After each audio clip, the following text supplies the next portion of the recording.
Hey, you guys. Thanks for tuning in today. So, today we have a crazy story. Um, we're going to be watching a video by a Nigerian woman that got scammed by her Danish husband. Yeah, I know you guys have probably seen it. If you haven't, you guys get your popcorn, get your blankets. This is going to be such an interesting story. He didn't only scam her, he scammed her whole family. So, again, thank you guys for watching. Tell me what you guys think of this crazy story in the comments below.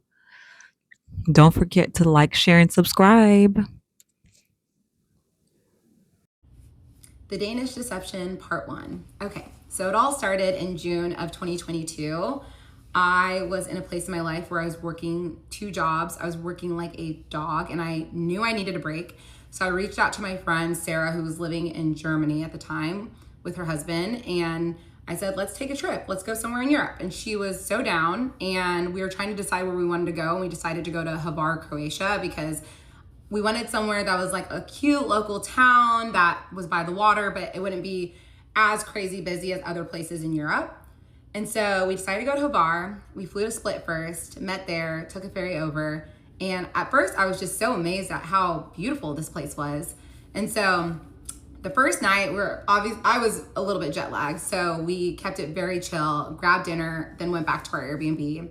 And the next morning when we woke up, we had literally two things on our agenda, and that was to eat and drink and be by the water.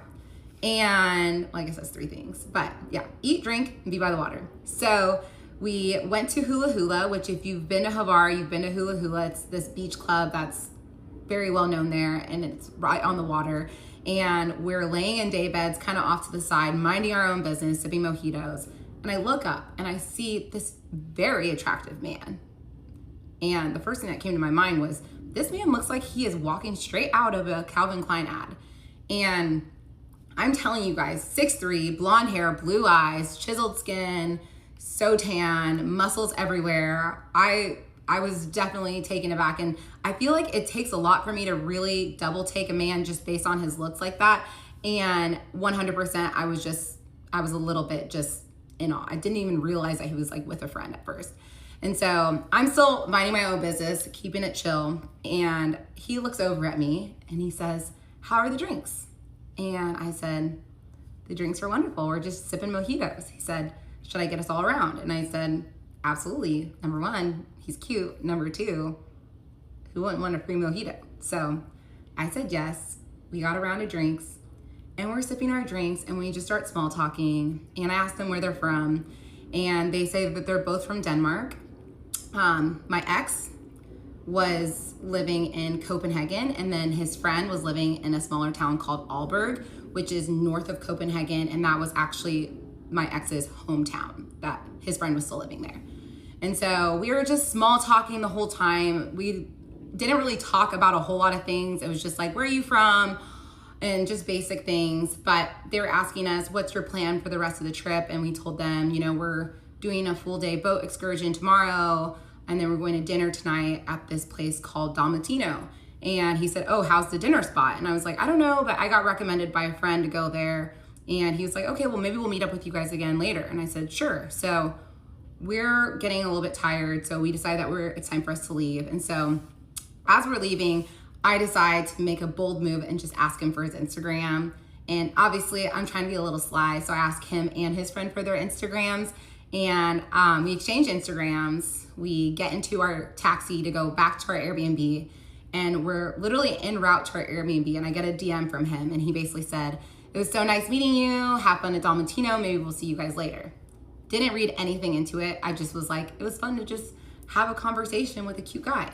And so we go back to our Airbnb, we get dressed, we get ready for dinner, and we're like on our way to dinner, and he is like messaging me about the restaurant and asking us details about it. I didn't think anything of it.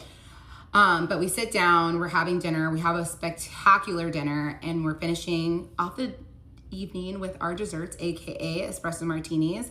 And I'm sipping my drink and I look up and I see him and his friend at the restaurant. And they walk up over to us and I'm like, oh, hey. He's like, yeah, like they're a little booked up, but they said they can like seat us in like 20 minutes. I was like, oh, cool. Well, we're about to be done, but you know, we'll go grab a drink. Maybe we can like meet up later. And he said, okay, sounds good. So it was kind of awkward timing because we were finishing up dinner while they like hadn't even been sat yet. And so we went to a bar across the street and we were grabbing drinks, and I just like, I hit a wall and I was like, okay, now I need to go to sleep. And I was super jet lagged. And so I sent him a DM just basically saying, hey, we are so tired. We have a full boat excursion tomorrow. I don't think we're going to stay out much later. And he was like, that's totally fine. And so the next day we wake up, we get on the boat, and I start obviously posting like all my cute photos. Like, remember I took a photo driving the boat, and like we were just, you know, having fun. And I was like looking at my Instagram story, and I see he's like hearting every single story, and like he's responded to a couple of them. I am not the type of person that reads very much into activity on social media like that, but it was something that I noticed. And so, you know, we continued on with that for like a day and a half. And then he reaches out to me and he says, hey, like, what are you guys doing? And at this time, it is our last night in Havar. And he said, what are you guys doing tonight? And I said, we don't really have plans because we didn't. And he said, well, do you guys want to come to dinner with us? And me and my friend were like, absolutely, sure. And she wasn't really down to go. I kind of forced her because I was like, this guy's hot and it's a free dinner. Like, let's just go. It'll be fun. And so she's a good friend. So she came with me, and we get to the restaurant, and him and his friend are sitting across from each other. So obviously I took the seat next to him. I was sitting across from my friend, and we're sitting there, we're having a wonderful dinner and drinking tons of wine. And I come up with this idea to play this game where I'm asking his best friend to describe what my ex's type was. And because we were obviously like vibing with each other, and I was just curious.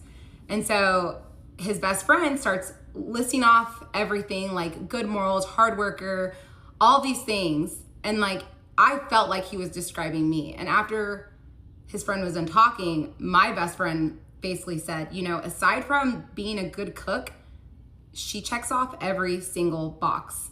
And I remember I looked at him, my ex, and I said, but I will become a great cook for a good man. And he starts laughing. I remember I put my hand on his leg, and that was the first time in my life that I felt that instant electricity from someone's touch. Like, it literally felt like I was getting shocked. And we instantly like had this physical attraction towards each other. And we started talking about what we did for work. And I told him that I was working as a real estate agent and in tech. And then he told me, I'm actually chief commercial officer for a ad tech company that does marketing for real estate companies. So I was working in real estate and tech, and he was working in real estate and tech, and everything just like felt like it was aligning. But again, I'm like, this guy lives in Copenhagen. There's nothing that's going to come from this. So after dinner, we go and grab some drinks at a bar nearby, and we grabbed one drink, and they're definitely gearing up to go back out. And it was our last night, and my friend really did not want to go out. And I am not the type of a girl to ever leave my friend for a man, never in a million years. So I ended up just saying, hey, I think we're going to call it a night and we're going to head out. And he was respectful of that 100%. And I remember we just hugged goodbye and we left, and that was it. And so we're going back to our Airbnb. We're walking home, and I get a DM from him, and he said, it was so nice meeting you. I hope it's not the last time. Also, South Africa's happening. I can see it. And the reason why he said that was because I was telling him that I had wanted to go to South Africa for that following Christmas, and because my family was going to be traveling. And he said, I've always dreamt of going to South Africa. And I jokingly was like, well, you're invited if you want to come. And so whenever he made that comment to me in the DM, I was like, okay, sure. I am not thinking anything of it, right? At this point, whatever, like, this guy lives 5,000 miles away from me. I'm not thinking anything of it. So the next day, my friend goes back to Germany, and I go to Barcelona to meet up with some friends. And again, I'm like posting throughout my trip, and every time I look at my phone, it's like he's DMing me, messaging me, and he's continuing all of this. And I'm just a little bit shocked, but also like very interested still at the same time. And he was remembering things that I told him at dinner. Like I had told him that I was going to buy a Chanel bag because I wanted to reward myself for working hard. And he had messaged me and been like, hey, did you get your Chanel bag? And I was literally like drunk off sangrias in my bikini and cover up in the Chanel store when I got that DM. And I sent him a selfie and he said, this is the best photo I've ever seen. And I just like felt like I could just be myself with him already. And, you know, we were just getting along and having good conversation. So again, he doesn't even have my phone number at this point. We were literally just flirting through DMs. So I end up leaving Barcelona the next day and I land and he sends me a message and he said, what are you doing this weekend? Do you want to go to Ibiza? And I saw the message and I was like, what? And we will continue in part 2. The Danish Deception, part 2. Okay.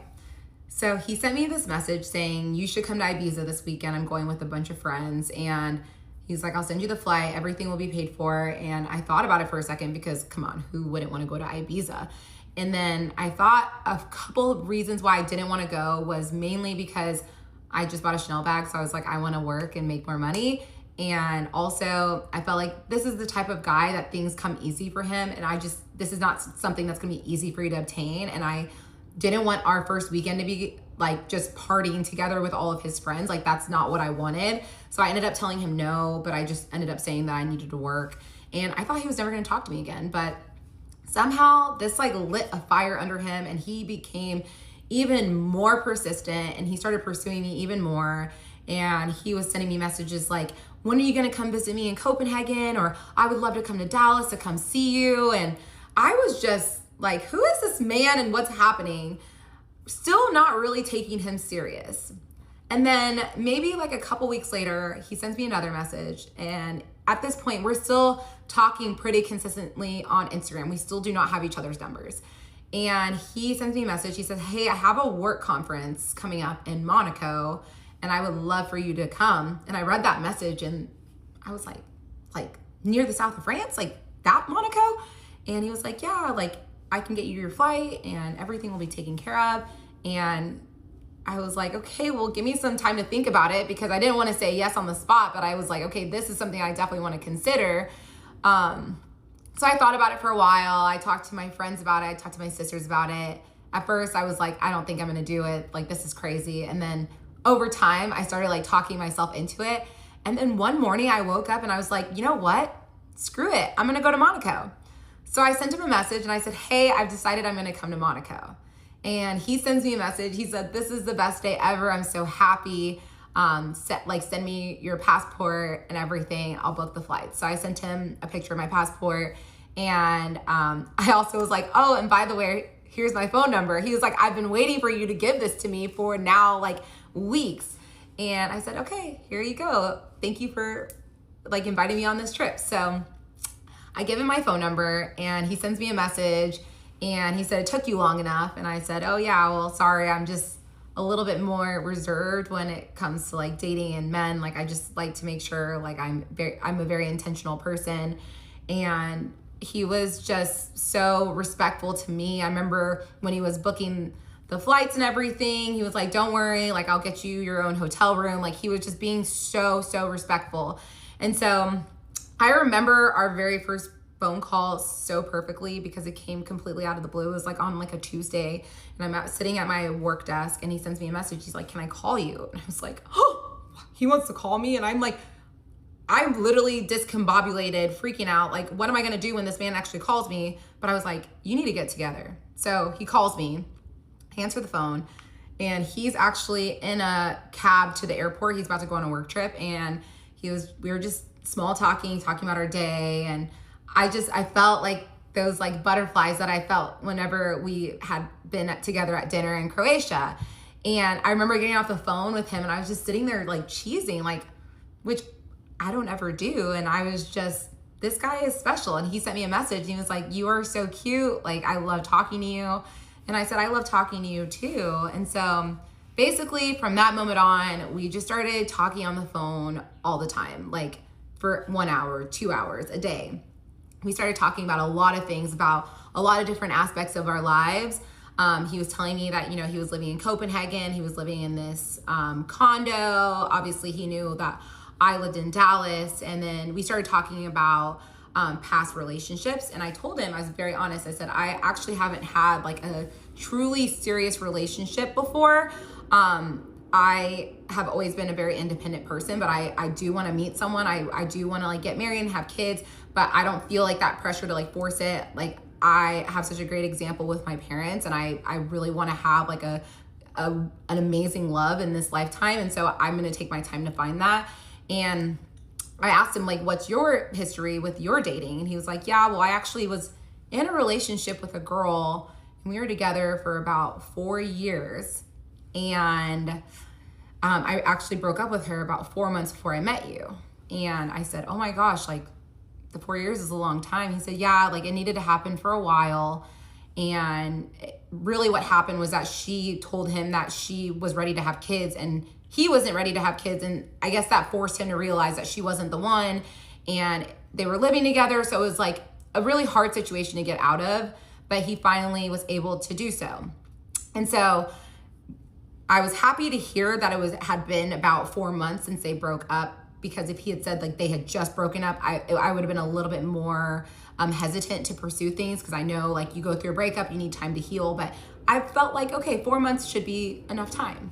And then we started talking about like our families a little bit too. I told him I'm super close with my family. He said I'm really close with my mom and my little sister. I do have an older sister that I don't talk to, and basically something happened and she was like being like physically abusive, verbally, physically abusive towards his mom. And he decided to cut her out of his life because she's crazy. And I said, listen, I get that. That makes sense. Like you should not have her in your life. And I think just like over the course of a month, we're talking on the phone for just hours. And I tell people all the time that it felt like we fell in love over the phone, because from the time that I had decided to go to Monaco to the time that I actually left for Monaco, it was a month. And we had this plan that we weren't going to FaceTime at all, because we wanted the next time we saw each other to be in person, which I thought at the time was super romantic. And so, you know, we started talking about like hypotheticals. I remember he told me one day, he said, you know, if we ever end up getting married, you're going to meet the queen. And I remember just like laughing at that comment. And he said, no, I'm being serious. And I said, what do you mean I'll meet the queen? And he said, well, you know, my family has a royal title. And I was like, wait, what? And he sent me this link to this site. It's called the Order of the Elephants. And he said, you can do some research and then we can talk about it. And I said, okay. So I start going through the page that he sent me, and I see someone that had the same last name as him, like some old guy from like the 1700s. And I remember taking a screenshot and I said, is this your great great grandpa? And he goes, now you're getting on track. My next question to you is, how's your etiquette? And I was like, I mean, I think it's okay. And so I'm sitting here like, who is this man? He's attractive. He has a great job. He has a royal title. Like, is there anything wrong with him at this point? And I have always believed in the term, it's too good to be true. But I mean, and I was feeling that 100%. Like I felt like, when's the other shoe gonna drop? But it didn't drop that first month. It was just like, we truly fell in love over the phone. And so we are getting closer and closer to the trip to Monaco, and I start packing, and I feel like that's like when the nerves start hitting me, was when I'm packing, like, oh my goodness, this is actually happening. And I remember my sister was like, you need to put air tags in like all your bags. And I'm like, I don't need to put air tags in anything. Like I trust this man. Like I know like it's gonna be okay. Like every part of me felt like so safe with him already, which was crazy because I hadn't really spent much time with him. Maybe this is trauma from being on The Bachelor, I'm not sure.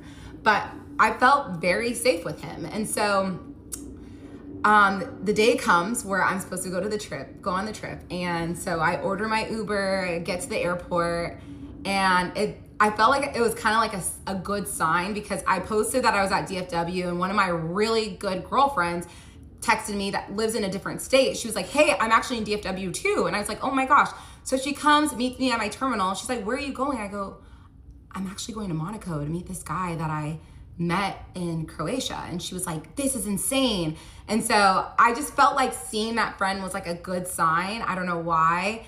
And I ended up just boarding the flight. I remember boarding that first flight. I had a layover in Madrid, but boarding that first flight, I was sitting there and I was like, this shit is really happening. And all the nerves are just taking over, but I'm like, take a chill pill. It's gonna be okay. You're gonna get there. It's gonna be fine.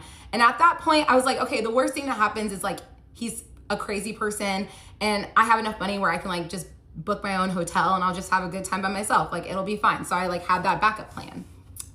But yeah, I had my layover in Madrid and then my next flight was to Nice. And so I board my flight to Nice. It was like a really quick flight. And I get to Nice, I land, I get my bags and baggage claim. I sent him a text. I said, I'm here. And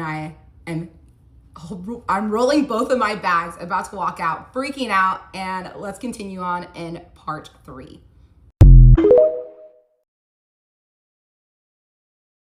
The Danish deception, part 3. Okay, so I'm walking out of baggage claim. I have my bags.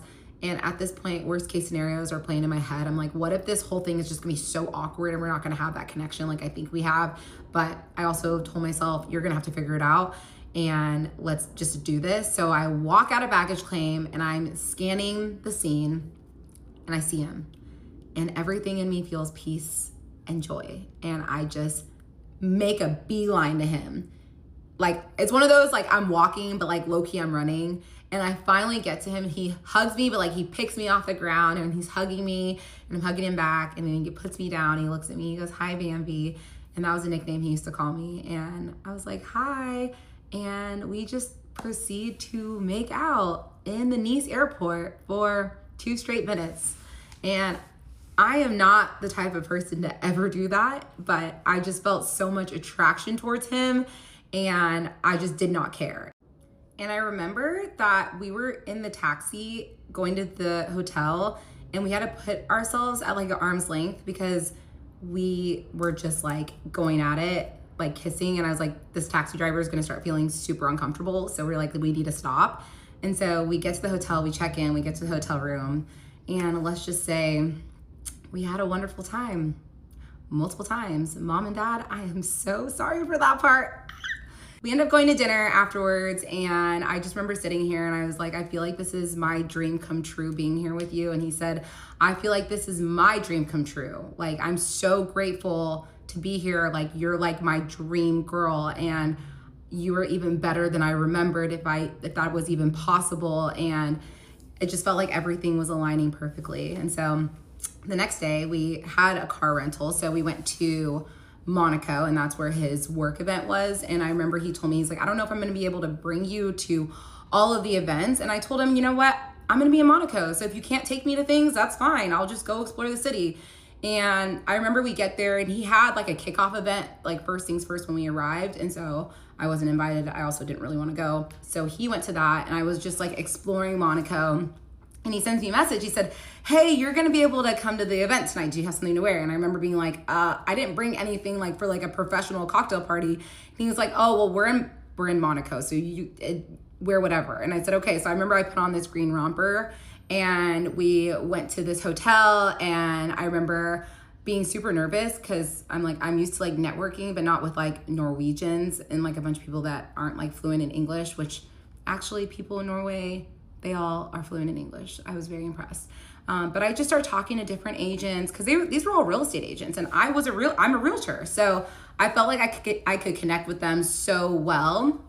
And I remember I was talking to this man, me and my ex were talking to this man and he was like so interested by me. And he said, are you coming to the boat party tomorrow? And I knew there was a boat party coming up the next day, but I also just like assumed I wouldn't be able to go. And I said, well, I looked at my ex, I go, I don't know, like, am I?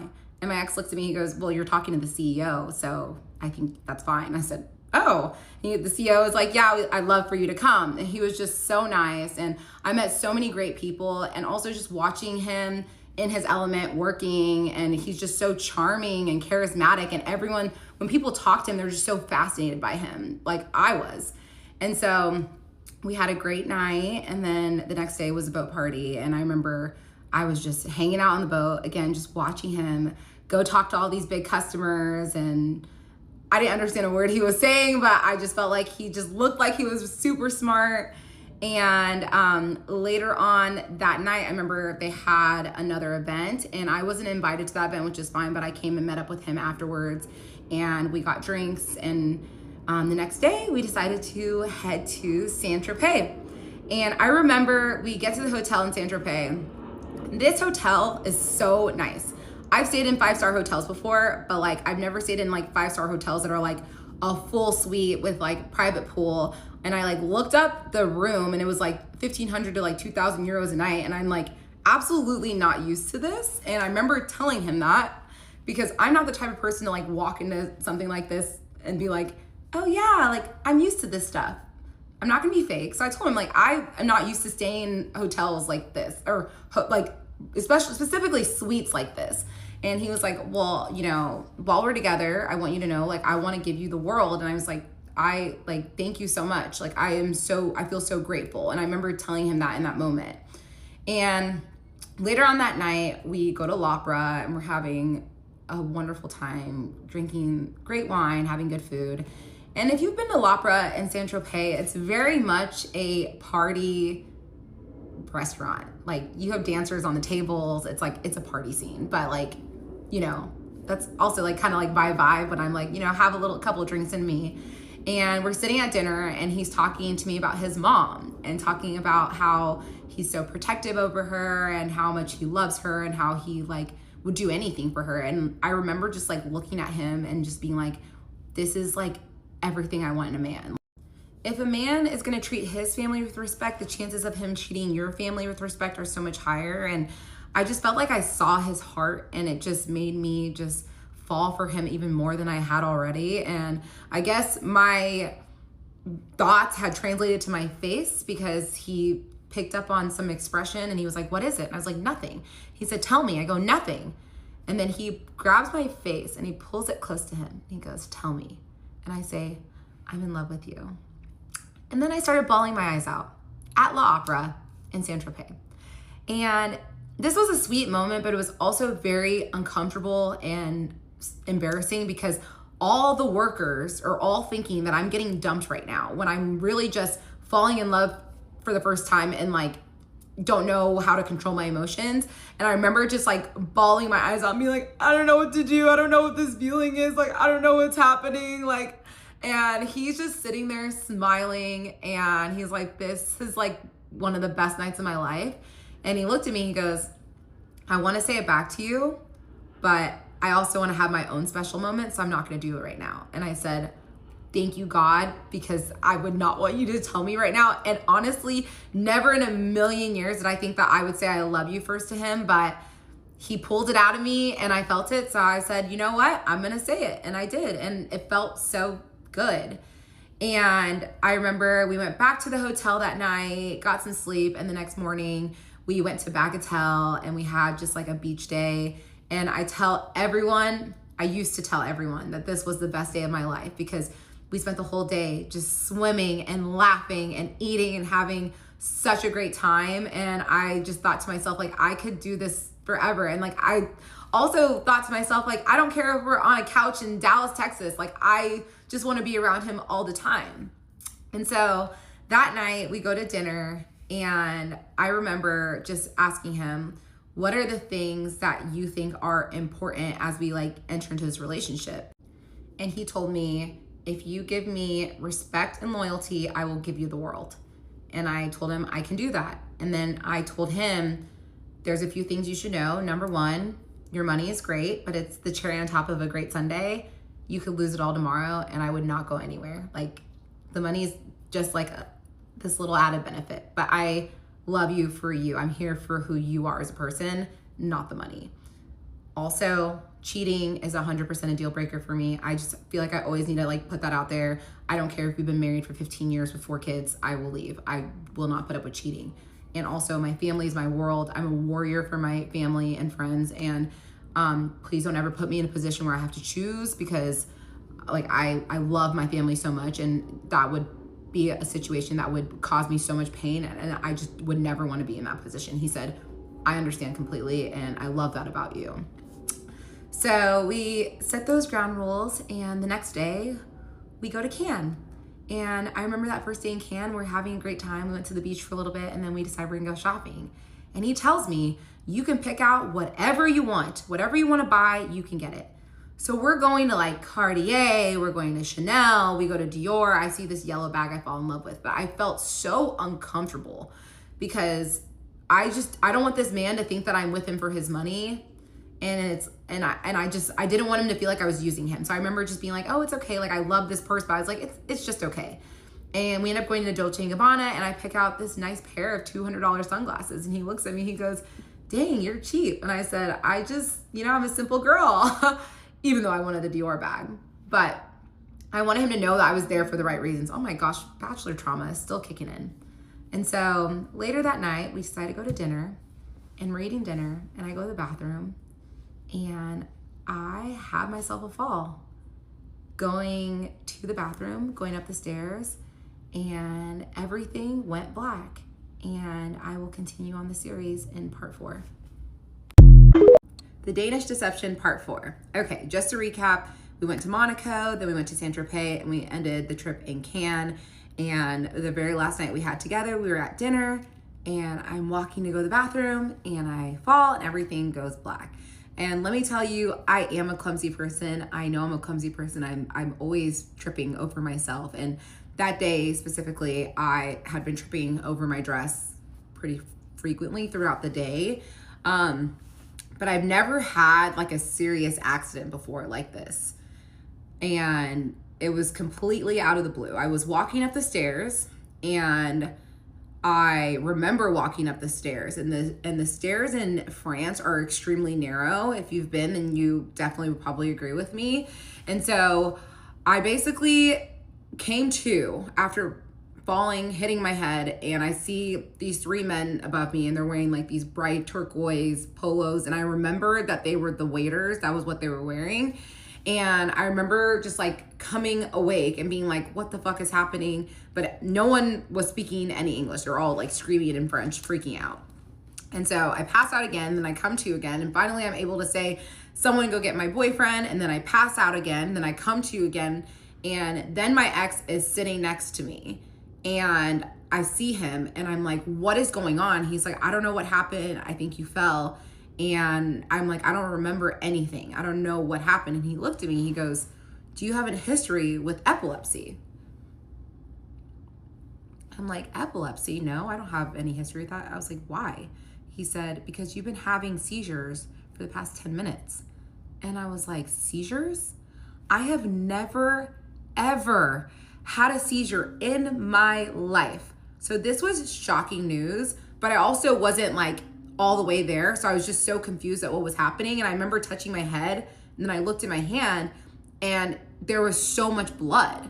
And then I like started looking around and everything felt wet. And I was like, oh my gosh, I was going to the bathroom. So I look at him and I ask him, I'm like, is this pee? He was like, no, they just like dumped water on you. And I was like, okay.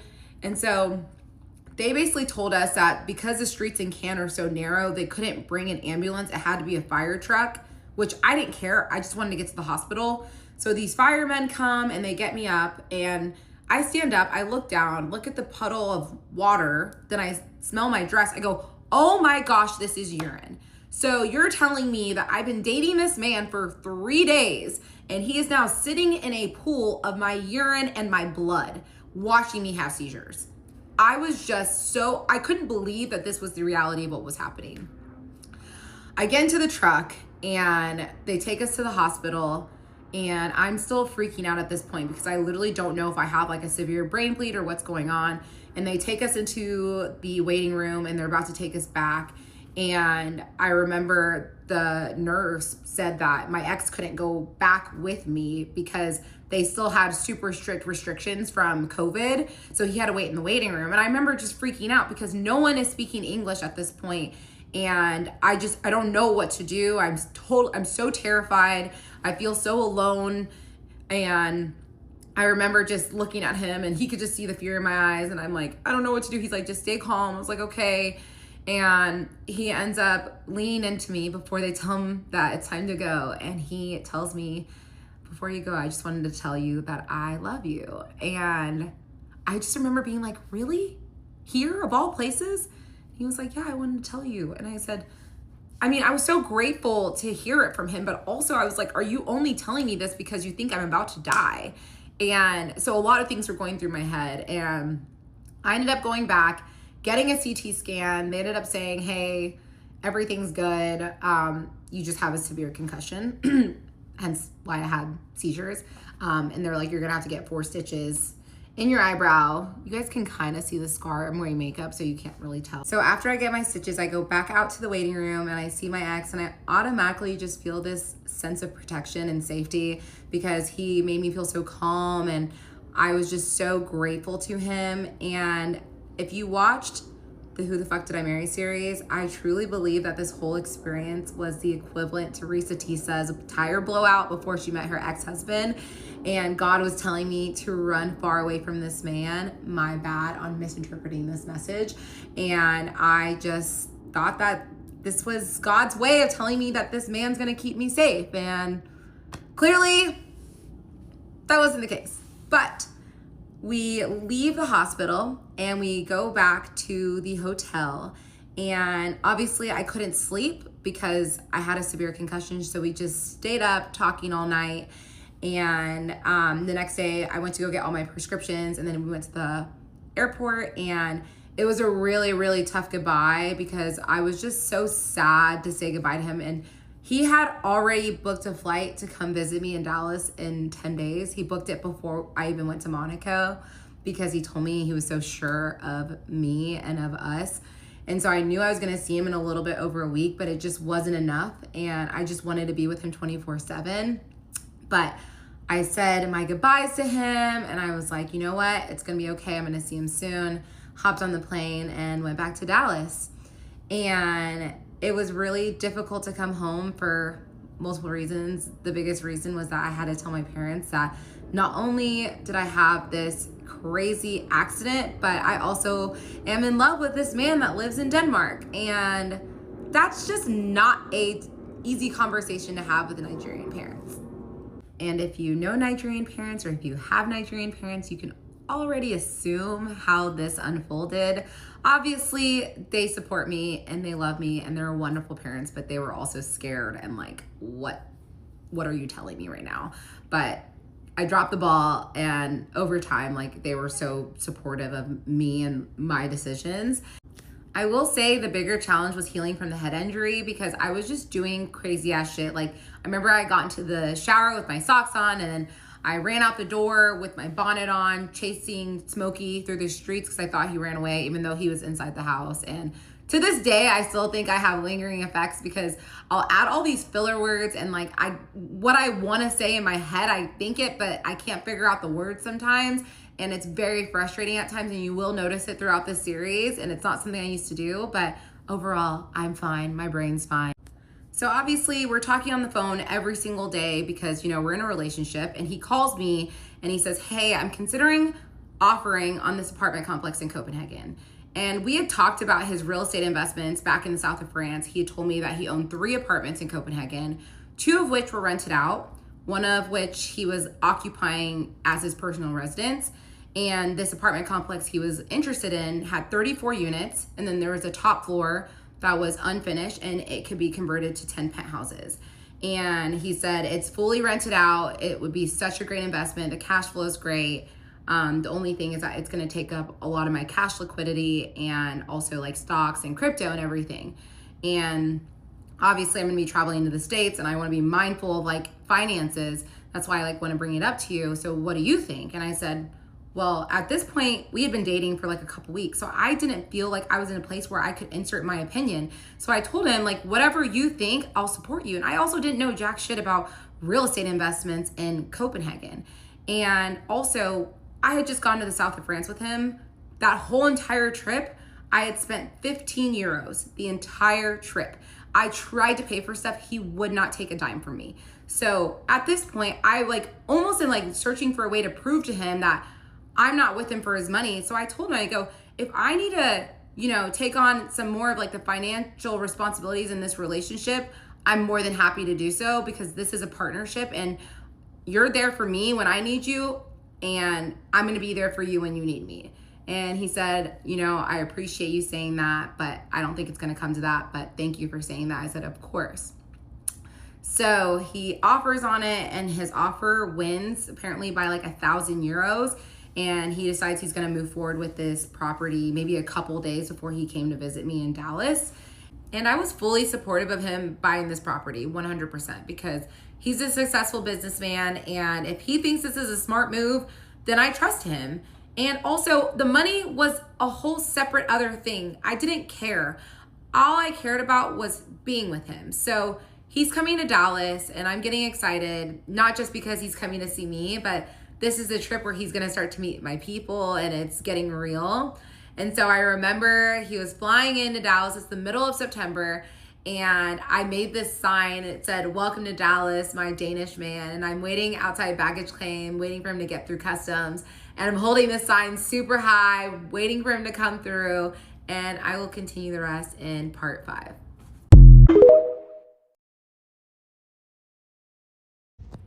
Danish deception, part 5. Okay, so he comes out of the baggage claim past customs, and I see him, and immediately I'm hit with a realization that I've got it so bad. And if you've never been in love before, falling in love for the first time is like getting swallowed by a current, and you don't even know it's there, and you're good one moment, and then before you realize it, you're in deep, and there's nothing you can do to control it. And that's how I felt. And I knew this man has the power to destroy me, and that was exhilarating but also terrifying at the same time. And I was just really excited to integrate him with my people, and most importantly, I was excited for him to meet Smokey, who is just my world. And watching the way he was with Smokey, they instantly became best friends, and Smokey grew really attached to him. And I mean, I knew I had fallen in love with him, but I realized I hadn't even scratched the surface when I saw him with Smokey. And so we did a lot of things that trip. So we went to a Cowboys game. We went to a retirement party for a partner at my accounting firm. We went to a couple dinners. And then we also just stayed at home. I cooked a lot. I remember I made him red stew and rice, which is my favorite Nigerian food. It's a staple. And I put a lot of habanero peppers. And I remember being nervous, like, can he handle spice? And he ate it and he loved it. And I was like, oh my gosh, this white boy loves spice. This is perfect. And everything just felt like, again, it felt like everything was aligning. And so I wanted to plan something special for him to meet all of my close friends and family. And so I was like, oh, well, maybe we can go meet for a drink. And he said, like, we can go out to eat. I'll pay for everything. I was like, are you sure? He said, absolutely. So I planned a brunch, and we went to brunch here in Dallas, and it was a handful of my really close friends, and my 2 sisters were there, and my cousin and his now wife was there too. So we sit down at brunch, and everyone's like asking him questions, and everyone is just so impressed by him. Again, we're dealing with someone that's very charming, very charismatic. And the thing about my ex is when you meet him, he's so good at asking questions, and he's good at listening. And so it's really easy to get into good conversation with him, and it's really easy to connect with him. And so we had a great brunch. I remember I was like in the bathroom, and my friends followed me, and they're like, oh my gosh, he's amazing. Like, we're so happy for you. And I just, I was so grateful to call him mine. And so after brunch, we go grab a drink at a place nearby the restaurant. And at that point, we're all just kind of like chit-chatting, and my cousin and my ex are having a conversation. And this cousin is like a second brother to me. We're very, very close. And I desperately wanted to get the stamp of approval from him. And so obviously they're shooting their shit, and I'm eavesdropping on the conversation 100%. And because I can. And I'm like overhearing them just like, talking about random stuff. And then I hear my cousin ask him, you just have the build of an athlete. Did you play sports? And my ex goes, yeah, I actually played handball. And my cousin goes, isn't that an Olympic sport? And my ex goes, yeah, I actually went to the Olympics twice. And I immediately inserted myself into the conversation. I go, you went to the Olympics? What? And he goes, you know what? I was like the backup of the backup. I didn't even play. I don't like to brag about it because I don't think it's that big of a deal. I was like, well, did you get medals? He was like, yeah, I got a bronze and I got a gold. I was like, well, that's amazing. Like, I'm so impressed. And so now I'm thinking, this man is so humble. So let's add humble to the list of all the reasons why he's such an amazing man. So obviously we had a wonderful trip. he came to Dallas again. I did not spend any money while he was here. I obviously like paid money for groceries when he wasn't around, but other than that, he wanted to pay for everything. He didn't even want me to like pay for ice cream, like small things. He was like, I want to treat you. And I was like, okay, that's fine. So I remember he was leaving to go back to Denmark, and I was so depressed. And if anyone has been in a long distance relationship, you know how difficult it is to say goodbye. And so I was so depressed, and I'm saying goodbye to him at the airport. I'm bawling my eyes out. We finally say goodbye.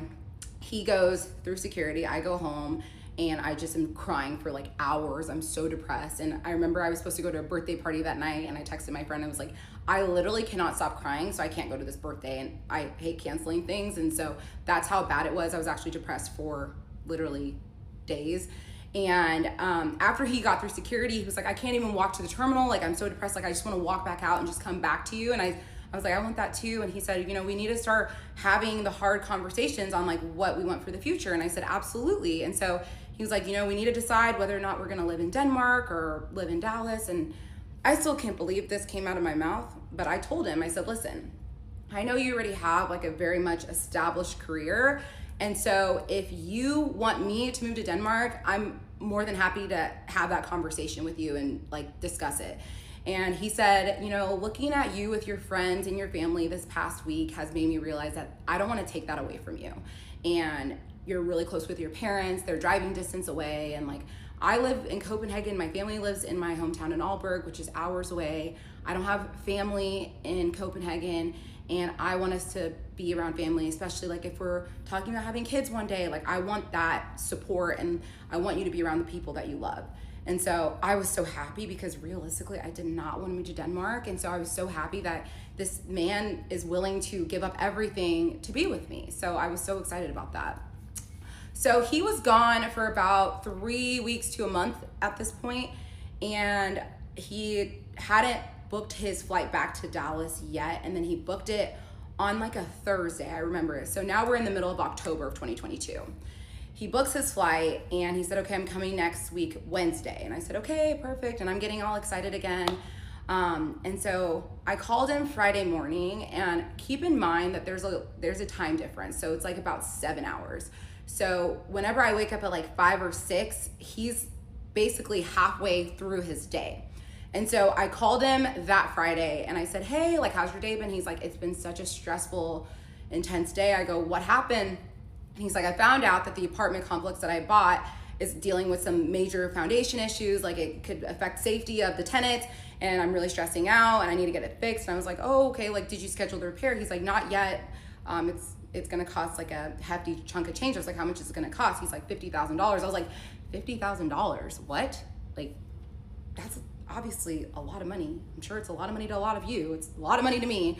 And so I was like, okay, like, what's the plan? He's like, I mean, I have a good portion of it, so I just need to ask my dad for a little bit of a loan. And so I remember being like, I can never in a million years ask my dad for a loan of $50,000. So at this point, I was aware of the fact that like they had this royal title, they had this family trust that like, and like the family had money. I didn't really know like how much or the details behind it. But he told me he was gonna call his dad and ask him for a loan. So a couple hours go by, he calls me, and he's really upset. He's like, I talked to my dad on the phone. He will not loan me the money. He says, I've been acting super irresponsible, traveling, doing all these things. And so he just doesn't wanna, he thinks I need to like learn from my actions. And if I'm not prepared for something like this, then there's nothing he can do to help me. And so I felt really bad for him, because he essentially felt like his dad was abandoning him, and I felt really bad for him. And so I said, what's the plan? He's like, I'll figure it out. Like, even if I have to like sell some things, like, I'll figure it out. And I was like, okay, well, keep me updated, like whatever you need. And so a couple days go by, and he's communicating that he's still stressed out about coming up with this money. And so I said, you know what? Like, I can loan you the money. And so at this point, I had paid off my student loans, paid off my car, bought a house. Like, had a decent savings. I was in a really, really good financial position. And so I wanted to help him, especially because like this man has like treated me so well and done so much for me. And I truly felt like we were in a partnership, especially like when you're talking about the future with someone. And so I told him, like, let me loan it to you. He goes, I would never in a million years borrow money for you. And I was like, it's okay. Like, I don't mind helping. He's like, that's like not even a discussion I want to have. And I said, okay, that's fine. So a couple of days go by and he's still stressing out about coming up with this money. I asked him, like, how much do you need? He's like, it's 10,000 I need. And I was like, again, like, let me loan it to you. He said, no, I'm not taking money from you. And then a couple of days go by and he says, okay, like, now I need 6K. And I was like, okay, again, let me give it to you. He's like, no, I still don't want to take money from you. And then basically, like, the day, like 2 days before he's supposed to come to Dallas, he tells me, he says, just letting you know, I'm not gonna be able to come to Dallas because I need to figure out this issue. And I'm, at this point, I start freaking out because I'm like, no, like, I 100% like want you to come still. Just let me loan you the money so that you'll be fine and we can, you know, be happy and be together. And so after some thinking, he was like, okay, fine, I will borrow the money from you, but you have to promise me that this will be the only time and that you're 100% comfortable with giving me this money. And I said, absolutely, I'm 100% comfortable. And we will continue on in part 6. The Danish Deception, part 6. Okay, so I've decided to loan him this money and he's agreed to it. So I download this app, it's called Revolut, and it's kind of like Venmo where you can send money internationally instantly. So I download it. It took like a day to like verify all my information, and I was able to send him the 6K, and the next day he flew into Dallas to come be with me.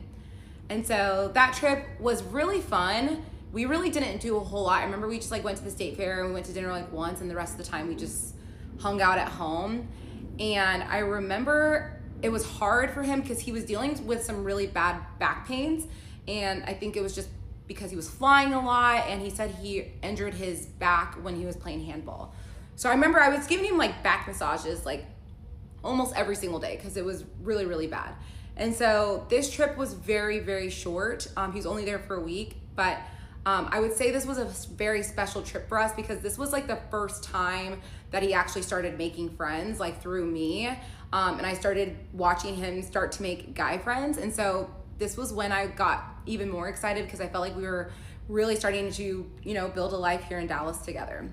So he leaves, obviously, again, I'm depressed again. And at this point, I know he's definitely planning on coming to Dallas for Thanksgiving to meet my parents, but I didn't know when he was planning on flying back.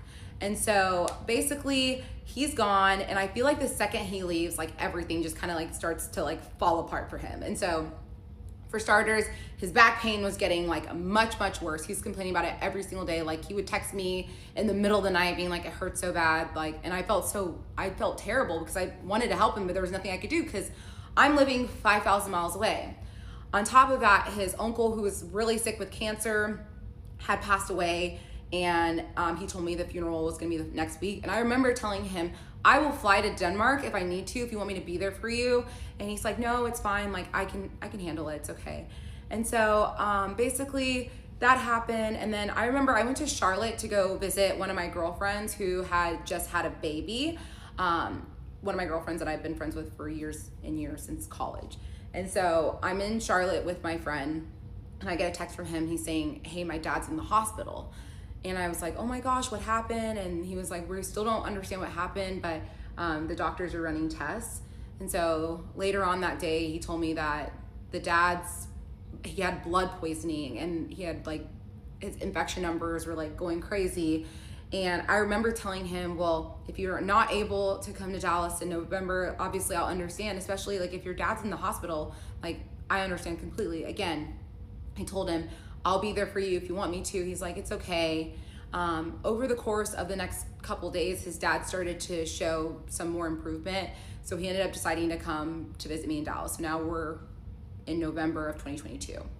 So he comes back to Dallas, and basically this was a very exciting trip because number one, I used to be on the board of an organization called UIU. It's a nonprofit that celebrates Igbo Nigerian culture, and my culture is so important to me. And so I was the event coordinator for the Dallas chapter, and I was so proud of this. Like we had just won chapter of the year out of all the chapters in the nation. It was just such a huge accomplishment for me and my whole board. And I remember my cousin, who I told you guys I'm really close with, he was the president.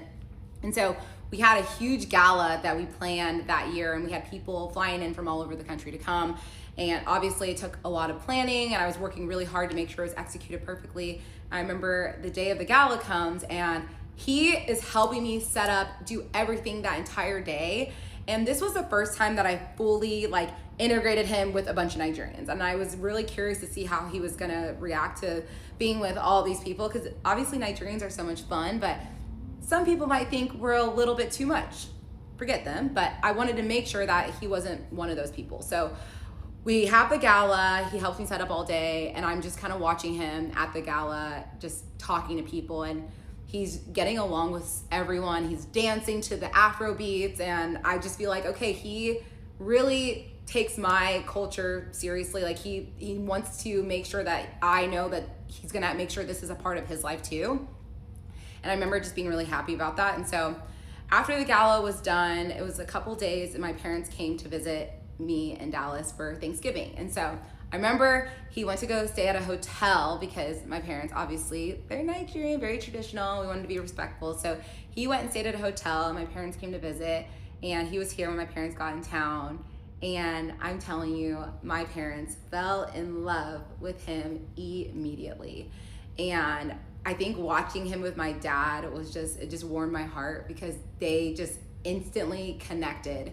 And my dad, like everyone else, was very fascinated by him. And I remember the following day we went to African market with my parents. It was just me, my ex, and my parents. And he's talking to my parents about the Olympics, and they're asking him all these questions. And he was like, yeah, like the gold medal I gave to my mom, she has it. And then the bronze medal, I actually donated it to charity. And I'm just like, this guy is just so freaking amazing. And so we had an amazing Thanksgiving. It was his first Thanksgiving in the States. And my grandmother had recently just passed away. And this is my dad's mom. It was really, really sad. And he was talking to us about the plans for the burial. And so he said, we're gonna do the burial in May. It's gonna be in the village in Nigeria. And he looks at my dad and he says, I'll be there. And I remember looking at him like, I don't think you really understand what you're agreeing to. And he said, I don't care. I'm gonna be there. I'm like, we're talking about the village in Nigeria. We're not just talking about like a big city where you can get a little bit of culture shock, where you like, or go back to your hotel. And no, we're talking about being in the village. And he said, I don't care, I'm gonna be there. And so that was when I realized like this man really takes my culture seriously. He wants to be there for me. He wants to be there for my family. And that meant so much to me. And so at the end of the trip, I told him, I said, this week has showed me that I know that I want to spend my life with you, and I'm just thank you for being the man that you are. And he said, I want to spend my life with you, and I'm gonna let you know, like, I already know that I want to marry you someday, like, and I don't want you to ever doubt that. And so he asked me, he's like, I have a question, like, do you have an idea of what ring you would want? And I was like, I mean, I have some ideas, but I have not thought about it really extensively. And so he said, what are your thoughts on us going ring shopping? And keep in mind, at this point, we've been dating for like 4 months. And so I was like, okay, let's do it. So we found a jeweler. We went and we tried on some rings. I remember I'm trying on lab grown and natural, and I'm like looking at the price differences, and I'm like, I am not allowing you to buy me a natural stone, because that number is just crazy. I'd rather us spend money investing, doing other things. And he said, well, let me look into it, because I kind of do want to get you natural. And I was like, no, we're getting a lab grown. And I remember, like, if you've gone ring shopping, the price difference is like astronomical. And so I remember I picked out a ring that I really liked, and then we left, and that was basically the end of like the rings for that moment. And so he goes back to Denmark, and the plan was for me to go on a trip with him for Christmas. As I mentioned previously, my parents were traveling for Christmas, and him and his older sister do not have a relationship. Like, they can't be in intimate settings together, so they alternate Christmases. Like, he had last Christmas, so this Christmas was her Christmas. So we already had planned to spend Christmas together. And so originally we were talking about going to South Africa, like I mentioned before, and then we started looking at flights, and he was like, it's a long trip, I only want to fly business, and they were like $12,000 round trip. And he's like, well, maybe we can make it work. I was like, we are not spending that much on flights to South Africa, that's not happening. And so I started looking at other flights, and then we talked about maybe going to Brazil. And then he tells me, okay, make an itinerary and look at hotels and flights and everything and send it to me, and I'll book it. We're gonna go to Brazil. I said, okay, sounds good. So I wake up one day, I said, hey, did you book the travel? And he was like, no, I haven't, but there's something I need to talk to you about. I go, what's up? He goes, so I talked to a doctor because my back has gotten really, really bad, and it turns out I have 2 herniated discs and I'm gonna need to get surgery. And I said, okay, like, that's fine. And he said, I'm gonna have to get surgery December 21st. And I said, oh wow, okay, well, that's fine. We don't need to go on a trip. I'll just come to Denmark and I'll help you recover and everything. And he said, actually, no, I don't want you to come to Denmark. I want you to be there, but I don't want that to be the first time you meet my parents, and they definitely want to be there. And at this point, I'm like, what do you mean? I'm your girlfriend and we're talking about a future. Why would I not be there when you're getting a major surgery? And I will continue on in part 7.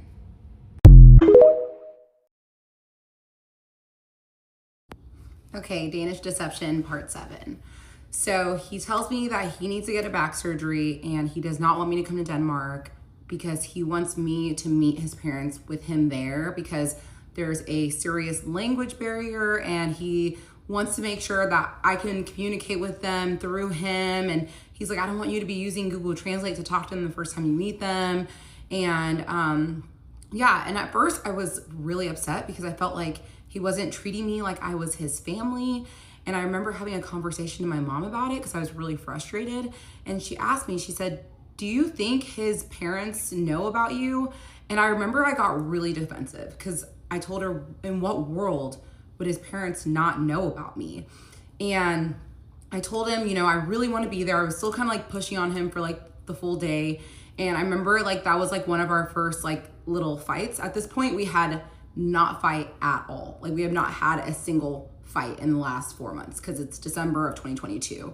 And so I told him, I said, listen, I really want to be there for you. And he was like, honestly, I don't want to like fight about this anymore. Like, let's just put this to rest. And I remember being frustrated because I also didn't have plans for Christmas because my family was going to be traveling, and I had planned to spend Christmas with him. So I remember I reached out to my best friend, Natalie. I was talking to her about the situation, and she said, why don't you fly to New York, spend a couple days with me, and then we'll go spend Christmas in Boston with my family.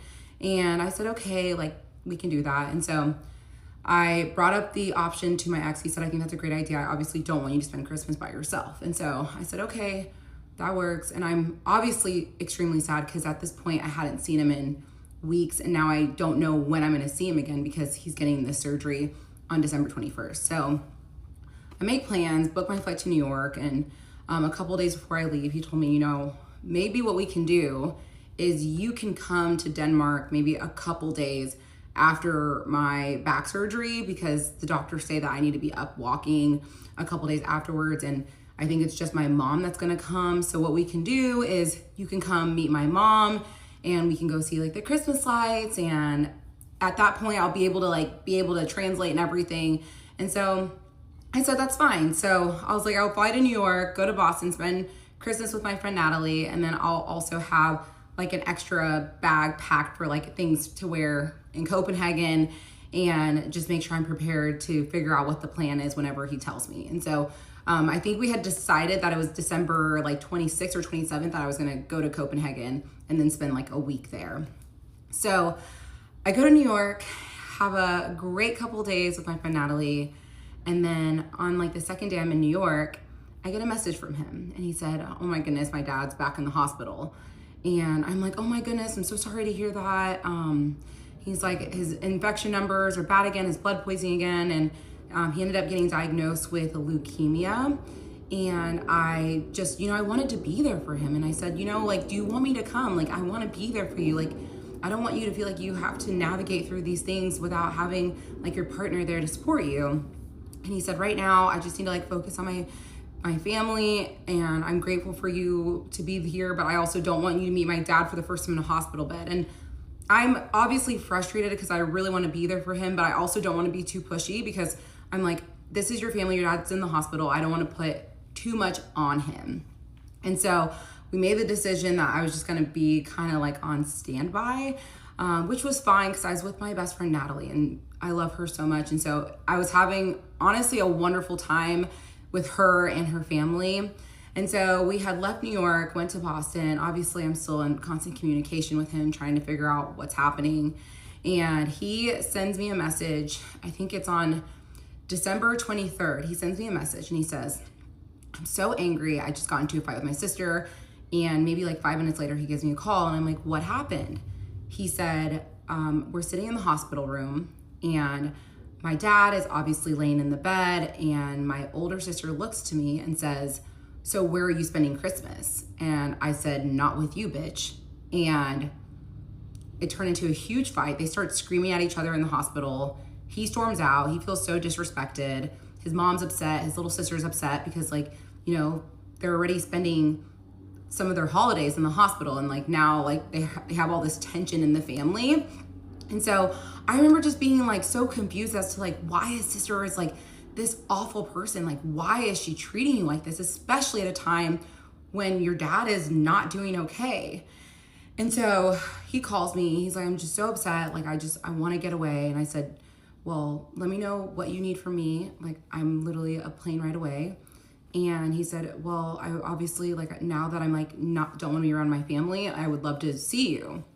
And I said, okay, well, I can book a flight to Copenhagen and come stay with you. And he said, I don't know, I just kind of feel like I just need to get out of Denmark. And at that point, he was obviously in his hometown in Aalborg, which is 4 hours north of Copenhagen. And so he took a train back to Copenhagen. He's spending Christmas completely by himself, so sad. And we're still trying to iron out what the plans are. And he, again, tells me, I want to leave Denmark. And I was like, are you sure? Because at this point, like I knew that I wouldn't say we were having like financial issues, but I knew like obviously there was like a little bit of tension with like all of his expenses that were adding up. And so I was like, you know, it might be easier for me to just fly there and I can just stay with you. And he's like, I just really want to get away. And I said, okay, where do you want to go? He said, have you been to Paris before? And I said, no, I actually have not been to Paris. And he's like, well, let's do Paris. And I said, okay, I'm absolutely down to do Paris. And so I look at flights. I book a flight from Boston to Paris with a layover in Iceland, and I leave on the 26th, and I get to Paris on the 27th, and I see him. He meets me at the airport. We arranged our flights to make sure we landed around the same time. And something I need to add is before I had gone to Paris, he had told me that he had made a transfer from his business account to his personal account. And obviously in the States, when you make a transfer like that, it's just like a click of a button. Like I have a business account, it's a click of a button. But he told me that in Denmark, when you make a transfer from your business account to your personal account, it actually has to go through the IRS. They take out the taxes and then they deposit the money into your personal account. And I'm over here thinking like that's so crazy, but I also know like Denmark is a foreign country that I don't know anything about. I didn't question it for a second. And so he said, I'm just gonna ask my mom to give me a quick little loan so I can obviously cover everything with Paris and whatnot. And I said, okay, just let me know what she says. And then he basically came back to me and said, she said that she will only give me the money if I spend a couple more days with the family. I said, well, you should do that. Like, I don't want you to feel like I'm trying to take you away from your family by any means. And he said, I don't even want to be around them right now. It's just like not good for my mental health. And then I said, okay, well, what do you need from me? I said, I can cover like the flights and the hotels. It's not that big of a deal. And at that point, we had been on 2 trips together, or no, we'd only been on 1 trip together to the south of France. And then Paris was going to be our second trip. The rest of the times, he had now visited me in Dallas 3 times. And so I told him, I said, I can pay for the flights and the hotels. It's not that big of a deal. He said, are you sure? I said, yeah, of course. He's like, I just don't know what I would do without you. Like, I just feel like I keep hitting these roadblocks and you are there to pick up the pieces every single time. And I'm so grateful for that. And I said, I'll always be there to support you.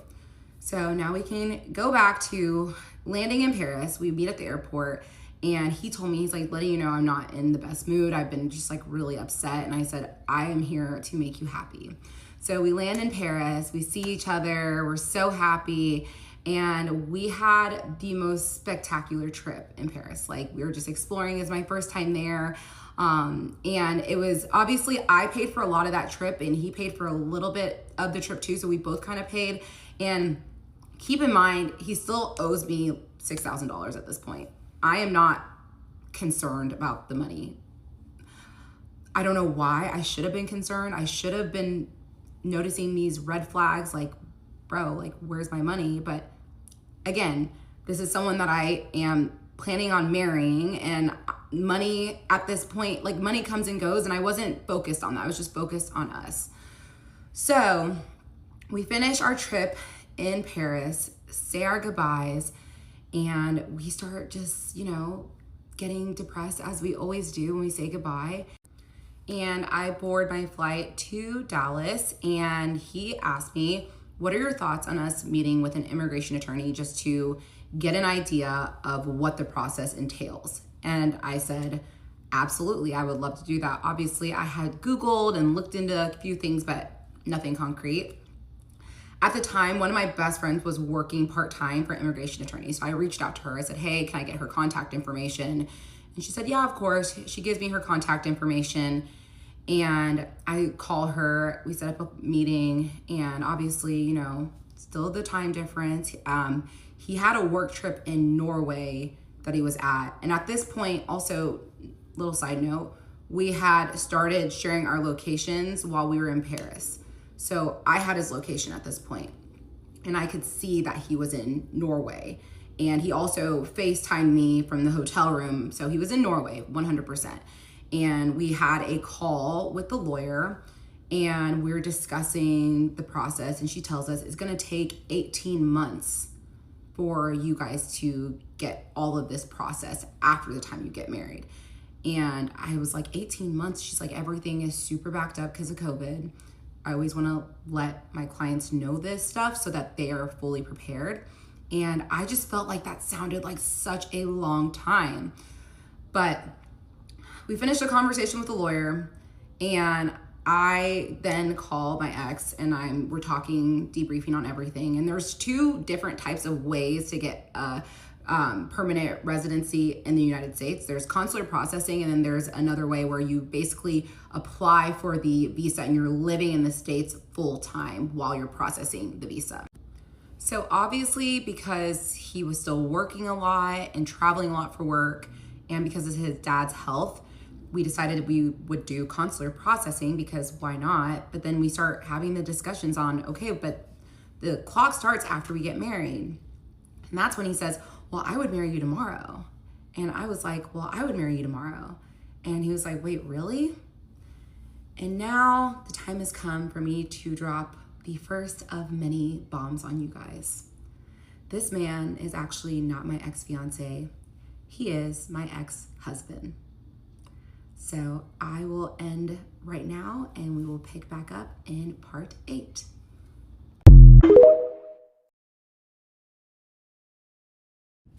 The Danish Deception, part 8. I was not gonna leave you guys hanging, but I do have a wedding tonight, so this will be the final part of the evening. And just wanna let you guys know, I need you to bear with me. I do have a job, I do have a life. I'm trying to do this at my own pace, but I also wanted to say thank you all for being here. This is not easy to share with the world, but your support truly means so much to me. All right, so yeah, we were not just engaged, we were married, and we are now divorced. So once we made the decision to get married, I remember we had a phone call over the course of like 6 hours. In one day, we talked on the phone about all the things that we wanted to get out of life. We talked about kids, we talked about religion, we talked about everything. And at the end of that day, he told me, do you still want to get married? And I said, absolutely. I'm in love with you. I want to build a life with you. I want to have a family with you. So the decision was very, very simple. And so he already told me about a month prior that he had reached out to his realtor about putting out feelers about selling his home. Because at this point, now that we're getting married, he's like, I'm going to just try to spend as much time in Dallas as possible. And I was absolutely okay with that. And so in the beginning of January, he had told me that his realtor got an offer off market for his place. And I was like, that's great. And he was like, I'm going to probably take a loss. So, I mean, I'm just trying to get as much as my down payment back. And I was like, how much are you going to end up getting back? He said, probably around $500,000. I was like, well, that's, a good solid base for us to have. And I was more than okay with that. Keep in mind, he still does owe me money at this point. So they end up going under contract. The plan is for the house to sell by the end of January. And everything seemed like it was going smooth. And then one day he calls me and he tells me that he's had the worst day ever. And I'm like, oh, now what? He's frantic. He's like, there's a fire in the control room, the electrical control room at the apartment complex that he bought. And he's just like, I don't know what to do. He's like, there's no power. Like, no one has power. He's like, I just paid this guy $2,000 to bring generators to power up the whole entire apartment. I have an electrician coming. And he's like freaking out. And he basically used all of his money he had to put towards like the generators and paying the electrician for as much work as they could do. And I was like, okay, like what now? And he was like, I need help. At this point, he has now asked me for help. He said, can you send me $5,000? And I said, yeah, of course, I can help you. Again, love is a powerful drug. I hate myself. I hate this. I hate that I was so willing to help him, and it is what it is. But I sent him the $5,000.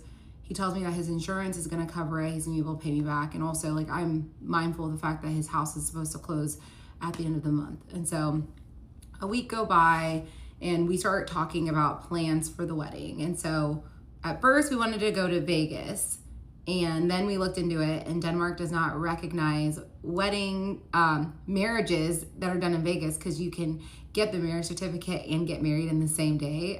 Same thing with Colorado. Shout out to Denmark. I love that rule. But we're like, it's fine. We should just save money. Let's just do it in Dallas, and then we can go do a little weekend trip to Broken Bow, Oklahoma, which is like this cute lake town, and that can be our honeymoon. And he was like, okay, that works fine. We can do that. At this point, he has his flight booked to come back to Dallas in the end of January. Now we're in 2023. And he tells me that one of his really close friends that owns a plumbing business, and my ex was actually godfather of this man's son. This is confirmed. And he came to him and said that his partner in his business is like doing some like shady stuff. He's like scared that he's gonna get like implicated. He wants my ex to buy out his partner, and he's asking him for a loan of $250,000. And I'm like, wow, that's a lot of money. And this time he asked me, and we're about to get married, so now I feel like I can insert my opinion about the situation. So I asked him, I'm like, is this just a handout, or is this going to be a good investment? And he was like, well, I think it's going to be a really good investment. Like, he has a bunch of ideas of how to expand the business. And to me, I was like, well, if you can help a friend and have a good investment, I think that makes a lot of sense. And as you guys can already tell, I'm a very giving person. I've been very giving my entire life. I get it from my parents. They're very generous and selfless. And so when it comes to helping friends and family in need, I've always done it. If I can do it, I'll always do it. And so to me, I'm like, we have this money coming in. Let's invest it. And I own this house here, and we don't have any big purchases coming up, so it's okay. Like, I wasn't really stressed and pressed about it. And so basically I was like, okay, the house is gonna close at the end of the month, and then he'll be able to like pay me back the money that he owes me, and he'll be able to help his friend, and everything will be good to go. So he ends up coming back to Dallas. We get our marriage certificate. We set our wedding date for February 10th. And I remember the night before our wedding, he got really, really bad food poisoning, which I feel like should have been another sign that this was 100% the wrong decision to make. But instead I was like, hey, in sickness and in health, like, whatever happens, we're gonna make it through it. And at this point, he doesn't really have any money. I remember he looked at me, he goes, I'm sick, I'm broke, you wanna marry me still? I said, I don't care if you're sick and broke. I love you for you, and we're getting married, and I'm so excited and ready for it. So the morning of our wedding, obviously he couldn't afford a ring at that point. And so I remember he got on one knee. I like woke up that morning, and he's down on one knee next to the bed. And he was like, I know this isn't the proposal you dreamed of, and I promise you I'm gonna propose to you one day with a real ring, and we're gonna share this with the world, but I wanna ask you, will you marry me? And I said, absolutely, I will marry you. And so We went to the courthouse. I remember I was wearing a dress from Fashion Nova because I didn't care. I was just excited to marry my person. And we got married, and I mean, I truly thought this was one of the best days of my life. I was so happy. I was grinning so big. I still have the pictures and the videos from this day. And we went to Broken Bow afterwards, and we just had a great weekend in a little cabin in the woods. And it's just this cute lake town, so it's perfect. And we brought Smokey. I remember we got burgers. I made a lasagna. We just stayed in and hiked, and it was a really, really wonderful honeymoon. After the wedding, he stayed in Dallas for about a week, and then he goes back to Denmark. And he had said that the house had closed and that he was just waiting for the funds. Sometimes there's a little bit of a delay in Denmark. Again, I have no idea how this stuff works. And so while he's in Denmark, he says the funds came through. He transferred the money to his friend for the investment in the plumbing business. And he said that he was about to set up the transfer for me for the money he owed me, which was about $10,000 at that point. And so a couple weeks go by. I still haven't received the money. I'm not super pressed about it because I still am like fully trusting him at this point. And he ends up booking his flight to come back to visit in March. And this trip was a trip that my dad and my mom were coming back to Dallas to come visit. And he already planned to ask my dad for my hand in marriage. And so he's about to come visit, and he calls me maybe like a couple days before he's about to come to Dallas.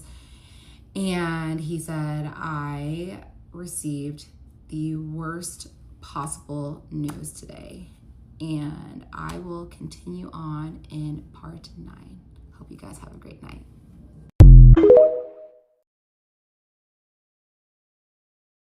The Danish Deception, part 9. Okay, so he calls me and he tells me that he's had the worst news that he possibly could have. The IRS has told him that he owes $318,000 in taxes. In addition to that, his dad owes $12 million in taxes. And at this point, I did not have a lot of information about his family money because I've always been the type of person, like, if your parents have money, that means your parents have money. That does not mean you have money. So I didn't even ask details about his parents' finances, but obviously I'm like, if his parents owe $12 million in taxes, they got money. And he said that the person that was doing his taxes for years and years and also doing his dad's taxes was one of his childhood friends that owns an accounting firm. And he's like, we've been paying a lot of money in taxes over the years, so someone must be committing some sort of fraud at this point. And so I'm obviously freaking out. This is a lot of money that he owes. So he said, you know what, I'm going to use the rest of the proceeds from selling my home. And in addition to that, he told me at this point he owns 3 different watches. He owns 2 Rolexes and a Patek watch, which if you're not a watch person, these are very expensive watches. And so a couple hours go by. He's like, I sold my Patek watch, and like he said, he sold it at a loss. He just needed to get the money. He said he's short about $30K. And so he tells me that he's going to reach out to his parents, and his parents are like, we don't care. Like, this is not our problem. This is your problem. Figure it out. And he starts to just like, continue spiraling. And so he tells me he's going to reach out to 2 of his childhood friends, one of which he was with this friend whenever we met in Croatia. So I knew they've been friends for a while, and then another childhood friend. And he told me, I've helped out these friends so much in the past, like, and it's almost like he was communicating to me that he was owed this money from them. I've never asked friends for money before, so this is like not anything that I'm comfortable with, but I was like, hey, if you feel comfortable doing this, go for it. I had not offered him a cent. So he comes back, says he's going to get $10,000 from one friend and then $5,000 from another friend. And I was like, that's so nice of them. He's like, I've honestly helped them so much in the past that like, I'm grateful that they're helping me when I'm in need. And so at this point, he's short $15,000. And so he just comes right out and asks me, like, can I borrow it? And I did not say yes right away. I said, listen, I have to pay my taxes too, because I was working at an accounting firm. Obviously that's W-2 income, but I was also doing real estate, and I did very well the year before. So I owed a pretty penny in taxes, and it's March of 2023. So my taxes are coming up pretty soon. And so I told him, I'm like, I'm not comfortable giving you this money because, like, I have to pay taxes too. And now my savings is like really starting to like I'm starting to feel like the financial impact, and it's starting to stress me out. And he said, I hired a law firm. They've already looked into my tax records. They've already found indicators of fraud. I think I'm going to be able to get this turned around really quickly. And my biggest worry and concern is that if I don't pay this tax bill, it's going to affect my chances of getting a green card. And that's when I start to panic. And now I realize that I was just in a very toxic cycle of emotional manipulation. But after some time, he talks me into loaning him the $15,000. And I remember I only could send him like $3,000 at a time. And so I remember it was like over like at the course of 5 days. And like every day he'd be like, hey, don't forget to send the payment. And everything about this felt so wrong in my soul, but I did it anyways. And this was not something that I kept quiet about. Like I told my parents, I told my siblings, like my ex got this crazy tax bill, and they were all aware that we were going through this like financial hiccup, and I didn't like want to be presented as these people with money. So I was very upfront and honest about it. And like, you can ask a lot of my friends, like I told a lot of my close people about this situation. And quick side note, I did not tell them that I was loaning him money. I just told them that he owed a lot of money, and I told them about the overall situation. But at this point, no one knows that I have given him any money. So I ended up giving him the money. He's so grateful. He's like, thank you so much for helping me out. And so about like 5 days later, he flies to Dallas to come and visit. And my parents came to visit maybe a couple days after he came. And at this point, he's staying in the living room, not in the bed with me, but he could not go to a hotel because we're like trying to be mindful with spending. So my parents definitely started to bond with my ex a lot more over this trip. Like I remember my dad brought him this Nigerian Igbo cane that my ex had been admiring, that my dad had one. He surprised him, brought him one from Nigeria. And he actually took my dad out and asked him for my hand in marriage, even though we were already married. And my dad said yes. And my dad also broke coconut in front of the family and like welcomed my ex into the family. It's just, it was really special. Obviously we were dealing with a lot of financial stress, but I want you all to know that like I was happy a majority of the time, regardless of the stress I was going through, which is just insane to understand. But after a week, we ended up going to Cabo for one of my childhood friends' wedding. And I had paid for the portion of the wedding already because I had been planning on going by myself. And then obviously I got into a relationship, so I just had to pay like a little extra to add someone to the reservation. But we decided to go a couple days early and celebrate like our honeymoon. And so basically our flight comes and he's staying in the living room. My parents are sleeping in the guest bedroom. And I wake up and I get a text from him. And he says, hey, can you come downstairs real quick? And I said, of course. So I go downstairs. I'm like, what's up? He said, one of my friends, the friend that he had received $5,000 from for the tax bill, reached out to me and said he's freaking out because his wife really wants to buy this house and he's short a certain amount of money to purchase this home. And obviously he was like, I feel so bad because he loaned it to me because he was trying to help me out. And my biggest strength and weakness is empathy. And when I saw him hurting because his friend was not able to do something because of the money he had loaned my ex, and at this point I felt like the friend had loaned us the money. It wasn't like he loaned my ex the money because we were married. And so I do something so stupid and idiotic. I end up loaning him an additional $3,000 not even a week after I had already given him $15,000. So I actually ended up giving him $18,000 in the month of March of 2023. Yes, I'm sick to my stomach. So I can send him the money. We end up going to the airport, fly to Cabo. We have an amazing trip. And at this point, I had just hard launched him on my Instagram Valentine's Day prior. So at this point, I hard launched him after we were already married. And we were in Cabo, and I'm like posting more photos of him on my social media. And I'm going through my Instagram story views and I'm looking at the names and I'm seeing all of these Danish names. And I can tell they're Danish names because there's a different Danish alphabet. And so I'm clicking some of the profiles, and a lot of them you can see like my ex is like the mutual, like follows them. And so I brought it up to him like, hey, all these Danish people are watching my story, but I thought it was weird that no one was like following me. I'm like, these are your friends. Like, and I wanted him to maintain the same friendships in Denmark, even though he was moving to the States, because I never want to be the type of person that takes a man away from like his friends and family. And so I remember I'm clicking profiles, and I click a girl's profile and I look at the first picture and I see my ex's dog, And that's something that I actually haven't mentioned. My ex did have a dog, and every time he came to visit, he had a friend that was watching the dog. And whenever he sold his place and decided that he was going to spend more time in Dallas, he ended up his dog ended up getting adopted by some people because he's like, I just am not home enough. And at first I told him, like, bring the dog to Dallas. Like, I wanted the dog to come. He's like, no, it's fine. Like, that does not make sense to do. And I supported his decision. And he told me that the ex could not take the dog because she was in med school and was constantly out of the home, and she just did not have the capacity to take care of the dog. But I see his dog, and it's like a duck-toller retriever. I think that duck-tolling retriever. I think that's how you say it.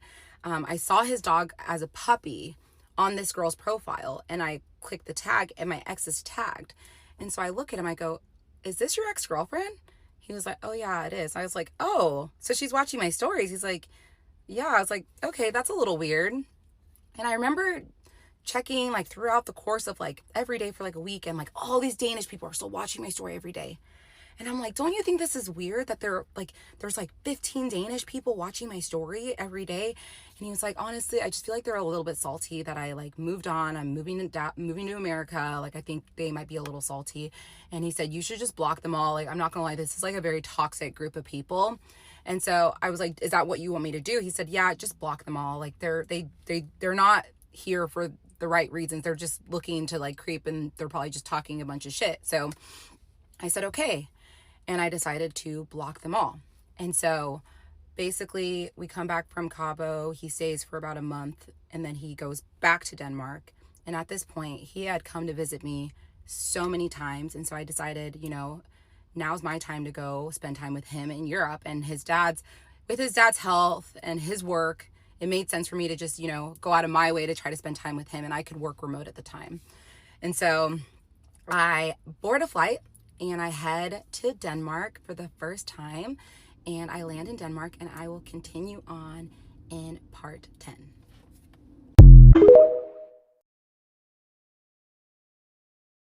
The Danish Deception, part 10. So I land in Denmark after a couple of layovers, and my ex is waiting after baggage claim. He's waving a Danish flag, and I'm just so excited to be in Denmark for the first time. And so we land, we go to one of his friends' homes because we're staying there for the night. We change, and we go directly to an Easter lunch with him and all of his childhood friends. So I walk in, and everyone is just so, so nice. And it's his childhood friends and like their wives and girlfriends. And everyone was just super kind to me. We were drinking, having fun. After a while, I was super jet lagged. So we ended up going back to his friend's house. That's where we stayed that night. And the following day, he gives me the hometown tour. So he shows me where he got baptized. He shows me his elementary school, and we're just exploring. And I just feel so grateful to like see his roots, see where he grew up. And after the day of exploring, we go to his parents' house, and this is my first time meeting his parents, and I am so, so nervous. I've always done really well with parents, but this is, different situation because number one, there's not a whole lot of Black people in Denmark, so they're not used to meeting people that look like me. Also, this man has made it very clear that he's moving to America, so you can only imagine how a mother might feel about the woman that's moving her son 5,000 miles away. So I was really, really nervous, but I'm not even kidding. The second I walked in, me and his mom instantly connected. And I think we bonded over our mutual love for my ex. And so it was his parents and his sister and her boyfriend that she had just recently started dating. We're all at this dinner. She cooked a very traditional Danish meal. It's called flæskesteg. I remember I had seconds, I had thirds. I think that made her fall in love with me even more because what mother doesn't want a girl that's going to eat their food? And so I brought her like a bunch of gifts, her and his father. I brought them gifts from Dallas, and we just really bonded that first day. She brought out all these photo albums and was showing me like my ex's childhood photos, and it was a really special night. And I remember my ex kept being like, are you sure you're okay with staying here? Because one thing I will say is they lived in a very, very humble home. And listen, I know there's billionaires out there that drive Honda Civics, so I don't judge. I'm never the type of person being like, why are you guys staying in this small house?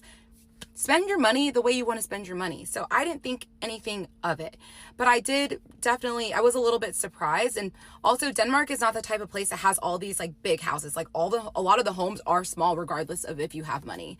But again, didn't think anything of it. So we have a great dinner. The following day, we start going and having these like day trips all over Denmark and going to explore. And it's always me, my ex, and his parents. And one day we went to this area called Skagen, which is the most northern part of Denmark. And it's really beautiful. And it was just fun to go and explore. And we're driving home, and my ex starts yelling at his dad. His dad is yelling back. They just start going at it. And obviously they're speaking Danish. I have no clue what they're saying. My ex pulls over. He gets out of the car, storms out, starts like walking away. I get out of the car. I chase after him. I'm like, what's happening? What's happening? And he was like, my dad basically just said that he's over today. He just wants to go back and watch his game. And I was like, and he basically said he was really upset because he felt like his dad wasn't making an effort to get to know me. And that's when I realized that him and his dad had a really, really toxic relationship. And I also noticed that like they basically exchanged like 1 to 2 sentences a day. I also noticed that he wasn't as close with his sister, his little sister, because I mean, they would talk all the time. And so I thought that was a little strange too. But I don't know, I'm still trying to really understand this family dynamic. But what I do know is that he's a mama's boy. He's close with his mom, which, that was really, really important to me. There were a few things that I took away from this trip. The first being that he is a little bit embarrassed of his family's home. He kept saying, do you want to go stay in a hotel or Airbnb? Do you want to stay here? And I'm like, why would we not stay here? Like, if I went to go visit my parents and I wanted to stay in an Airbnb, they'd be devastated. I was like, of course we're staying here. And he was like, I know it's not like nice. It's a super old house. They haven't renovated it. Like, I don't understand. They have all this money. Like, why don't they do it? I'm like, it's fine. Like, don't worry. We'll be okay. Another thing I noticed was that I did not meet the older sister. No one spoke of her. And I knew at this point she had one kid at this point. So they talked about her a little bit, but it was kind of like the elephant in the room. Like no one really talked about it. And, I know they don't have a relationship. They can't be with each other in intimate settings. But overall, like I did have a good trip with him despite the tension. So after a week, we traveled to Copenhagen, and I remember getting to Copenhagen and I'm immediately just so happy to be there because this city exceeded my expectations. It's a beautiful, beautiful city. And we ended up staying in a hotel, like a cheaper hotel by the water. And I can stay anywhere. I'm good. I don't need to stay anywhere bougie. And I remember him being like, I hate that we have to stay here. Like, it's not nice. I'm like, I don't care. Like, we have a bed, we have a place to stay. It's okay. And so we spent that whole week just exploring Copenhagen, and then we get ready to travel to Nigeria for my grandmother's burial. And so at this point, we're staying in this hotel, and I remember there was like a laundromat at this hotel, so I was doing laundry, and he said, I'm gonna go and get a few things for my storage unit, because he's moved out of his place at this point. He has a storage unit. And so he comes back home and he has like this Rolex box, and he's like, oh, this is one of my Rolexes. I want to show it to you. And at this point, I had already seen his steel, what's it called? The Batman. I already had seen that watch. He had brought it out for Cabo. So I've seen one of his watches. To Patek, he sold. I never saw it. So now this is now the second watch he's bringing out. And he opens it. And it's, again, I did not know anything about watches before this, but now I know it's a day-date presidential watch with a green face. So he ends up telling me this is like a $50,000 watch. I was like, this is nice. And keep in mind, we're about to leave for Nigeria in like a day. I'm like, why'd you bring it out? And he's like, oh, I'm going to bring it to Nigeria. I go, you're going to do what? And he's like, I'm bringing it to Nigeria. I'm like, you cannot bring a $50,000 watch to Nigeria. And he's like, yeah, I can. And I'm like, this does not make sense. And he said, no, like this is a special occasion. Like I want to bring it out for this. And so I told him, okay, I feel very uncomfortable, especially like us being in the village and you're wearing this like expensive watch. You're just asking yourself to get robbed. I just did not understand it, but whatever. He ends up packing the watch. We get ready and we hop on a flight to go to Nigeria and meet my family for my grandmother's burial. Keep in mind, he had paid for all the hotels, everything in Denmark, and he paid for all the hotels and flights for Nigeria. And so We hop on a plane, go to Nigeria. I'm super nervous because I just don't know what to expect and how he's going to react. But we meet up with my family, and he does so well. And it was funny because everyone wanted to take photos with him, and he was meeting my extended family, like my grandmother. I never thought I would bring a man home to meet my grandmother. I felt like I fell deeper in love with him, watching him just immerse himself in my culture and be there for my family while we put my grandmother to rest. And it was just a really amazing, beautiful trip. Honestly, there was nothing crazy that happened. And he tells me while we're in Nigeria that the law firm has settled the issue with his taxes, and they're filing a document for the accounting firm to pay out a settlement, and it'll be paid out soon. And then he'll be able to transfer me the money that I'm owed. And so I'm like, oh, I'm breathing deeply. And it's awkward because I want to bring it up to him all the time, but he's also paying for everything. So I feel like I don't want to put too much pressure on him, even though I should have. So we come back to Denmark, and at this point, we are trying to figure out what our plan is, when we're going to come back to the States. And he says, you know what, like, let's just go back to my parents' house in my hometown. They were actually on a vacation, so the house was empty, and we can figure out what we want to do next. And I said, okay, that sounds good. So we go to his parents' house, and at this point, I'm still working remote. So I remember I was at the dining table working, and he walks up to me, and he says, I have some really, really good news. I was like, what's up?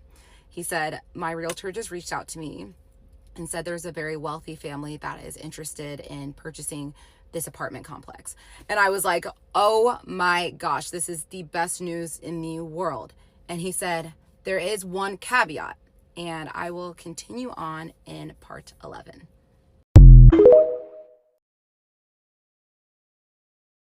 The Danish Deception, part 11. Okay, so he tells me that his realtor has found a buyer for this apartment complex, and there's one caveat. So apparently it's a very wealthy family. He did not know who this wealthy family was, but this family, the way they draft up the contracts, whenever they have to buy a property for tax purposes, and there's like a certain cutoff for when they need to acquire a property, they have like their own contract drafted up that basically requires the buyer and the seller to put money into escrow, so that if the seller changes their mind of selling the house, they get liquidated damages. Basically, make sure the deal goes through. I have never experienced anything like this in my real estate career. Obviously, Denmark is a different country. I didn't really know how real estate worked there. So not only is it different rules and guidelines, but it's also, I've never worked with like a super ultra wealthy family before to understand that this might be a requirement or something added in their contracts. And so I remember being like, how much is it going to be? And he's like, oh, it's going to be like $120,000. I remember just like being like, well, we don't have this money. Like, there's no way we can make this work. And so he said, I'm going to be able to come up with a loan, get a loan from a bank. I've already called them. I can get a loan from them for like $100,000. So we're just going to be short another amount. And at this point, my accounts are dwindling. And because I was in this long distance relationship, I was not focused on doing real estate at all. Like, I had taken a full step back from real estate. But I did have a career where I was making well over 6 figures. So I still was like making a pretty steady income. But my savings had been dwindling down. So I didn't have a whole lot of money left. So I remember at this point, he's like, we should make this deal work. And I'm seeing this as a way to get out of our financial position. And let me just say, my ex, if he wasn't such a narcissistic psychopath, he'd be such a great actor, because the way he sold this stuff to me, like, it was insane. So I remember he said that he was going to take his watches to a store to see if he could get it sold within 24 hours. Obviously, that might be kind of difficult. And so at this point, he's like, how much money do you have? And I was like, I really don't have a whole lot of money to give you.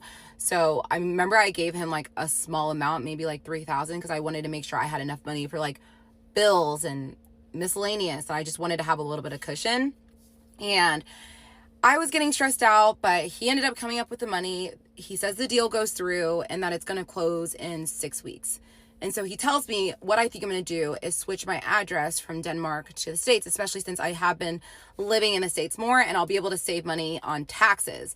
And at this point, I was like, is this tax evasion? He goes, this is absolutely not tax evasion, because I am spending more time in Dallas than I am in Denmark. And I said, okay, well, if you've done research and you feel certain about this, then I believe you. So the deal goes through. It says it's going to close in 6 weeks. And so he said, we should take a trip to celebrate. And I'm like, we don't have any money. And he was like, well, we can just use your credit cards because, like we'll be able to pay it off whenever the money hits. And this is probably one of the most like idiotic decisions I made. Y'all don't have to tell me this is stupid. I'm fully aware. But we ended up going to Portugal for a week, and we used my credit cards the majority of this trip. He had a little bit of money because keep in mind, he is working as chief commercial officer for this tech company. And that was 100% real. And he was making about $400,000 a year. Again, 100% real. I, at certain times, have verified the money hitting his account from his company. So he's making money, even though we're having a lot of financial stress. He's still bringing in a steady income. I'm still bringing in a steady income. So he was able to pay a little bit of the trip, and I was able to pay a little bit of the trip. So we go to Portugal. We have the most spectacular week. I remember that was the week that I decided I want to get married in this country. I love it here. It's so beautiful. I was working still at this time, and with the time difference, I was basically working from like 5 to midnight. And there was one day while we were in Portugal that I was just complaining about working. I'm like, I'm so over this job and I'm not happy with what I'm doing. I was just complaining about it. And he just said, why don't you quit? And I remember looking at him like, what do you mean quit?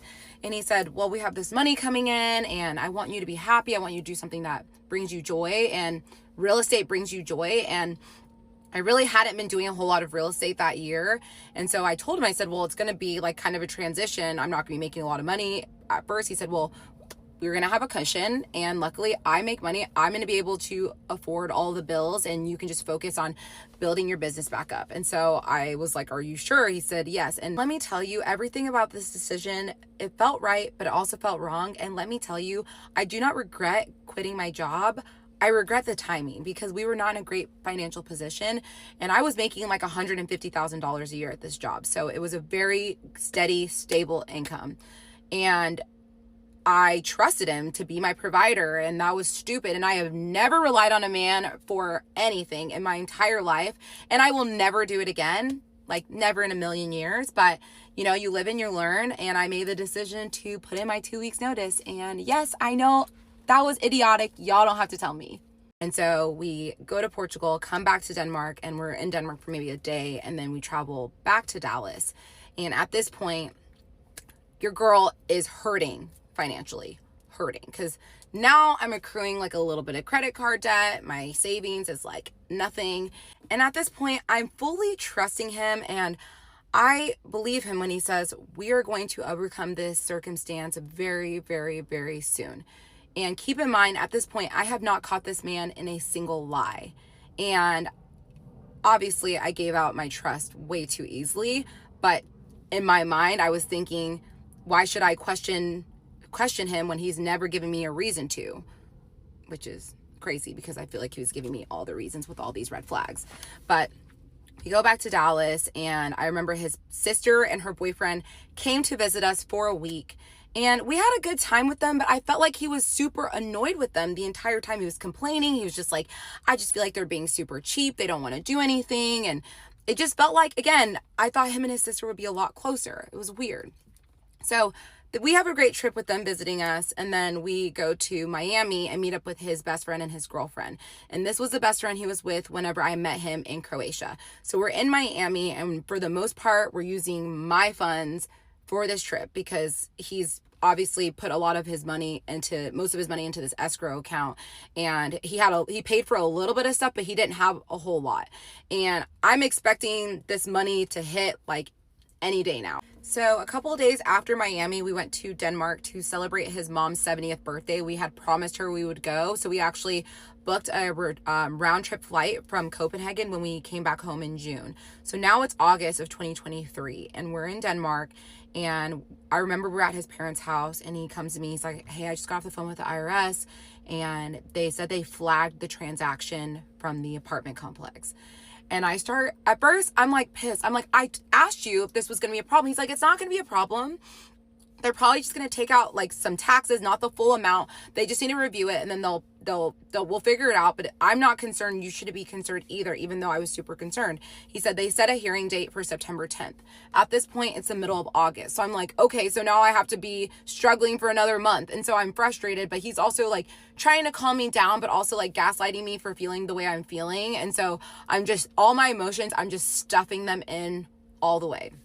So we celebrate his mom's 70th birthday, and this is when I meet like his entire extended family, like dad and mom's siblings, all their friends, and I meet the older sister, and she's there. At this point, she's pregnant with her second child. She's there with her first child. I meet her, and she is just such a nice, kind, wonderful human, and I just can't picture her being this evil, crazy woman that beats his mom. And so I remember just feeling a little at odds about that, but you know, I'm still fully trusting my ex 100%. So a couple days after his mom's birthday, we're all hanging out at his parents' house and we're grilling. And I remember we all start to notice kind of around the same time that his dad does not look like he's doing well. And we're starting to get a little bit concerned. And that's when my ex's mom makes the decision, like, we need to take him to the hospital. And so we pack his bags, we load him up, we go to the hospital, and I'm freaking out because I don't know if things can take a drastic turn or not. And so we're waiting at the hospital, waiting to see what the doctors will say, and I will continue on in part 12.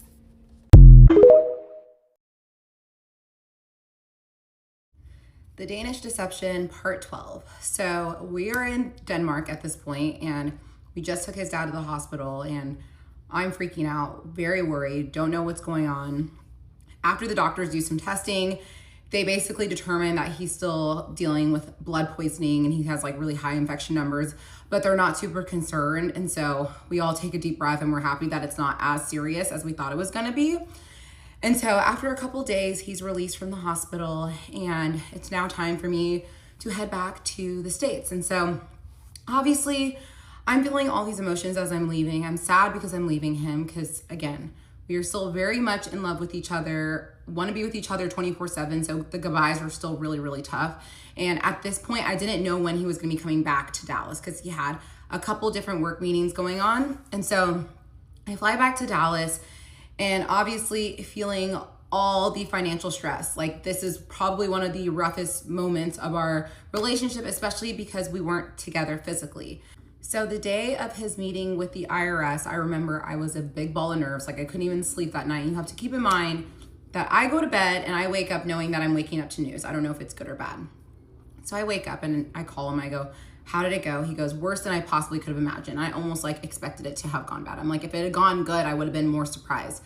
I'm like, what now? He said, well, they scheduled a second hearing for my business account January 10th.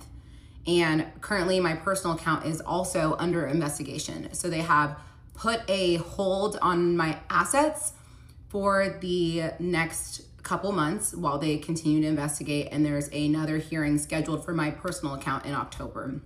So basically they froze his assets and told him that he only had like a specific amount of allowance that he was able to use from his money every single month. And I have never heard anything like this. I've never known anyone that have had their assets frozen, and I didn't know how this worked. And obviously at this point, I'm definitely feeling like all the red flags. I'm like, this does not make any sense. But there's not a whole lot I can do. And at this point, I'm just like, the only thing I can do is trust him. There's no one in my life that I was talking to about any of this, because I felt a lot of need to protect him and he wanted me to protect his image. And I remember telling him, like, I really want to talk to my family about this. Like, this is really stressing me out. And he's like, no, don't. Like, they're going to view me differently. So he very much talked me out of being able to disclose this stuff with my close people. So the last thing I want to do is just ramble about shit that does not matter. So I'm going to be honest with you guys. Not a whole lot happened between September of 2023 and November of 2023. The only thing big that happened was that I wanted him to be in Dallas. He wanted to be in Dallas. So I booked him a flight to come to Dallas. I am at this point fully financially supporting us. Like, I think he's getting like maybe like $4,000 a month that the IRS is like allowing him to use. And keep in mind, the Danish IRS is not called IRS. It's called SCAT, some other stuff. I can't even pronounce it. So that's why I'm saying the Danish IRS. So just a little side note. But October comes around. He's now in Dallas. He's been in Dallas for about a month. And we're struggling financially, but still so deliriously happy and in love, which is insane. But I cared about the money, but I loved him more than that. And our relationship was just based on this deep love that we had. And so the money was like almost secondary to the love that we shared. And so basically October comes around, he has the hearing, I'm nervous, and ends up working out in our favor, and his account opens up in October. And I'm so happy. He like immediately sent me, I think like $9,000. And I was like, oh my gosh, like this is amazing. Like we're gonna be able to like come out of this. And he said his business account, that was where the 10 million was supposed to be. That was supposed to be opened up well, not opened up. He was supposed to have a hearing set for January 10th. So that was when we were gonna figure out what was gonna happen. And I remember asking him, like, what do you think is gonna happen? He's like, well, I've been like looking at research and there's a chance that they might put in like an 18-month to 24-month hold. I go, 18-month hold? And he said, yeah, but I don't think that's what it's gonna be, but you know, we'll just cross that bridge when we get to it. Again, have never caught him in a lie at this point. And so basically his personal account's opened up. So we're alleviated of a little bit of the financial stress, but it's still like a little bit stressful because obviously I had quit my job and I was doing real estate full time. And let me tell you, y'all, I was working my ass off, but it almost was like I was restarting my career because I hadn't been working in real estate much for that whole entire year. So I was 100% relying on him for maybe like the month of November, I would say. But the rest of the months, I was still finding a way to make ends meet. I was still making a little bit of money from like doing like campaigns on Instagram, other things. So I still was like making a little bit. So December rolls around and his 90 days of being in the States is about to be up. So he went back to Denmark the beginning of December. And so my plan was to go and meet him in 2 weeks. So we're gonna spend 2 weeks apart. And so he's in Denmark for about a week and he sends me a message and he says, my dad's back in the hospital. And I was like, no. And so at this point, the plan was for me to go to Denmark and spend Christmas with his family. And this is gonna be my first European Christmas. And I was so excited for the Christmas markets and all the things. But obviously that's not the most important thing. The most important thing is making sure he's okay, making sure his dad gets better. And so I'm going through all these emotions. Number one, I'm missing him. Number two, he's dealing with all of this and we have each other's location. So I can see that he's physically at the hospital in his hometown. So I can confirm that. And so obviously the plan was for me to come in 2 weeks. And he asked me, he's like, what are your thoughts if I move up your flight for you to come in a week? And I said, obviously I need to tie up some things for work, but I would love to be there for you. And he said, okay, like then let's do that. And so I moved up my flight. My sister was watching my dog and I leave. And at this point, the plan is for me to be gone for now 3 weeks. I was originally gonna be gone for 2 weeks. Now it's 3 weeks. And we're still feeling a lot of financial stress. But at this point, like I had like 3 deals in the pipeline. So there's money that's gonna be coming in. But obviously we're still stressed out because like money's coming in, that does not mean the money's there. So we were like up to date on like bills, but still 100% stressing out. And so originally the plan was my ex said that he really wanted to go stay at this hotel called Hotel d'Angleterre in Copenhagen for 1 night before we went to his hometown to like be with his family. Cause his mom had said, I want you guys to just enjoy 1 day in Copenhagen in the Christmas markets before you come home. And so we were like, okay, we'll do that. And so he hadn't booked any of the hotels or anything. And like the day before I'm flying out to Denmark to go see him, he tells me that he just got charged this huge insurance payment for his 2 apartments. Obviously he sold the apartment complex, but his 2 singular apartments that are rented out, he got hit with an insurance payment and basically it wiped out like everything he had. So again, I'm annoyed. At this point, I'm just like sensing that a lot of this stuff is just bullshit, but I also am just like, it's the holidays, his dad's in the hospital, so I almost feel bad like coming at him whenever he's already dealing with so much. And he had said that his mom had given him money for like hotels, dinners, things in Copenhagen. She was fully aware of like the insurance payment and the financial position he was in, and she wanted to help. And again, she just wanted us to enjoy Copenhagen for 1 day before we came back. So we take the train back to Aalborg, and a good family friend picked us up from the train station. We went home, we had dinner, and then immediately we go to the hospital, see the dad, and like he looks sick, but he looks like he's like in decent spirits. And they said he was going to be home for Christmas. And so we were really, really happy about that. So over the course of the next couple days, we're going to the hospital like two, sometimes 3 times a day, just to like take his mom there, check on the dad, make sure everything's going okay. And then the dad comes home, and like obviously he's super weak, and we're like helping him around. But regardless, we had a wonderful Christmas. And even though like we didn't have a lot of money, and I remember like I got him very, very cheap Christmas gifts that year, and same thing for me. I actually told him like, you don't even have to buy me anything. Like the gift is being here with your family. And he got me a few small things, but regardless, it was fine. And the day after Christmas, we had gone to a champagne party at one of his friends' homes. And, you know, I was excited. It wasn't very often that we like went and like hung out with like friends of his. It was very, very rare. And so we went and we were having a good time. And obviously I didn't know a whole lot of people that were there, but his best friend, the one that he was with when I met him in Croatia, he was there. And we were just chatting outside. And before we had left the house, my ex had told me, I really don't want to go out tonight. Like, I just want to go to this party and then come home. And I said, that's totally fine. And so we're at the party, we're outside just hanging out. I'm talking to his best friend. My ex is inside the home.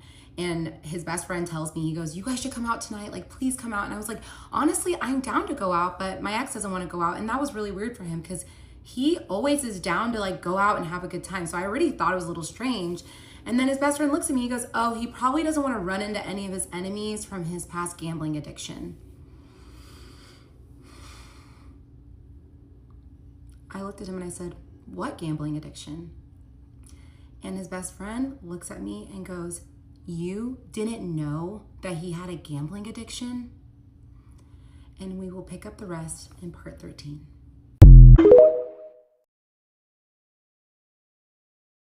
The Danish Deception, part 13. So just to recap, I was spending Christmas with my ex and his family in Denmark. And the day after Christmas, we go to a champagne party. And that's where his best friend told me that he used to have a gambling addiction. So when I hear this, I am just full panic mode. I'm questioning everything and I'm freaking out. I remember it was so cold in Denmark and I was outside, not even wearing a jacket, and I was sweating because I was just like so overheated. And so I asked him, I go, I had no idea. And at this point, his best friend is like mad. Like he's angry. He's like, are you serious? Like you didn't know? And I was like, yeah, no, I had no idea. He was like, he told me that he told you. I go, he absolutely did not tell me.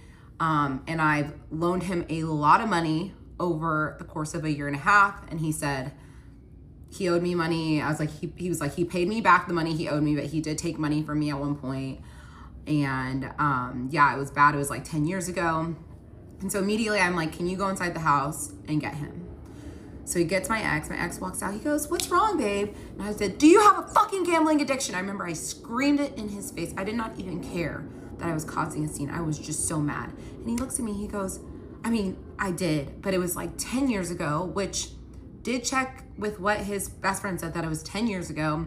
I was young, I was dumb, I was stupid. I would never, ever go back to that. And I'm like, well, let's play back all the times that I've given you money. Tell me how to make this make sense. And he's like, I have truly just had a year of so many downs, and I promise you, I would never in a million years gamble away your money. And I don't know what to do to prove it. And I was like, well, this insurance payment that you just told me about, I'm gonna need to see proof of that. At this point, I'm like, I need to see proof. Been drinking all night and we get home and I'm just ripping him to shreds. Like, and honestly, he's taking it. He tried a little bit to gaslight me and I just was like, you're not gonna gaslight me. You're in the wrong, you lied, you have an addiction and you didn't tell your wife and you're the problem. And so we spent a while just fighting. I actually ended up going to bed that night, and the next morning I'm obviously still very angry, very hurt. And he was working in the office in his parents' house. And so after he finishes working, I'm like, we need to go for a walk, because obviously his parents were home and they didn't know what was going on. And his parents are really old at this point. I just like didn't want to bring like any chaos or anything, any drama to the family, which doesn't make a whole lot of sense. Like I should have brought the whole family into what was going on, but I guess my natural instinct was to protect him. And so we go on a walk and obviously I'm angry, and he like pulls up this document showing me the invoice from the insurance, and it aligns with like the amount that he told me that he had to pay. And so I'm still angry, hurt, all the feelings. And he goes, look at me right now. And I looked at him. He goes, do you really think, you know me, do you really think I'm capable of doing this to you and taking your money and throwing it away? And I looked him in the eye and I was like, I mean, no, because at this point I had never ever seen a side to him that would ever hurt me intentionally or unintentionally. Like, I feel like he always had my best interests at heart and that he was just a guy going through hard times. So maybe it's because I'm brainwashed at this point, but I end up deciding to believe him. And especially because he showed me proof. I also asked to see his bank statements and everything checked out. And so I let it go. And I said, okay, well, do not ever lie to me again. You're my husband, I'm your wife, and you're gonna be honest with me going forward. And if I catch you in a lie again, like, we're gonna have some problems. Already had plans to go to Budapest for New Year's, that following New Year's, and we found some really cheap flights and a cheap hotel. Honestly, we didn't spend a whole lot of money on that trip, and that's part of the reason why we went. But we went there for New Year's, had a good time. As you can probably imagine, I paid for that entire trip. After Budapest, we went back to Copenhagen for one day, and then I went back to Dallas, and he stayed in Copenhagen because he had a bunch of work meetings. I'm home and obviously stressing about this upcoming hearing with the Danish IRS, SCAT, or whatever it's called. And I knew it was on January 10th, and I kind of wanted to wait and see if he would bring it up because a part of me was like, I feel like he's lying about all of this. And so January 9th comes around, and long and behold, he says, oh, my hearing is tomorrow. And I'm like, okay, he's telling the truth about that. Because if he had just like breezed past the date, I would have felt like, okay, he's lying about this whole everything, the business account. And so he tells me the next day he has a hearing. Again, I go to sleep, ball of nerves, wake up the next morning, ask him, how did the hearing go? And he said, they ended up deciding to put an 18-month hold on my account. And I'm like, oh, this is so frustrating. Like, I'm just so frustrated. I feel like nothing is going our way. And he said, listen, it's only 18 months. You're doing well at this point. Like, I was doing well with real estate. And he's like, I have my job and, you know, I don't foresee any crazy things happening. So we'll be fine. Don't worry. We'll be okay. And obviously at that point, I wanted to trust him fully, but I also didn't. So I told him I need to see proof of this. And that's when he shows me email confirmation from his lawyer confirming that there was an 18-month hold on this account. And I saw the email. Fast forward to February 10th. It's our anniversary. And so we decided we're going to go out that night. And I remember we like talked originally about maybe going on a vacation. But then we ended up canceling the vacation just because we wanted to save some money. And so we ended up just being here for our anniversary. And so we went to a nice restaurant here in Dallas, one of our favorite ones. And we go to dinner, and he's ordering like really expensive wine. Like, I think he ordered like a $400 or $500 bottle of wine. And I was like, what are you doing? He's like, it's our anniversary. And I'm like, I know, but we need to be saving money. And then afterwards, one of my good friends was at a cocktail bar and said, hey, you guys should come and meet us. And we were like, sure. I asked him if he was down. He said, yeah, let's do it. So we go. And we go to this cocktail bar. My friend is there. She's celebrating a birthday of another one of her friends, someone that not super close friends with. And they're with like a big group of girls. So I just went to go say hi to her, see her, say hello. And before I know it, my ex is like, I'm going to buy everyone around his shots. And we're at a cocktail lounge, just like kind of expensive. And I'm like, is that really necessary? Like, I feel like, and I looked around and everyone had a drink in their hand. I'm like, we don't need to do that. He's like, oh no, it's her birthday, let's do it. I'm like, you don't even know who that girl is. Like, why does it matter? And I remember just being super annoyed because I knew he had just spent like $800 at dinner, and we're at this cocktail lounge, and I realized like he's running up a bill here and he's just chugging old fashions. And he wasn't the biggest drinker. Like, he drank, and sometimes he would get like really drunk, but it was like pretty rare. And most times he could drink and handle his alcohol very well. And so tonight was really weird because I'm like, we're celebrating our anniversary, and you would think that he just like wants to be intentional with our time spending it together. And instead it just feels like he's just slamming these drinks. And I was so confused by why he felt the need to get this drunk. And so he's having a conversation with my friend, and I'm like seeing him, and he's like slurring his words, and then he's talking to my friend, and I see like a little bit of spit come from his mouth and like land on like her shoulder, and she like wiped it away. And I was like, what the fuck is that? That's disgusting. And so He's drank his like third old fashioned. And then I look up and he's ordering another one. And I look at him, I say, are you sure you should order another drink? And he looks at me, he goes, who do you think you are to tell me when what I can and can't drink? And I said, excuse me, I'm just saying, do you need to have another drink? Like, do we need to get belligerent tonight? And before I know it, he's basically just going off on me, saying that I'm disrespecting him and I shouldn't be telling him that he needs to slow down and that he's a man.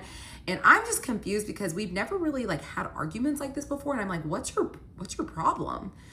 And he's like, you know what? Fuck it. Let's just go. And I was like, okay, let's go. So we get into the Uber, about to go home, and I'm like, what is your problem? He's like, I just don't like it when you disrespect me in public like that. And I was like, I didn't disrespect you in public. It's not like I yelled, hey, you're drunk, stop drinking. I literally told you right next to you, like there was no one else around. I just said, hey, maybe you should slow down on the drinking. Y'all, I don't know what happened next, but this huge, intense fight spiraled out. We get into the house and we are now screaming at each other. He's telling me that I disrespected him. And now I'm getting mad because I'm like, you're drunk right now. Like, what's going on? Like, you never behave like this. The fight escalates and he ends up walking out of the home. And I'm like, where are you going? And he said, don't worry about me. I'm going to get a hotel tonight and then we're going to see where we stand. And I was like, what the fuck does that mean? And we will continue on in part 14. The Danish Deception, part 14. I have Smokey here because I truly need emotional support to tell this part of the series.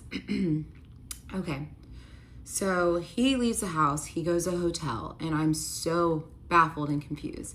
And like the messages he's sending me are just so insane. And this is a side to him that I've never seen before. And I remember I called my best friend Sarah that was living in Germany at the time because of the time difference. She was awake and I'm just bawling my eyes out. I'm like, I don't know what's going on. And like, she comforted me a lot, but I just was hurt and upset and angry. Just why is he treating me like this? And so the next day he says that he's going to come back and get some more of his things and go back to the hotel. And so I'm like, we're still doing this? And he comes over and I'm like, can we have a conversation? He's like, what's there to talk about? Like, I don't know what to talk about. Like, you disrespected me last night. And at this point, I'm like, let's have a conversation about it. And he's like, it's being extremely stubborn about the situation. But over time, he finally is like, okay, it's fine. Like, I'll unpack my bags, I'll stay. And I'm obviously pissed off that he just dropped $1,000 on a hotel room, which he spent like $1,500 the night before for our anniversary, and he just dropped another $1,000 on a hotel room. It's just like spending money so unnecessarily, and it's making me so mad. But I was like, I just want to keep the peace, so I let it go. And even though I'm still very confused at why he's behaving this way. So a couple days go by and I get a message from one of my really, really good girlfriends, and she says, hey, I've been wanting to reach out to you for some time, but did you know that your ex owes my husband $200,000? And I remember I was like eating lunch. I was next to my ex, I was eating lunch, and I'm just like, I read this message and I couldn't breathe. Like, I literally could not breathe. And I look at him and I go, what the fuck is this? And he was like, oh, well, you know, we were working this crypto deal where we were selling watches at a profit, and he's being super picky about how much profit he wants to get. I'm trying to find the right buyer, but I'll find it and we'll be fine. And I was like, so you kept that, you have this money that you owe this man and you lied to me about it? He's like, well, money's currently in watches and it's gonna be fine. Like, I just need to sell them. And so I was like, okay, even though like it's like red flags after red flags, I'm like, there's something up. So I'm really upset at this point because you don't borrow money from a friend, this amount of money from a friend, and not discuss it with your wife. And so I told him, I'm like, I'm really upset with you that like you didn't talk to me about this, but you know, it's fine. Well, I didn't say it's fine. I just said, this is unacceptable. And I remember that day we really didn't communicate much with each other. We weren't like screaming or fighting with each other. I just like really decided that I wanted to distance myself from him. What he did not know was that I was going to message my friend separately and ask her to ask her husband if the story that was communicated to me by my ex was true. So I asked her, and she responds to me and says, no, this is not correct. And at this point, it's the husband that's communicating. And for the purposes of this playlist and series, I'm going to refer to these individuals as Crypto and Crypto's wife. So Crypto is the one that's responding, and he's saying, no, none of this is true. He told me he had the watches sold a long time ago. He told me he was going to transfer the money, and I've been asking him, and he's been giving me the turnaround time. And, you know, when his dad was in the hospital, I was trying to be respectful, but also like, you know, this is affecting my work because he works very much in crypto. And so I'm reading these messages and I'm still reading it. And I get to the end and he said, and just so you know, I had someone look into the wallet that I sent money to, and it's been linked to a gambling website since 2023. And that's when I realized that he was gambling.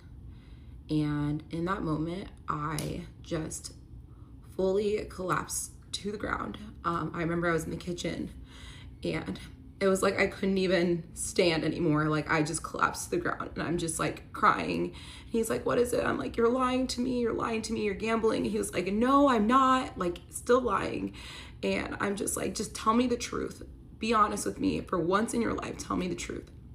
And he's like, I promise you I'm not gambling. And then I grab his face and I pull it to me and I scream in his face. I said, tell me the fucking truth. And he looks at me and he goes, okay, I've been gambling. And honestly, I was just quiet. Like it was just 30 seconds of just silence. And this next part is gonna make you all a little confused, but I actually had a showing 30 minutes after that exact moment. So I went upstairs, I changed, and I grabbed my keys and I left the house and I went and showed a house. And it was the most bizarre thing ever. Like I was in front of clients smiling, even though like everything around me felt like it was crumbling.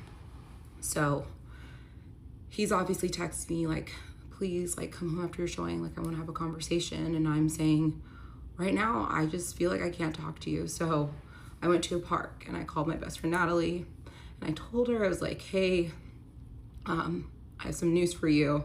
She's like, what's up? You can talk to me. And I told her, I said, he has a gambling addiction, and I just completely lose it. Sorry, you guys, I get emotional at this part. I just completely lose it. And like, Natalie's my best friend. I love her so much. And just being able to like have someone finally to like be open and honest about what was happening made me feel so good, because I felt like I could just release everything. And she was 100% there for me. She lives in New York, but she was like, whatever happens, I don't give a fuck about him. I give a fuck about you. So where do we go from here? And I was like, I don't know where we go. Like, I'm with this man that I love more than anything in the world. I find out he's been lying to me. I find out that he's stolen money from our friends, and I'm just like completely wrecked. I'm like, I don't know where to go from here. And she's like, something you need to know is that this is the rest of your life. This is it. This isn't something that just goes away. This is addiction. And she had experience with a gambling addiction specifically and has seen the damage it's caused. And so she said, this is the rest of your life. Whatever you decide, I will support you, but this will be the rest of your life. And so after that, I go inside the house and he's like, I want to talk. And I'm like, I like still was not ready to talk to him. But I decided to call Crypto's wife, who's my good friend. And I talked to her on the phone, and the first thing I said, I just started bawling my eyes out. I was like, I'm so sorry. Like, I felt so much guilt, like that I didn't know that all this stuff was happening and I had no idea. And I just told her, I'm so sorry. And let me just take a moment and tell you, I don't know if Crypto and Crypto's wife are gonna come forward, but they are two of the most beautiful people I've ever known in my entire life.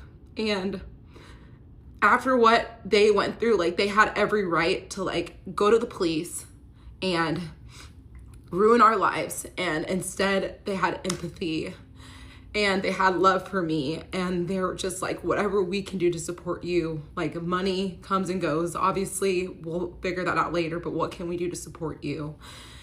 And I just was like, I don't know how to be with someone that lies to me and that I don't trust. Like, I don't know what to do. But you know, at the same time, like, I got married, we said our vows, and we said in sickness and in health, and this is a sickness, and I have no experience with addiction at all. None, zero. Like, I don't even know where to begin.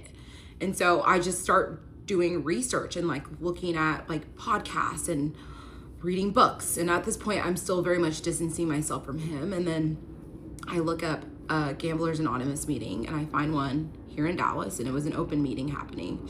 And I told him, I said, you know, it's still really hard for me to like talk with you, but let's go to this GA meeting. And so we go to the GA meeting. Everyone's like going around circle, telling their stories. I'm just bawling my eyes out during this whole entire thing, because I'm hearing like the saddest stories, and I'm hearing like the most beautiful success stories. And so in a way, it like made me understand the depth of what I was going through, but it also gave me hope. And so I, for some reason, still felt like there was like a lot that I didn't know about him. Like, there was stuff missing in my gut and my soul. And I kept asking him, is there anything else you need to tell me? Is there anything else you need to tell me? He said no. At this point, I am still in constant communication with Crypto and Crypto's wife. And Crypto tells me, I was wondering, how would you feel about me hiring a PI to look into his past? And I said, 100%, please do it. And we will continue on in part 15.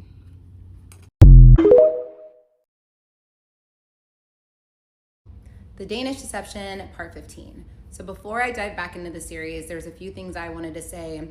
The first being that I am giving you guys majority of bad, and there was a lot of good times in our relationship. I would say I was happy 90% of the time, despite the financial struggles that we were going through. And he was what I thought was a very selfless and caring individual. And the other people in my life would also attest to that. There were a lot of times that he did not have money in his account, but when he did, he was very, very generous with it. He was the type of person that would buy whatever people need, would treat them, and I viewed him as selfless. He also was the type of person that would drop anything at any time to help someone in need. So because of those reasons, I truly believed he was a good quality human. I now know that a lot of those things were self-serving, but I wanted to make a note of that so that you guys didn't think it was just like all bad and all like money exchange every single day. It was not like that at all. The other thing I wanted to bring up is the comments. Obviously, I've gotten some negative ones and some positive ones. I want to speak on the positive ones first. Thank you so much. I did not expect to be receiving this much empathy and compassion, and I just want to say thank you. It means the world to me, so thank you so much. And I wanted to speak on the negative ones as well. Obviously, you know, I made some choices that I deeply, deeply regret. I wouldn't be doing this series if that was not the case. And there's not a single comment that's worse than anything that I have told myself already. Listen, I was a Black woman on The Bachelor. I have a thick skin for that reason. So these messages and these comments that are negative, it doesn't faze me at all. Honestly, I couldn't care less. I am prioritizing protecting others over my own self-preservation, and I will never regret that. But what does bother me is there's other victims that are reading these comments and they are feeling like they need to keep silent because they're worried about how other people will perceive them. And when you silence other victims, you are now giving the power back to the predators, and that is what I'm not okay with. So I challenge the people that are making the negative comments to reflect on what you're saying and to make sure we're all keeping the big picture in mind. We are trying to make sure victims can stand up and find their voice, and we can prevent this from happening to other people. That's all. Okay, I know, enough talking. Let's get back to the series. So Crypto tells me he's going to hire a PI to look into my ex. I was 100% on board with this. I did not tell my ex this was being done. So those few days where I was waiting for the results, I remember just being so nervous. I'm like, I don't even know what's gonna come up. Like, I feel like, do I even know this man? And so After a couple days, Crypto sends me a text and he says, okay, here are the preliminary findings. The first thing was that there was no criminal history found whatsoever. So that made me feel a little bit good, because I was like, okay, maybe this situation with Crypto is kind of like an isolated incident and it's not like as bad as I think it is. Like, he didn't like con like a ton of people in Denmark. And then the big thing that he found was that my ex did not go to the Olympics, not once and not twice. And when I found this out, I was sick to my stomach. And the first thing that I felt was embarrassment, because like, why did I not look this up? And I think the reason why I didn't look it up is because the way he downplayed it, like, oh, I didn't play, I was like backup of the backup. It just was like an afterthought to me. It's also why I didn't like bring it up to other people. There's a lot of people that didn't even know that he mentioned that he went to the Olympics, because I didn't really talk about it, because it was like I said, it was an afterthought. And so I was just deeply upset by this information. Just to know that someone could lie about something like this, I was like, this is truly sick.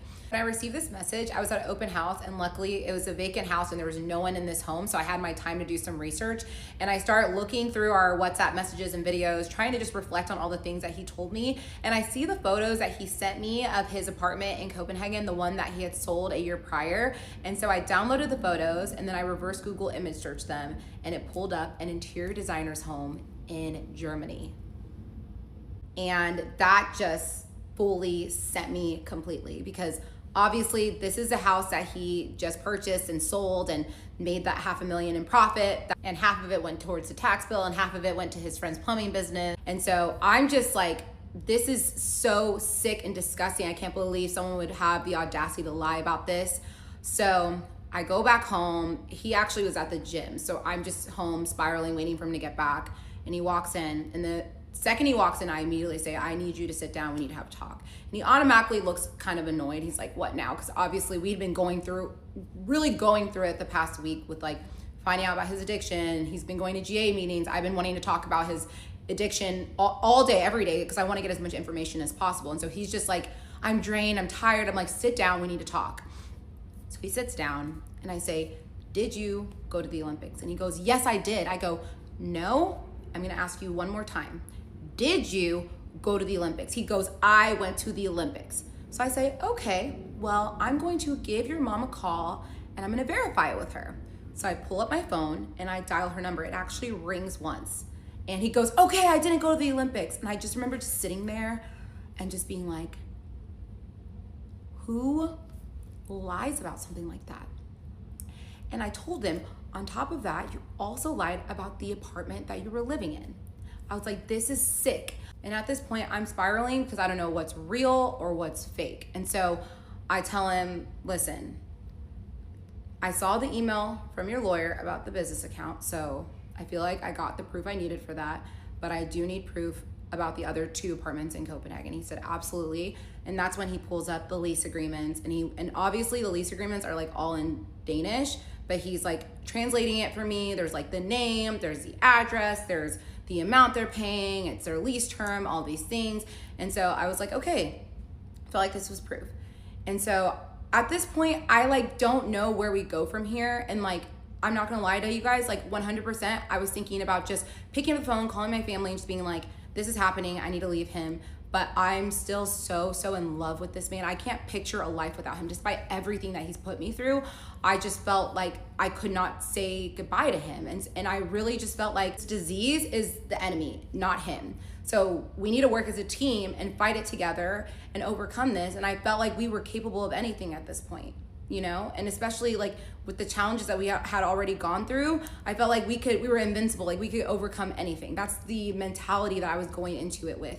And so obviously I'm talking to him about my reservations. I was like, I don't know where we go from here. Like, and I did tell him that I didn't know like how to move forward. And that's when he just like starts crying, and he's just like, I love you so much. Like, whatever I can do to prove to you that I will be the man that you deserve, I will do it.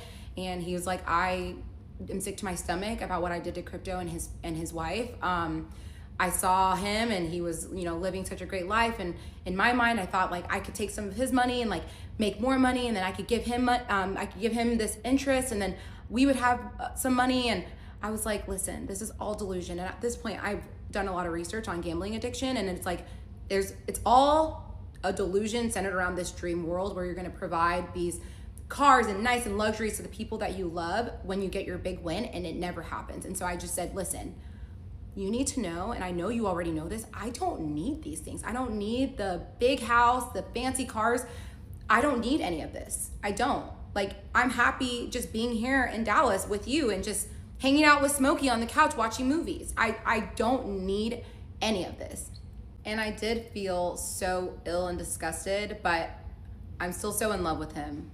Despite the lies, despite everything, the love was still 100% there.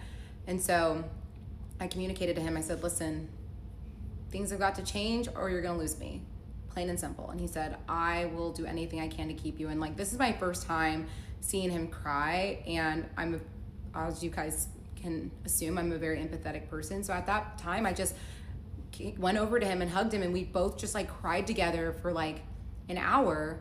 And it felt like the breakthrough I had been waiting for our entire relationship, because I'd never seen this emotional side to him.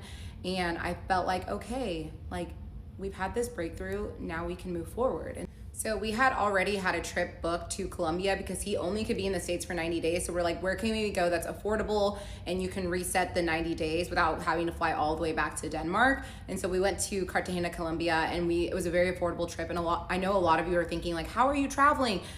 He was making a very steady income, and once I found out about the gambling, like his account was like stacking back up. I had told him like, we're gonna reach out to crypto, we're gonna set up a payment plan.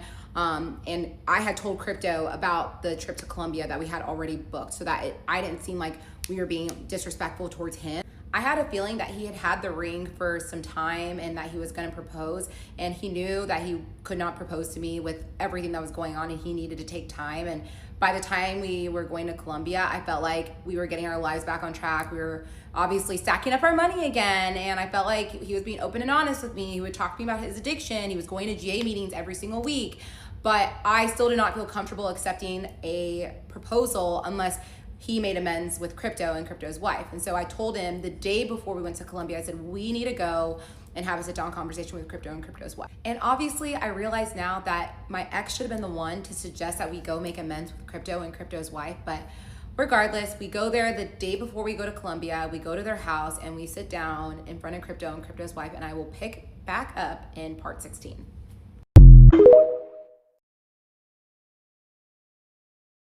The Danish Deception, part 16. Okay, let me recap a little bit for you guys. So it is now April of 2024. I found out about his gambling addiction in February of 2024. So we've had a very, very solid good 2 months. I feel like he's being honest. I have a feeling he's ready to propose because I knew he had the ring, but he knew I wasn't ready to accept that proposal from him, even though we were already married, but it still was like symbolic to me. So I wanted us to be in a good place. So I had a feeling he wanted to propose in Colombia. And so I set up a meeting for us to make amends with crypto and crypto's wife. So we go to their home, we walk in, I'm already feeling so emotional. And we sit down and at first we're just sitting, talking, catching up. And then finally, and you can tell it's like the elephant in the room for like the first 30 minutes that we're there. And then finally, I was the first one that spoke. I was just like, I just want to speak on behalf of myself and say that you guys are just two amazing human beings, and the empathy that you showed us, even when it wasn't deserved, will never go unnoticed. And I just, from the bottom of my heart, I just want to say I'm sorry for not being more vigilant and realizing the situation that we were in. And then my ex began to talk, and he basically just said, I know that I did these things, but it almost was like I was a different person. Like it felt like I wasn't in control of myself and my actions. And it was just, he was just speaking from the heart and just saying like this addiction took over me and I almost didn't know right from wrong. And crypto and crypto's wife both took turns talking, and they were just so understanding. And, they communicated, we understand this is a disease and we still care about you both, and we still want to have both of you in our lives. And it just felt like it was a great conversation, and I felt like we can move forward from here. We're going to set up a payment plan, and everything's gonna be okay. And so the next day we go to Cartagena, Colombia, have a spectacular time. And I was kind of expecting the proposal throughout the trip, and I didn't know when it was gonna come. And then there was a night that we went to dinner, and then we went out for a drink, and then we came back home. And the hotel we were staying at had a rooftop that was like overlooking the city. And so we went up there with a bottle of wine, and we're just drinking wine and just talking. And I, at that moment, just felt so grateful for him and for his sobriety and for his honesty. And before I know it, I look down and he's down on one knee and he tells me, I know this isn't your dream proposal, and I know I've let you down a lot, but I will make it up to you, and I'll spend the rest of my life trying to be the man that you deserve. And at this point, I'm just hysterically crying, and I'm so happy. And it really did feel like the happiest moment of my life. And the yes was so easy. There was not a doubt in my mind. It kind of felt like it did whenever we got married. There was no hesitation, but it felt much more deeper this time around, because now I know about his flaws, and I know about his struggles, and I know he's not this, perfect individual, which nobody's perfect. We're just imperfect people that come together and try to have a relationship. So after Cartagena, we come back, and we're just trying to enjoy ourselves, enjoy being engaged, sharing it with our family and friends, because at this point we can actually tell our friends and family, like, we're spending forever together. So we are so just happy to be able to take it all in. And Easter comes around, and I remember I was making a roast, and I had one of my friends was over, and my little sister, and I'm making a roast, and we're eating on Easter Sunday after we went to church. And my ex gets a message from his mom, and she's like, I need you to call me right now. And she never does that. So obviously we're freaking out, and I'm like, what's going on? He goes upstairs, and he's gone for maybe like a couple minutes, and I can hear him talking in Danish. And then he comes downstairs, and I'm like, what's happening? He was like, well, my dad's back in the hospital because he was going to therapy and like fell and broke his hip, and he went to go get a hip replacement surgery.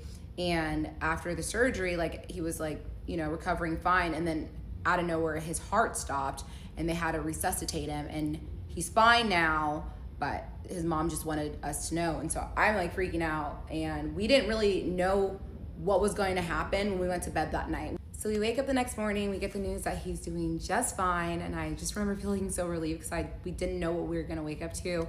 To this day, I don't know why his heart stopped, but regardless, we're just happy he was doing good. So over the course of a month, his dad's health is, he's still doing good. Me and my ex are doing really, really good.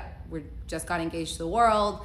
Finances are getting better. He's being honest with me. He's still going to GA meetings, and, I feel like things are getting better. And so we traveled to Panama for my 30th birthday, and we were with my sister and some of my friends and my ex, and he was actually the only guy on this trip, which was 100% unintentional. And we're on our way to Panama, and while we're in the air, obviously my phone's on airplane mode, and we land, and I take the airplane mode off, and I look at my phone, and I have all these calls from his sister and his sister's boyfriend. And so I'm a little bit confused. I open up the messages, and I see that she's saying, you need to call me immediately. Immediately I was like, oh, something bad's happened. And so I look at my ex, I show him the messages, and obviously he has similar messages as well on his phone when he turns it on. And so he was like, there's nothing we can do. We're sitting on a plane. Let's just get off the plane, and then I'll call her. So we get off the plane, and we just kind of step aside. He calls her, and he's like, okay. And he's talking in Danish, so I don't really understand what's going on. And then he gets off the phone. I was like, what happened? He was like, oh, his heart stopped, and they weren't able to resuscitate him. And I was like, what? And I was like, your dad died? And it was the most like uncomfortable position for me, because he did not show any emotion at all. And I was like, are you okay? And I just remember just holding his hand. I was like, what can we do? What can I do for you? He's like, honestly, let's just go through customs, and let's get to the hotel, and then we'll figure it out there. And it was the most bizarre situation ever, because it's like his dad's death did not faze him at all. And I am someone that's very, very close to my dad, and so I put myself in his shoes, and I'm like, I'd be wailing on the floor, screaming at the top of my lungs. And so, I know everyone deals with grief differently. I just wanted to support him in any way I could. So we go to the hotel and his mom calls him and we're on FaceTime and she's just bawling her eyes out. And I saw like one tear come from his eye. And that's when I realized it felt like he was more sad that his mom was sad than he was and that his dad died. Again, this is me just making assumptions. I don't know for a fact that that was what he was feeling, but I did feel a little bit strange. And at this point, I'm looking at flights to go back to Dallas so that we can get on a plane to go to Aalborg, Denmark, to be there for his family. And so I'm looking at flights, and he's talking to his mom on the phone. He gets off the phone, and he was like, we're actually gonna stay. I go, we're gonna stay? He's like, it's your 30th birthday. I just talked to my mom. Like, she does not want us to leave. The funeral's not gonna be for a week, so we're just gonna enjoy our time here, and then we're gonna go back home. And I'm like, this is so weird. Like, how am I supposed to celebrate my birthday when my father-in-law just passed away? It just felt so wrong. And I just remember, like, we tried our best to have a good time on the trip, but it was just like, we were sad every day. And there was one night that my ex got really bad food poisoning. We had to get a doctor into the room to give him an IV. It just felt like everything was going wrong. And so I am not gonna lie, I need to go back to Panama and experience it again because that trip was like not it. And I wanted to make something very clear. He paid for everything for that trip to Panama. So like flight, hotel, and all the meals for everyone, including me and the girls that were on the trip. So we go back to Dallas for one day and then we head to Denmark, and it was so nice being there for his family. It was so emotional, and seeing his mom cry, just be so sad, it like broke my heart.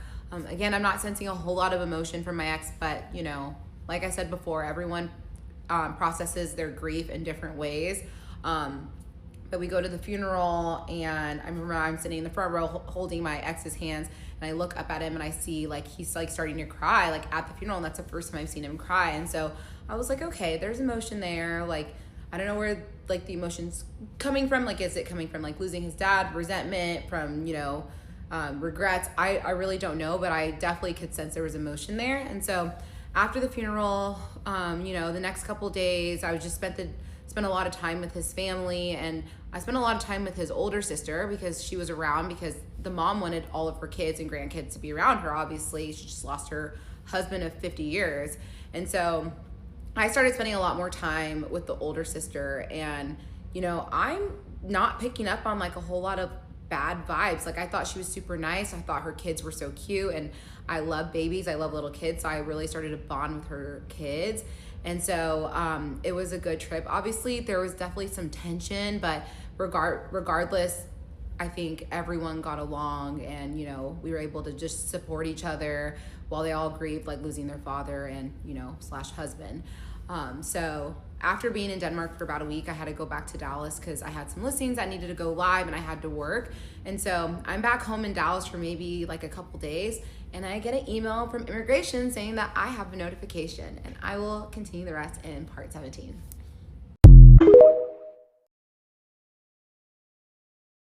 The Danish Deception, part 17. Okay, so I get a notification from immigration, log into my account, and long behold, the petition was approved. And I remember I was relieved for a few reasons. The first one is that, you know, obviously we get to start building life here together in Dallas, but also if there was any skeletons from his past, I feel like it would not have been approved. So I almost felt like relief whenever I saw that. And so I called him, and obviously he was excited. We called our lawyer, asking her, you know, what are the next steps? And she said, well, you can stay in the States next time you come, and we can file for a work visa and a travel visa, but you're not gonna be able to go back to Denmark. And at this point, he was like, since my dad's passed, like I can work remote.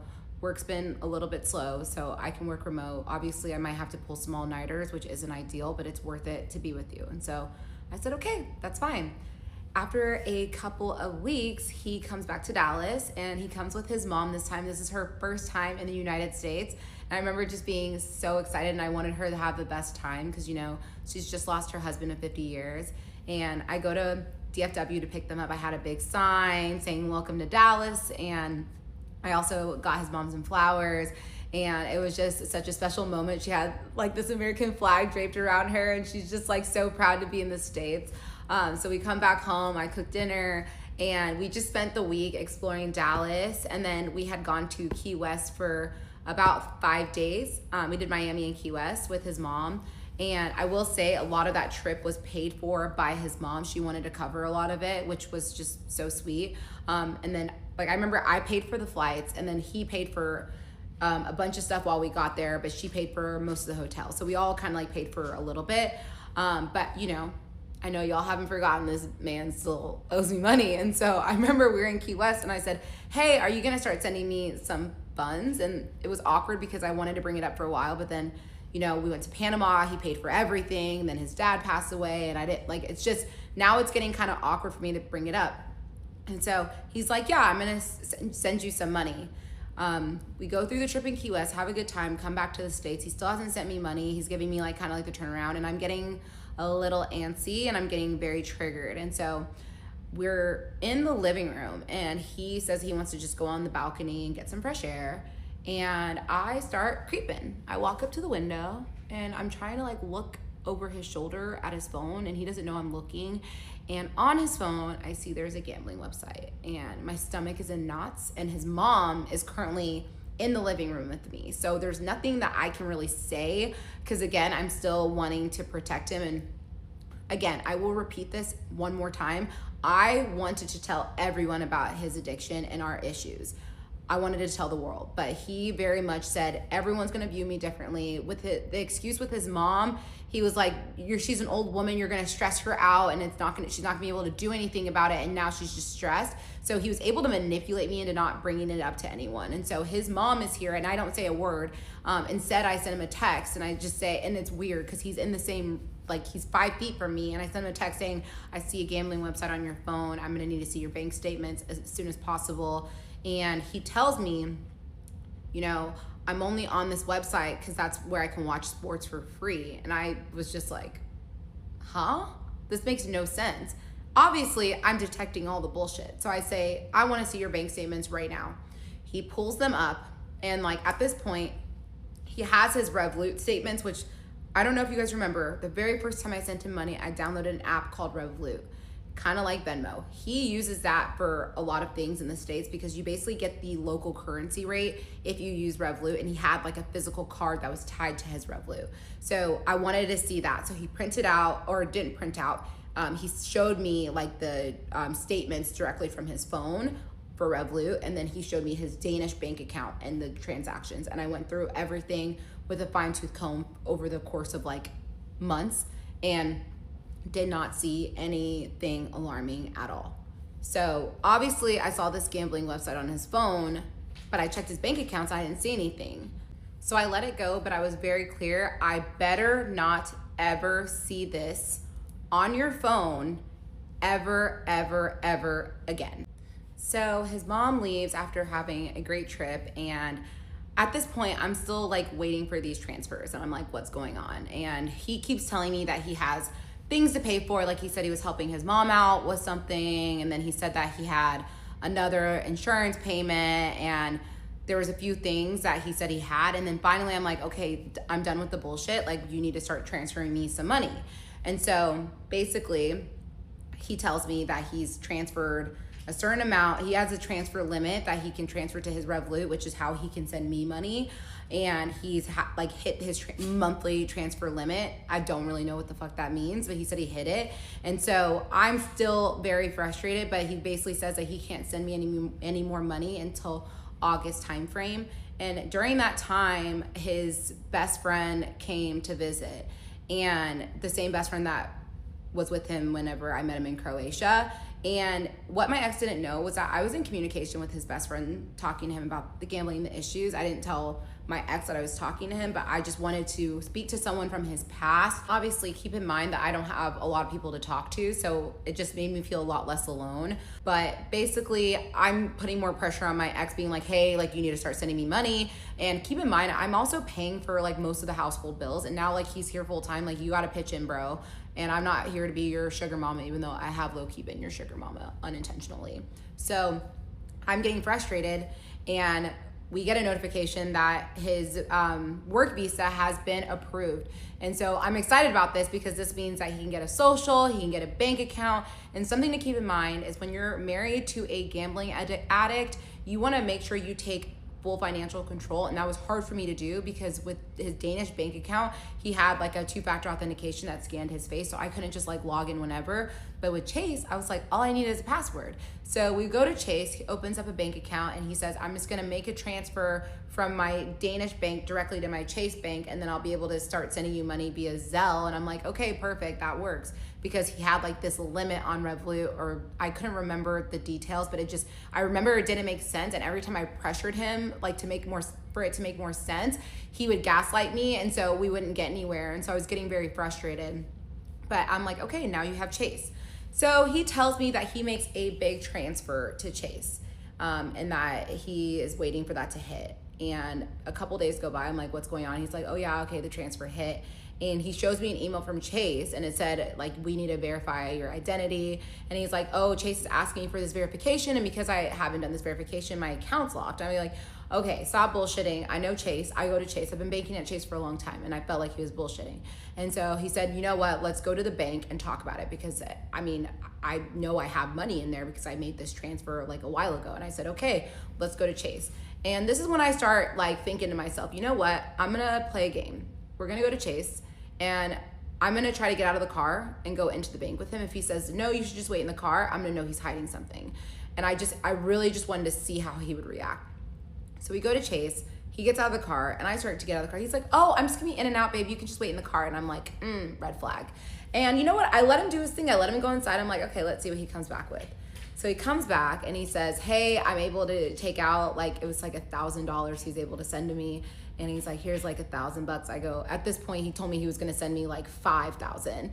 And so I'm like, what's going on? Are you lying? He was like, no, I'm not lying. I was like, well, I'm tired of carrying this relationship on my back, and I'm over it. And that was like, this is when I start really standing up for myself and telling him that I'm just done with the bullshit.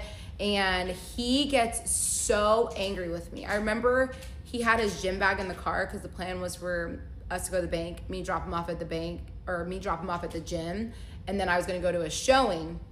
I drop him off at the gym, and he slams the car door. He goes, don't worry about picking me up, I'll walk home. And I get home and I'm like, can we please talk about this, because I wanna squash this. He goes, the way you talked to me was so disrespectful, and I'm not okay with it. There's money in that account. And I said, listen, I'm getting triggered. Like, I feel like you're lying about a lot of things, and it's making me feel like you're gambling. So I just need you to tell me the truth. He's like, I am telling you the truth. And like, you disrespected me, making me feel like less of a man, that like you've, supported us more than I have. And I was like, I'm not trying to make you feel like less of a man. I'm just telling you that I'm fucking tired of carrying this shit on my back. And he storms off, goes upstairs, goes in the guest bedroom, closes the door, and he refuses to talk to me and like locks the door. And I'm like, what is going on? I remember just being so angry because I'm like, you're the one with the addiction. You're the one that's hurt me, and somehow you're finding a way to put it all on me, and that's not okay. So I remember being really upset. And so basically I had a work event that night, and I was trying to decide whether or not I wanted to go. And then finally I was just like, you know what, I'm gonna go. I need to get out of the house. So I go. And at this point, it's really hard for me to hide my emotions. And a lot of the people at my last real estate firm probably remember this event. I showed up and I just was like bawling my eyes out. And like a lot of people didn't know what was going on, but I was just really, really sad and struggling a lot because I just felt like I was being gaslit. And I remember there was one of my coworkers, and we were sitting in a corner at this event, and I actually ended up telling her about my ex's addiction because I just, in that moment, needed to talk to someone about it. And she was so sweet, so welcoming. Shout out to you, you know who you are. And so basically I go back home, and he's upstairs in the bedroom not wanting to talk to me. So I'm like, can we please talk? He's like, I don't want to talk to you. And I was like, okay. So basically I'm on the couch, and it kind of worked out because we have some really good friends that they have cars that they use for Toro that they own. And we had picked up one of their cars because they were out of town earlier that day, and their car was outside and the keys were right on the counter. And so I was like, you know what? I know the PIN code to his Danish card. I bet it's the same PIN code for his Chase card. And so what I did was I grabbed the key to the car, my friend's car, and I like kind of sneakily snuck out of the house because I didn't want him to hear the garage be like, where's she going? So I snuck out of the house. I went to Chase and I put his card in, I put in the PIN code, and it was accepted. and I clicked the lovely button that said check balance. And what was in his account? 34 cents. And we will continue on in part 18.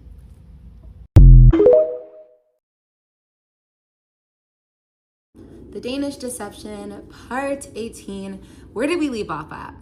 Oh yeah, 34 cents. So I look at his bank balance and it's 34 cents. And at this point it's 1 a.m., which is why I was super sneaky with the way I got into my friend's car and went to the ATM because I didn't want him to hear the garage and be like, where's she going? So when I came home, I literally popped melatonin and went to bed. I didn't even want to open that can of worms because it's late at night. So the next morning I wake up, I look at him, I go, I have something to bring up to you and you better not lie. And I don't even think you're gonna be able to lie. He goes, what is it? Then I pull up the phone because I, took a picture of his bank balance. I'm like, this is actually the balance in your bank account. And he just looks at me and he's at a loss for words. And for a narcissist, that's the most beautiful thing in the world when they have literally nothing to say.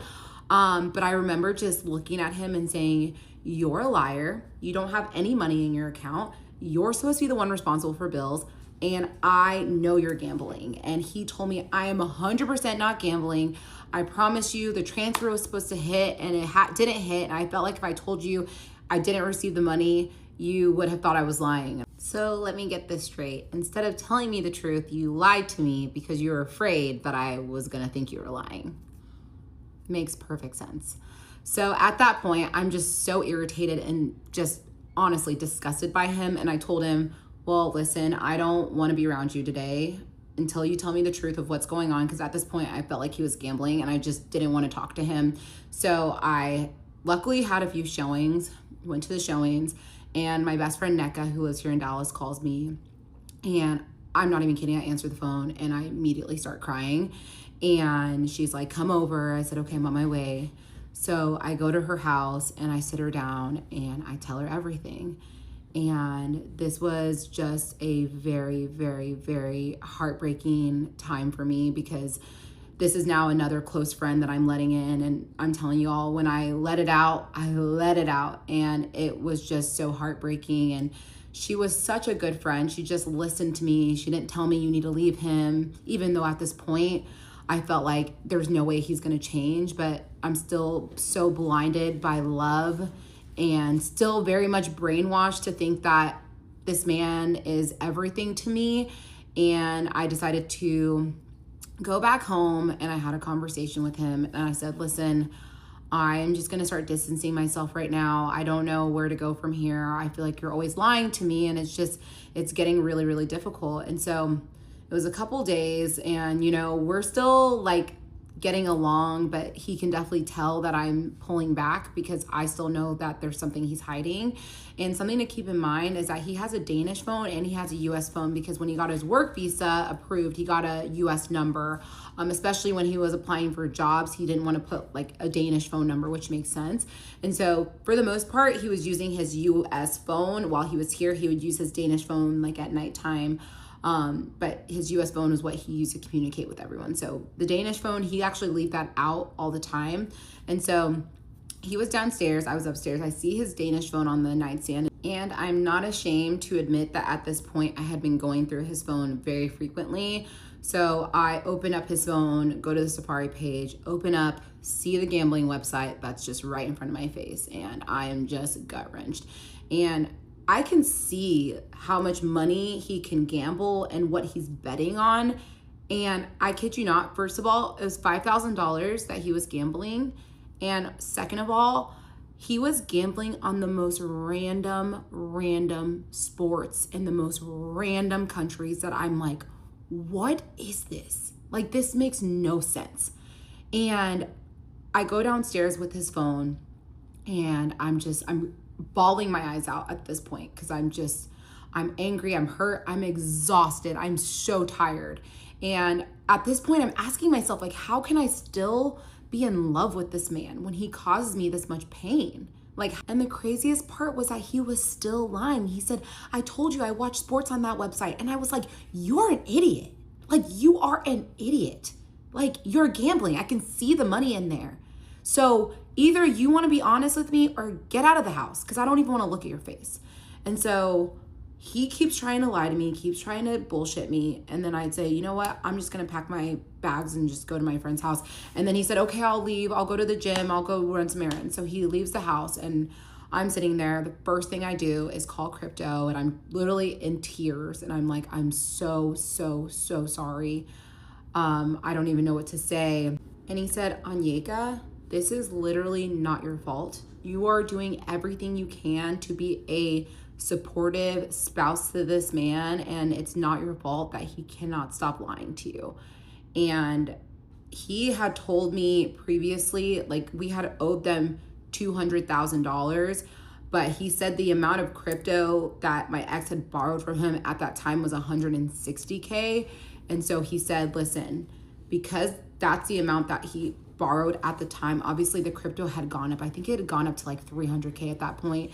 And when his wife had brought it up to me, it had gone up to 200K, gone up even higher. He said, how about you guys just pay us the original amount that was borrowed? And I said, I just feel like that's not fair to you. And he said, I promise you I'm okay. Another reason to just love crypto. He's amazing. And one thing he said to me was that if you're not seeing him want the progress for himself, that's when there's a problem. So you need to know when you've had enough, and you need to know if he's not taking this seriously and taking his recovery seriously. And I agreed with him. And, you know, I will be honest, like I, in that moment, was not ready to leave him. I still was fully in love with him, still fully brainwashed into thinking that he was this great person. So crypto said we could skip that month's payment and then pick back up the next month because he knew I was, you know, carrying everything on my back and he didn't want me to bleed myself dry because of my ex's issues. And, you know, it's kind of messed up that I was even the one that was having these conversations with him and not my ex. And I just took ownership because I've never owed anyone money before. And I wanted to do what was right and I wanted to be respectful of him. And so I also told him, just so you know, like he has a business account that's going to be opened back up in July because, you know, it had an 18-month hold. So once that's lifted, we'll be able to pay you back the rest of the money that we owe you. So keep that in mind. We're going to obviously pick back up on the payment. So you will be made whole. And he said, okay, that's totally fine. And so we left it at that. My ex comes home and I sit him down, and this is the first time that I bring up divorce. And I tell him, right now, I don't know if I can be in this marriage anymore. And I really am contemplating filing for divorce and calling my parents and telling them everything. And he said, please, like, I cannot lose you. I'm going to get better. He said, I want to get better. Like, I want to get better for me and for you. And so I said, at this point, I'm not going to say anything. I'm just going to sit back and watch you, and I'll decide if I want to stay with you. And he said, okay, I'll prove it to you. So over the course of the next, I will say 4 months, this was October 2024. And over the course of the next 4 months, like I said, I'm not going to just sit here and ramble. I'm trying to get to the good part, guys. I promise. I remember his mom had come back to visit us for Thanksgiving. She met my parents. It went great. The following month, my mom came back, spent Christmas with us. Things were going good. And I remember when January hit, I was like almost a little bit excited because I was like, this is the year the business account's going to open up. And it had been about 3 months since his relapse. And I felt like he was making a lot of effort to get better. He was going to GA meetings. He was going to therapy. He was having money in his account, all the good signs. And he had the 2 apartments in Copenhagen and was putting in a notice to kick the tenants out so that he could sell those apartments. So basically the plan was to use the business account to pay for our wedding, to pay off crypto, and then we were gonna sell the 2 apartments, and that was gonna be like our base to start like investing and build our foundation here in Dallas. And we had kind of delayed wedding planning because, you know, we wanted to be smart financially. We're not gonna plan a wedding a year after all this stuff happened. And also, like, you know, we wanted to prioritize paying back crypto. But we were looking at the numbers, and with the business account, we were gonna be able to make crypto whole, and we'd have some extra money for the wedding. And in addition to that, you know, we were both making an income, so we were starting to talk about wedding plans. Obviously, I'm Nigerian and my parents are very traditional and I love my culture, and I was excited to do a traditional wedding, and I was talking to my parents about what I wanted, and I was like, maybe we could do a wedding in Nigeria. And, they were really excited about it. They were hyped to plan it. They loved my ex, and, we were getting excited. And so my mom said that they were going to go starting to look at venues and all the things. And at this point, I kind of figured that my parents were going to cover the traditional wedding because we were going to cover the white wedding. When I say white wedding, I mean white dress. So traditional wedding, the Nigerian wedding, white wedding is like white dress walking down the aisle. So in case you hear me say that, not because I'm marrying a white guy. So I'm talking wedding plans with my mom, and she brings up finances. And that's when she proceeds to tell me that my ex has told her that he's going to pay for both weddings in full. And I'm sitting there just confused because I'm thinking about the money that we have coming in and our two salaries. And I'm like, okay, we're good to pay back crypto and we're good for our white wedding, but we don't have any wiggle room to pay for an additional wedding. So I call him up, and at this point I'm angry. I go, why did you commit to paying for a wedding without telling me? And I will continue on in part 19.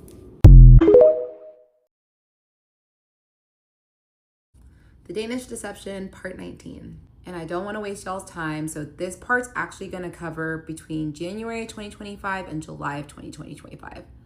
Okay, so I call my ex, and I'm just so confused. Why did you commit to paying $10,000 for this wedding? I just do not understand. And he said, well, I really just wanted to help your parents out. And now I understand narcissists have this need and desire to be admired, and that's where it came from. It wasn't just him wanting to be a good person. But I was super frustrated, and we talked about it, went back and forth. I'm like, we don't have to do this. Like, my parents are very generous. I know they'd be more than happy to pay for the wedding.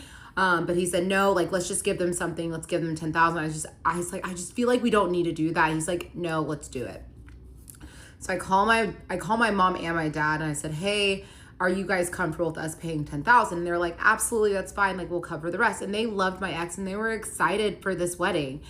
And side note, I had communicated to my parents about the business account. So I told them, we're going to end up paying you in July, if that's okay with you, just because we had a bunch of expenses.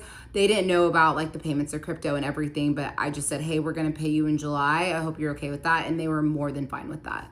And so we put that to rest. I need you guys to remember that 10,000 that was promised to my parents. There's a reason why I'm bringing it up. It's going to come back in the end. So now it's January of 2025. We are in this year, you guys. I promise this is coming to a close tomorrow, so get ready. But it's January 2025. We get the news that his green card has been approved.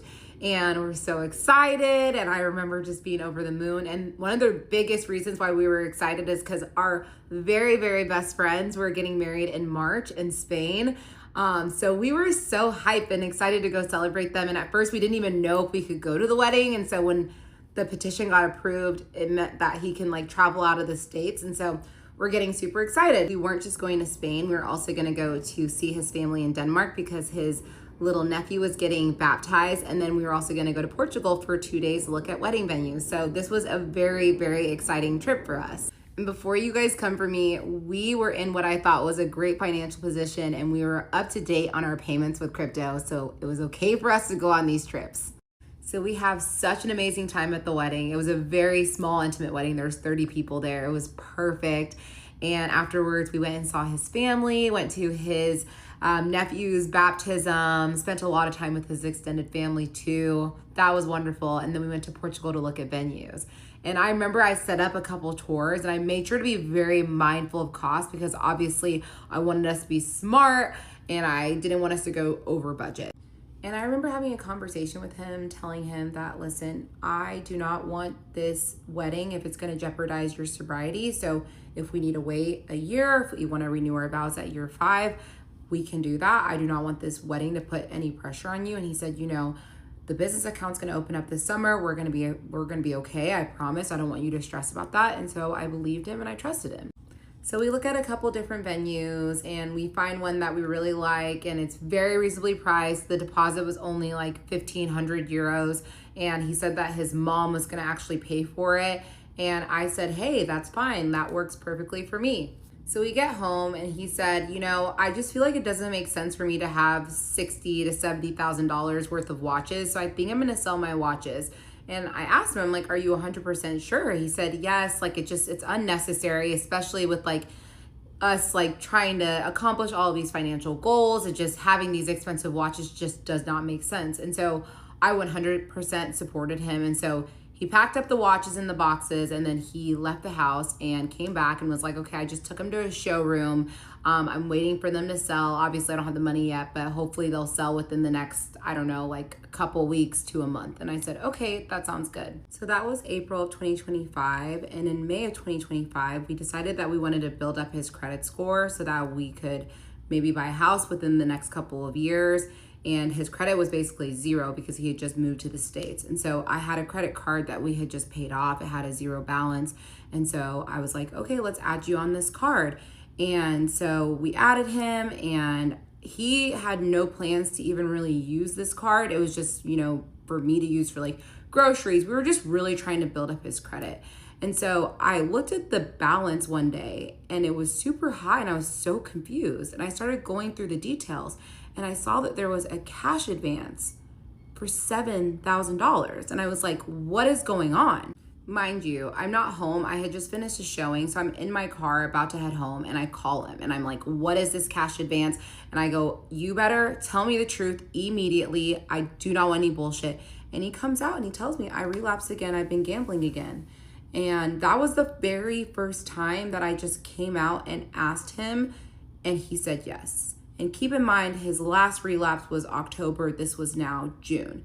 And so obviously I'm hurt, I'm sad, but I'm also like so grateful that he told me the truth. I remember the first thing that came out of my mouth was, thank you so much for telling me the truth, because I just was grateful that he didn't automatically lie about it. So I come home, I'm obviously very upset, but I'm trying to meet him in a peaceful way because he is trying to be honest with me. So I walk into the house and I'm like, tell me everything. And he said, okay, well, I took a salary advance in May and I tried to recoup it. And I actually ended up selling the Rolexes and taking that money and gambling it away. And so I took the money from the cash advance to try to win it back. And I haven't spent it yet. I still have some of that. And you guys, this was such a weird experience because I was so angry and hurt that I was still going through this, but this was the first time that he was being open and honest with me, quote unquote. So I was grateful for that. So I told him, I'm like, okay, well, I just have to ask you a question. Is this because the business account doesn't exist? Like, I just don't understand why you would relapse when this money's coming. He goes, babe, like, you just don't understand gambling. Like, it just, sometimes it happens and there's no rhyme or reason. And so I said, okay, I just need to confirm with you again, is this business account exist? He said, 100% it exists. And I'm sorry, I promise you, like, this feels different. Like, just being able to like come forward to you, be honest with you. I feel like I really am changing and I want to be better. And this money's going to hit. We're going to have our dream wedding and everything's going to be okay. And so I believe him and I trust him. And then fast forward to July, I ended up having a bachelorette party for one of my good friends, Tracy. And while I'm at the bachelorette party, I knew the date of the hearing with the Danish IRS for his business account to open up. I knew that was going to be while I was on the bachelorette in the middle of July. And so I remember I was on the bachelorette and I woke up early on the second day I was there because I knew that was the day of the hearing. And I get a text from him and he says, call me when you can. And we will pick up the rest in part 20. And tomorrow is the grand finale. And I hope y'all are ready because it's about to get absolutely insane.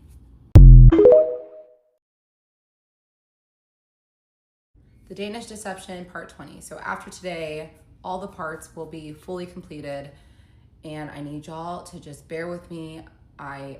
This was a very traumatic and emotional experience for everyone that was involved, and so you're gonna see tears, and I'm gonna try to keep my composure as much as possible. So I'm on this bachelorette trip in the Bahamas, and the second day I'm there, I know that's the date of the hearing with the Danish IRS about the business account. And I'm very, very nervous. Like, obviously I had money in my bank account, but this business account was supposed to be what was gonna go towards crypto and paying for the wedding. And so I just wanted everything to happen the way it was supposed to happen. So I wake up that morning, he tells me, call me when you can. I pick up the phone, I call him, I step outside, and he actually has good news. And the good news is that the business account doesn't have 200,000, it actually has 300,000, and he hadn't been able to log into it for 18 months. And so he was very surprised that the account actually had more money than he thought. So I was so over the moon excited. I told him, I said, thank you so much for, making smart choices and, helping us build this foundation for us to start our lives together in Dallas. And he had told me he was on the phone with the bank for like 45 minutes, ironing out the plans. They closed down the business account and they were gonna just transfer him the amount of money that was owed to him. And so obviously I don't take his word for shit at this point. So I asked him, I'm like, can you send me a screenshot of the phone call? Like, I want to see the phone record. And so he sends me a screenshot and it shows that he was on the phone for 45 minutes. I type in the number in the screenshot that he sent me, and I put it into ChatGPT, and it said it was linked to his bank in Denmark. So I was like, okay, this is real. Why would you spend 45 minutes on the phone with the bank if this wasn't real? So at this point, I'm like, okay, finally there's truth to something he's saying. And I felt so much relief. So after the Bahamas, my ex sends a text to my parents, and I'm in the group chat too. And he's saying, hey, I'll be able to send you the money by the end of this month. Can you please send me your banking information? And my mom says, of course, here it is, gives her bank information. Now we're at the end of July, and I asked him, hey, has the money hit? Has the money hit? Still hadn't hit. So what he said was, what I'll do is I'll send your parents the money on August 1st after I get paid from my job. But regardless, like, that money is gonna hit at some point in August. And I said, okay, that's perfect. So beginning of August comes around and he tells me, hey, I just sent the money to your mom. And I said, okay, perfect. Can you please show me the screenshot? And he said, yes. And he showed me the screenshot, and it said that the payment was scheduled for August 9th. So August 7th and 8th comes around. I tell my mom, hey, you're gonna receive the money by August 9th. And she said, okay, sounds good. So August 9th comes around and I ask her, hey, have you received it? And she said, no, I still have not received it. And so I was like, okay, that's weird. A couple of days go by and I'm like, have you received it yet? She said, I still have not received it. So now it's like August 12th and I'm on FaceTime with my mom just chit-chatting.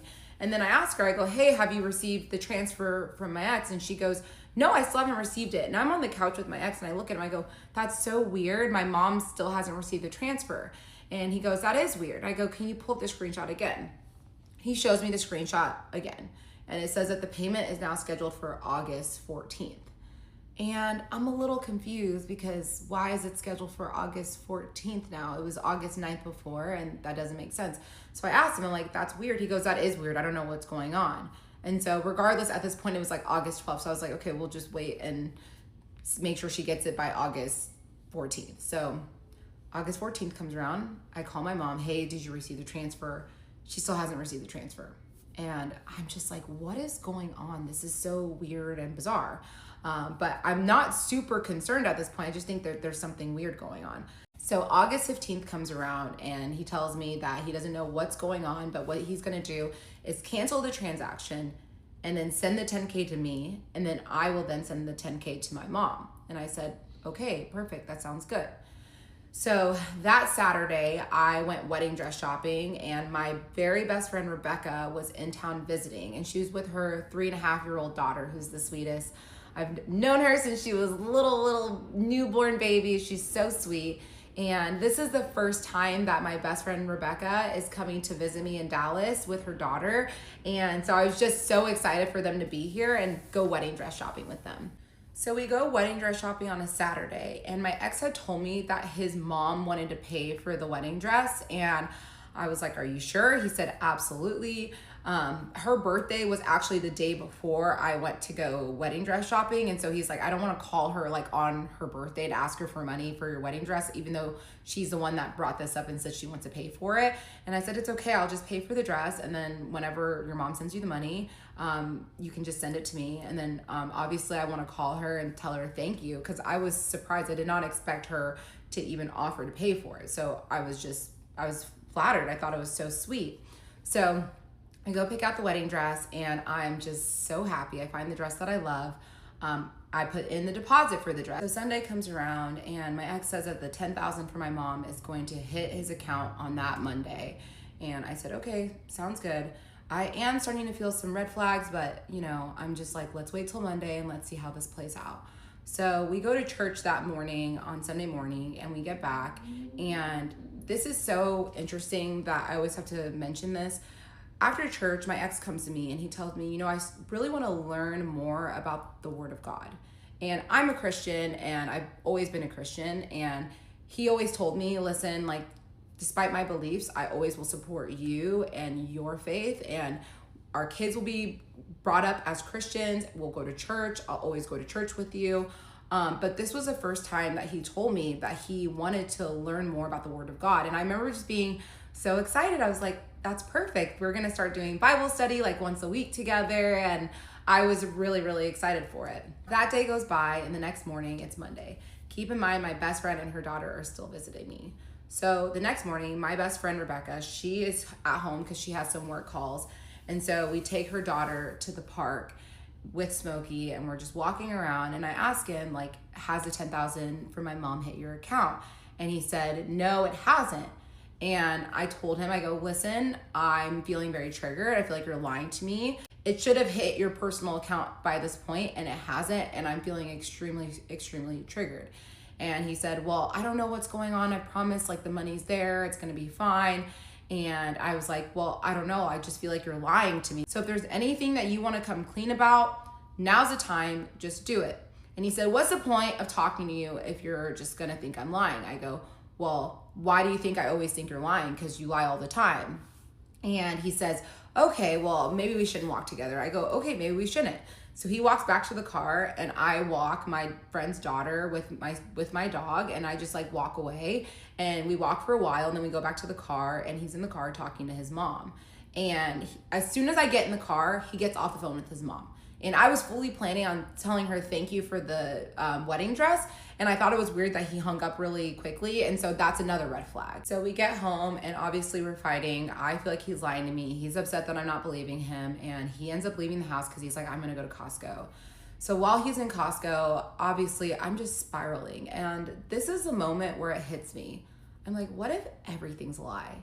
And I don't know why, like, my subconscious has been thinking this all along, but this is the first time I fully am asking myself this question. And so I'm laying in my bed and I start playing with the app Revolut and I start looking at it. And that's the app that he sent the money to my mom. And obviously he sent me screenshots. I sent the screenshot to my mom to verify it's going to be hitting on August 14th. And so I start playing around with the app and I just, you know, I wanted to see what it would be like if I wanted to send a big payment. And the way Revolut works is you have to load the money into Revolut before you can send it to anyone.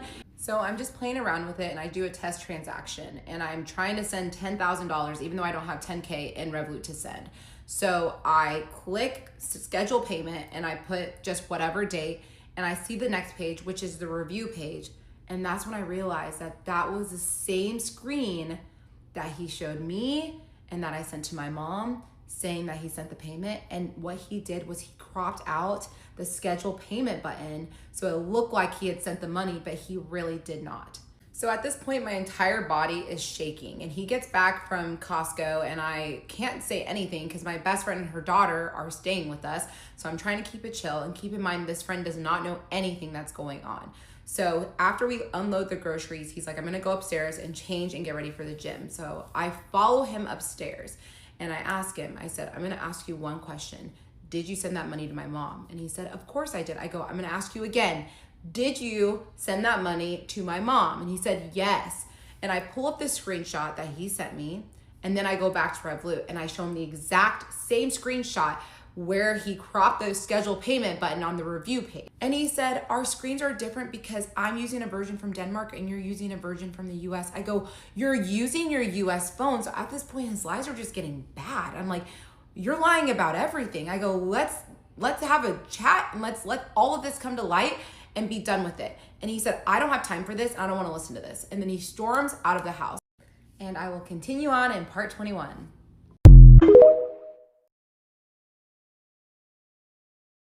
The Danish Deception, part 21. So a lot of the things that transpired over the next couple of days happened over text. So I have my old phone. I'll be reading a lot of the messages because it's hard to really convey everything just based on memory. So I send him a screenshot of the test transaction that I did and then the screenshot that he sent me for my mom. And I literally put them right next to each other. And I said, here's a side-by-side comparison for your reference. You've been caught red-handed, but if you want to keep lying, by all means, do your thing. And you can clearly see that you dragged it down to remove the schedule payment button. And then I had the test transaction with the schedule payment button circled. He says, I am telling you, Anyeka, I made the transfer to the account she gave me. I would have come clean right now if I had it. At this point, I think we should call off the weddings. We are not working as a team, and I don't want to keep fighting over this. Your mom will get her $10K as soon as I get it back. No, let me rephrase that. We are calling it off. I'm doing my best for everyone. Now it's time to focus on my own mental health. I will stay at a hotel for a few nights. This is all too much for me. Once I get the money, we can discuss if there's a future, but the weddings are off. So at that point, I'm just, what is happening? This is just, I'm so confused. Obviously, I had just bought my wedding dress and I was planning this wedding, but the weddings weren't even like on my mind. I just knew that he was struggling with something really, really big and I wanted to know what it was. And the weddings, at this point I was like, let's cancel the weddings. I don't even care. I was more focused about his well-being and making sure he was gonna be okay. So I do another test transaction, but this time I actually loaded money into Revolut and then I sent it to myself. And so I said, FYI, this is what it looks like when you actually make a transfer in Revolut. And I did like a couple $100s, just a small amount. And I said, the lies need to stop. Aren't you tired and exhausted? Do you think I want that for you? He goes, don't worry about me. I'll go to Denmark either tonight or tomorrow. I have enough miles to book it. Then we'll figure out the business account and you will be made whole. After that, we can figure out the next steps.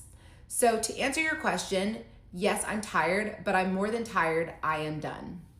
So I sent him this message. You think you leaving is what I want? We don't need space. We need a relationship that's open and honest.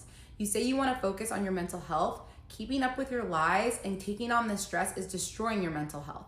You say you want to work as a team. How can we if you can't be honest with me? I'm here for the good, the bad, the ugly, but we can't work through any of this until you can give me the honest truth. So he gets back from the gym and he walks in the house. He walks past me. He walks past my best friend, goes up to the room. I follow him into the room and I go, hey, can we talk about this? He said, what is there to talk about? I told you I'm done. And I go, what does that mean? He says, I want a divorce. And at this point, I'm just stunned because never once has he mentioned leaving me or divorce or anything. So I'm shook at this point. And then he proceeds to tell me, he said, you prioritize your friends and family above me in our relationship. I've never felt like this is my home. I'm a guest in this home. My stuff is in the guest closet. And I'm like, your stuff wouldn't fit in the master closet. Like, it's fine. Like, I'm just sitting here just so confused.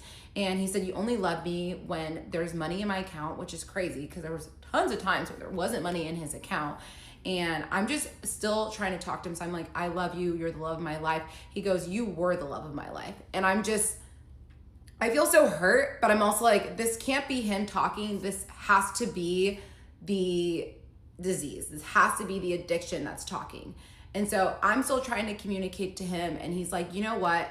Don't worry. I'm going to fly back to Denmark. I'm going to get the money from the business account, make sure you're whole. And I also have received an offer to be a CEO of a company in Denmark making $1 million. And so now I'm just like, oh my gosh, he's for sure spiraling. Like, this is 100% the addiction. And it's insane because at this point I should have just been like, okay, go buy it and be done with him. But I'm very much still fighting for the relationship because I don't think that there's anything crazy big that we can't navigate and come through together. So we're not making any progress in the conversation. So I leave. I go to my friend Rebecca. I said, let's go for a drive. So we take her daughter, we go to the lake, and I tell her everything. And I just break down, and she's in shock because she had no idea that I was dealing with this along with most people. And I'm like, I don't know what to do. Like, I don't want him to leave me. And at this point, it's crazy because I had definitely thought to myself, like, what life would be like without him, and almost was like mentally preparing myself for it. But I always thought it was gonna be on my terms. But the fact that he was leaving me just like put me in like this like fight or flight, and I just wanted to fight for him. So while we're at the lake, he sends me a message. He says, "Are you all gone? If yes, do I have enough time to pack my suitcase?" And I go, "We drove to the lake." And I said, "I love you. We're going to figure this out. Let's take some space, but flying to Denmark is not the answer." And he says, "I have made up my mind and I'm not changing my decision. We are both exhausted. Our individual peace has been at stake for too long and we need to protect that. We tried. God knows we fought for it, but the battle is over.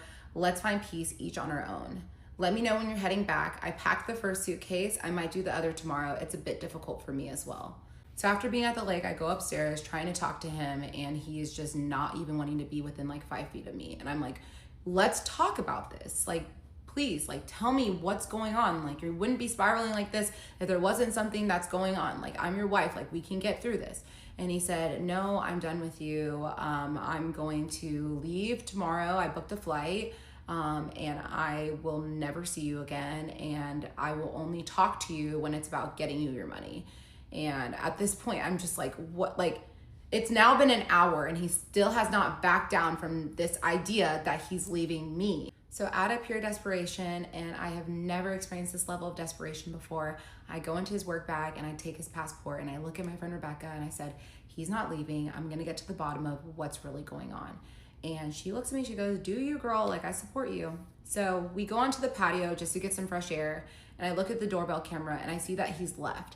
And he had 2 big check luggages packed and then his carry-on. And I see that he only left with his carry-on and his work bag.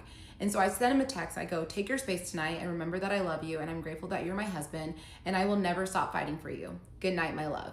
And at this point, I'm angry, but I'm being nice because I've done so much research on addiction. And I know whenever an addict is spiraling, the worst thing you can do is fight them back. So I'm just trying to be calm and be peaceful so that he can find a space to be able to come and be honest with me. And he said, "Wrap your head around the fact that I am not your husband anymore. We are done. Today has shown me that I won't have anything to do with you other than settling my debt.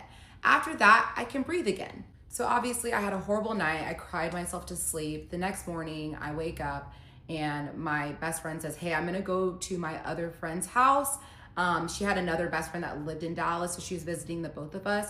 And I was more than okay with that because I didn't think this was a good environment for a child anyways. And I knew he was gonna come back to the house and I thought that was for the best. And so I drive her to her friend's house and my ex had messaged me like, "I'm gonna need the house until 1 to grab my things before I go to the airport." And I remember being like, "Okay, that's fine. I'm gonna drop her off at her friend's house." And he doesn't know that I'm like trying to intercept him so I can have a conversation with him. He also does not know that I have his passport. So I drop Rebecca off at her friend's house and I come back and my ETA is like 12:30. And I know he said he was gonna leave around 1. So I was like, okay, I'll have some time to intercept him.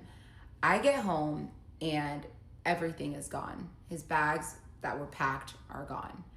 And I don't know if anyone's ever experienced being left by a spouse without knowing, or even a partner in general, but it is the most devastating feeling in the world. And especially someone that you shared your life with, they're there one day and the next day they're gone. It is just gut-wrenching. And I honestly at that point just start screaming. And I sent him a text and I said, "I have your passport." He said, "What the fuck is wrong with you?" I go, "Please come home, babe. You fight for the people you love, and I love you, and we will get through this." And he said, "This stunt literally cost me thousands of dollars. My decision is made. Remember who is fighting who." And I said, "We just need to talk through this. I know you're hurt, and I'm sorry for my part in this, but you're my husband, and we will fight through this. We're building a life here with friends and family." He said, "I am over it, but don't worry. All your troubles will go away. Now it'll just take a day longer and cost me more money. Ridiculous. I don't care anymore. I really don't." I say, "I don't believe that. You wouldn't have married me if you wanted to give up that easily." He said, "Well, okay, but I'm getting a temporary passport, so I'll be leaving, and you made sure to take my green card too, so even if I wanted to come back, that's not possible. Take care. And you think I'm giving up easy? You're delusional." I said, "I can mail it to you." And at that point, I'm freaking out because I did take his green card. So I get in the car and I said, "I can bring you your passport and I can bring you your green card. I'll go to the airport." He goes, "Don't worry, I'm on the phone with the consulate. They'll figure it out. I don't need you." And I said, "I'm on the way with the passport right now. I'll be there in 20.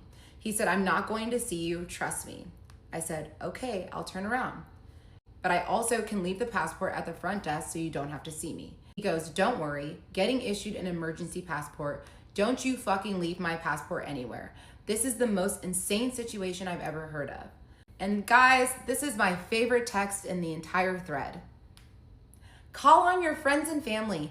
You prioritize them, now they can show up for you. And just to be very clear, I do not give a fuck if you tell everybody everything. So here I am telling everybody everything. So after that message, he says there's no coming back from this. And I text him back and I said, okay, I will accept that now.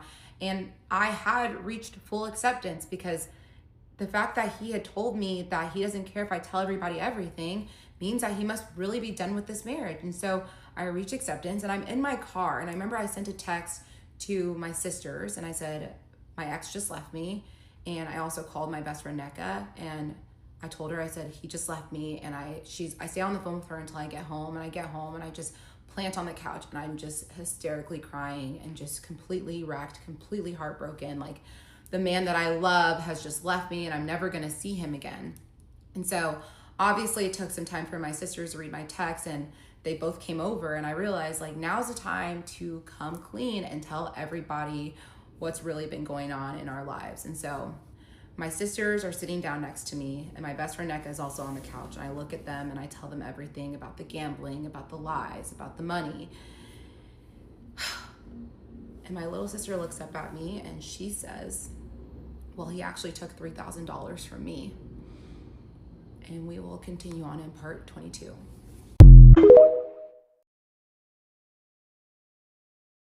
The Danish Deception, part 22. So my little sister looks at me and she says, he took $3,000 from me. And I am just silent for like 5 seconds. And I want you all to picture a horror movie in your mind and picture the screams in that horror movie. I can guarantee you the screams that were heard from me were 10 times worse. It was the most heartbreaking moment of my entire life. My little sister is like, she's my world, and to know that he took advantage of her was just, it was so heartbreaking. And in that moment, I 100% fell out of love with him. And it was like the spell that was on me had been broken. I went from survival mode to clarity in a matter of seconds.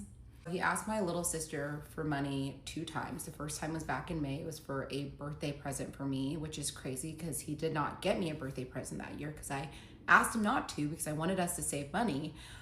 He paid her back and he actually paid her back with interest, but it took him like a month and a half to send it back to her. And then he asked her for money again in the beginning of August, saying that he was planning a surprise for me for our wedding in Nigeria. And again, he's having issues with the transfer between his Danish account and his personal account. And she sent him money and that amount was not paid back to her. So I sent him a text and I said, you took $3,000 from my little sister. I hate you. No wonder why you left. You're a fucking coward. I don't know how in deep you are, but please know I will make it back from this. Fuck you. You were right. There's no coming back from this. You're a pathetic waste of space. And he responds, you're right, but don't worry. You'll get what's yours. You can start the filing process so we can be done with this. I said, glad we're finally on the same page. He said, me too. I'll need my passport back Thursday. Can we find a way to make that work? I said, absolutely, whenever you pay us back. And I said, you're the most disgusting human I've ever met. He said, that's a mature comment, but that deal works. What's the exact amount I owe you? And I said, love how you use the word mature as you flee the state, LMAO. I mean country. I mean continent. He goes, I'm not fleeing, Anyeka. I'm going to make sure you get what's yours. That's all I've been trying to do. You can believe that if you want to or not. Well, I'm just scream crying at this point, just being like, no, no, no, no, no. And it takes me some time to like gather myself. And then I realize, I'm like, oh my gosh, she's not the only one. So the first person I call is one of my close friends, Chris, and him and his wife, Thea, they're pregnant with their first kid and they're buying their first house. Obviously, money's tight.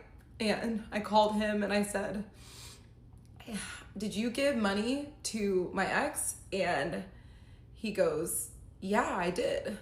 And then I just started scream crying on the phone. And then I tell him everything that's happening. And it was so heartbreaking because like I had to tell people these things, and then I would be so emotional, so wrecked.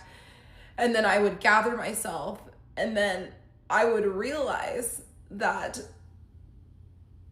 there's another person I have to call. So after I called Chris, I called my friend Rob and asked him, did you loan money to my ex? And he said, yes, I did.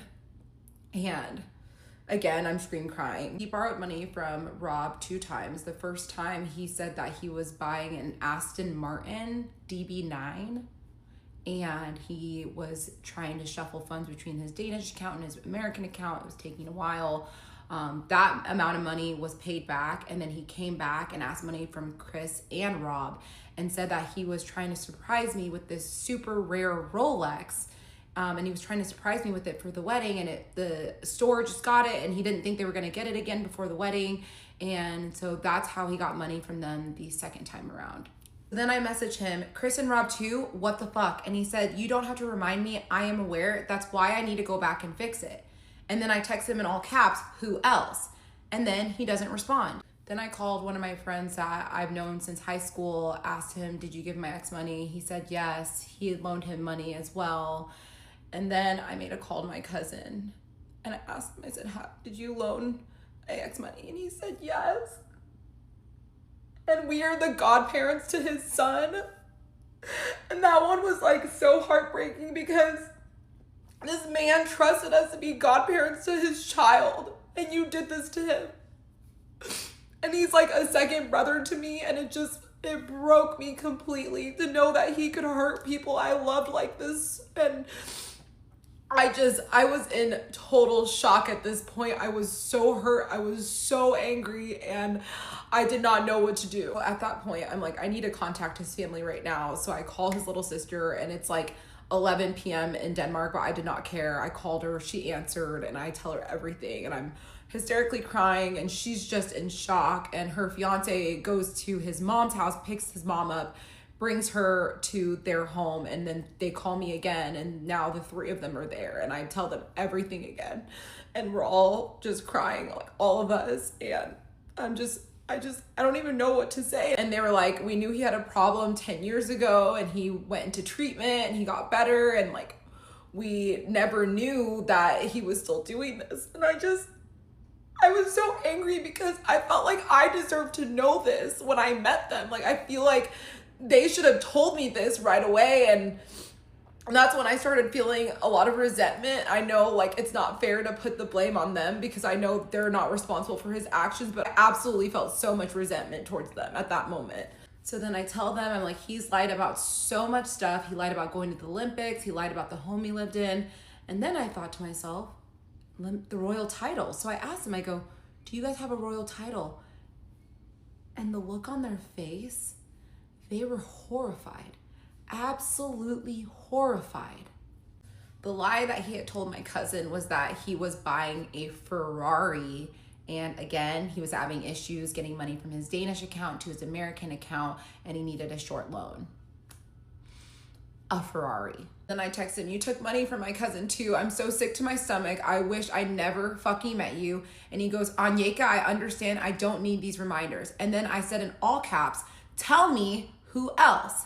I said, be honest for once in your fucking life so I can finish making these calls and I can heal. And he said, no one is asking you to do that. That's a choice you have made. So over the course of the evening, a lot of people came over, like my cousin, his wife, my sisters were there, a bunch of my friends, and I was just crying. I just really just needed to be around my people while all of this was coming to light and all of this was unfolding. And so it was really rough, but I went to bed that night. My little sister did spend the night with me. And the next morning, I decided I'm going to go on my Instagram and I'm going to unblock his ex-girlfriend and I'm going to reach out to her. So I unblock her and I send her a message. I go, hi, I've finally seen his true colors. I don't know how to understand the depth of what I'm going through. And she responded almost instantaneously. It was like, Anyeka, my heart goes out to you. I'm so sorry. There were so many times I wanted to reach out to you, but I felt like he was filling your mind with lies and you weren't going to believe anything that I said. And so I told her, I said, you know, don't blame yourself, but like, I'm having a really hard time understanding the depth of what I'm going through. Are you available to have a quick conversation? And she said, absolutely, we can have a conversation. So at that point, I'm obviously experiencing so much darkness. I'm waiting for the ex to call me and I just need to find some light in my life. So I call my cousin's wife and I ask her, can I come over? Can I just spend some time with my godson? And she said, of course. So I go over to her house, I pick him up and I just hold him and I'm just like crying and I'm telling him, he's 1 year old, so he doesn't understand what's going on, but I'm just saying, I'm so sorry because like your godfather is an evil, evil monster. And I'm just now finding this out. And I just felt so bad for him that like one day he's gonna learn that this man was his godfather at one point. So I'm at my cousin's house waiting for the ex to call me and I just need to just start reaching out to every single person that's ever encountered him. And that was really, really difficult because a lot of these people are also my friends. And so I'm devastating them because everyone loved him. Everyone truly loved him. Everyone trusted him. So I find another friend that he owed $10,000 to. One of my coworkers that I used to work with, she told me that her husband gave him $10,000 to. The lies were, it was a variety of different lies. One person, he said that he was investing in a plot of land. Another person, he said that he was buying a car. The same lie about how his Danish account, his personal account aren't, like, it's not, he's having issues transferring money in between. And let me make something very, very clear. Every single person that he took money from, he told them explicitly not to tell me. And it's in text and it's in the receipts. He said, do not tell her, it's a surprise. I'm getting this car as a surprise. I'm getting this watch for her as a surprise. I'm buying this land as a surprise. It was all a surprise to me, which makes me so, so sick. So I'm on my phone. Again, I'm still waiting for the ex to call me. And I look down and I have a text from his older sister. And she said, Anyeka, can you please call me? I want to talk to you. And we will continue on in part 23. The Danish Deception, part 23. So at this point, I am feeling all the emotions. I'm feeling so much sadness. I'm feeling deep anger. I'm feeling so heartbroken. I'm feeling a little bit of relief because now I know. There's not a question in my mind on who this person is and what he's done. Like, I know exactly who he is. But the feeling that was taking over me completely, as you guys can imagine, is shame. I felt so ashamed. I felt like I didn't recognize the person that I had been for the past 3 years. And when you fall out of love with a psycho-narcissist, it's disorienting and empowering at the same time. And it's almost like walking out of a dark room and experiencing sunlight that you never knew ever existed. And that was when I told myself, I've been living in someone else's reality and I want my own back right now. So I pick up the phone, I call his sister, and it's on FaceTime. I'm bawling my eyes out and she's just apologizing. She's like, I'm so sorry. She said, I felt as though he was living above his means, and this is always a sign that when he's gambling and stealing from people. And I wanted to have a conversation with you, but I didn't know if you were gonna believe me. And he had told the whole family that he had told you about his gambling addiction and about everything in his past. And I told her, I said that wasn't the case. And she said, well, yeah, his addiction got really, really bad about 10 years ago. He owed money to some really dangerous people. They actually threw a brick through his parents' window. And they chased his friend through the streets with a knife. And she's a police officer, so she wanted to protect him. So she actually went and met with these like dangerous loan sharks and figured out a payment plan for them. And then my ex got a job in China, and then he moved to Shanghai and didn't pay anyone back. And he owed money to his parents. He owed money to tons of people. I did not know any of this. I just knew he owed money to his best friend at the time, and obviously crypto. So I thought these were like small, not small, it's a large amount of money, but I thought these were isolated incidents. I didn't know that this was a pattern. And she was like, once he moved to China, he was there for like 6 months. And then I started receiving messages from people in China. So he was conning people in China as well. So we are now at 3 continents. We have North America, Europe, and Asia. And I'm just completely mind blown. I said, well, how in the world did it get this bad? And she said, well, he got treatment about 10 years ago. And the specialists and the therapists and the counselors at this facility, they told the family that he had the worst gambling addiction that they had seen in their careers. And his family said nothing to me. So that conversation 100% deepened my anger and resentment towards the family. I've worked through a lot of that in therapy, but I still just cannot understand how this shit was not brought to me. But, then she proceeds to tell me this is why I don't have a relationship with him, because, I have kids now and I could see he has no desire to change, literally none. And I told her, he said that your family had all this money. She said, that's absolutely not true. We're very average, middle-class family. And I also asked her, I was like, has he ever owned any property in Denmark ever? And she said he has never owned a single piece of property in Denmark in his life. So I get off the phone with his sister, and then his ex is now available. So I call her and she answers, and I say hi, and she's very, very nice. And she just says, I'm so sorry for what you're going through. I know how devastating it is. And she said, do you want to start or do you want me to start? And I said, I would love to hear about your experience and understand what you went through. And she started it off saying, okay, well, we were together for 7 years. And I was like, 7 years? He told me 4. So the first sentence that she said was already a lie that he told. And she said he stole money from me, he stole money from my parents, he stole money from my friends. And there's actually a colleague of my dad's that he took money from after meeting him one time. He met this man once and was able to get money from him. I was so shook at everything I was hearing. Obviously, it was her dog. That dog was hers. It was never his dog. She also told me that the godson of the plumber was never his godson. So that was also a lie. Obviously, he never invested in that plumbing business. That was all stupid, all lies. And I asked her, I was like, 7 years is a long time. Like, what pushed you to finally leave? She's like, I just realized he wasn't going to change. And, for a while I knew I should have left him, but I felt like I was just in deep sunk cost fallacy. I feel that too. And then I asked her, I was like, when did you guys break up? They broke up on December 23rd of 2022. So do y'all remember that story about his dad being sick in the hospital and him getting in a fight with his sister and the back surgery and all the bullshit? It was all a lie. He was living with her. They broke up. She left him 4 months after we started dating. At this point, guys, I was numb.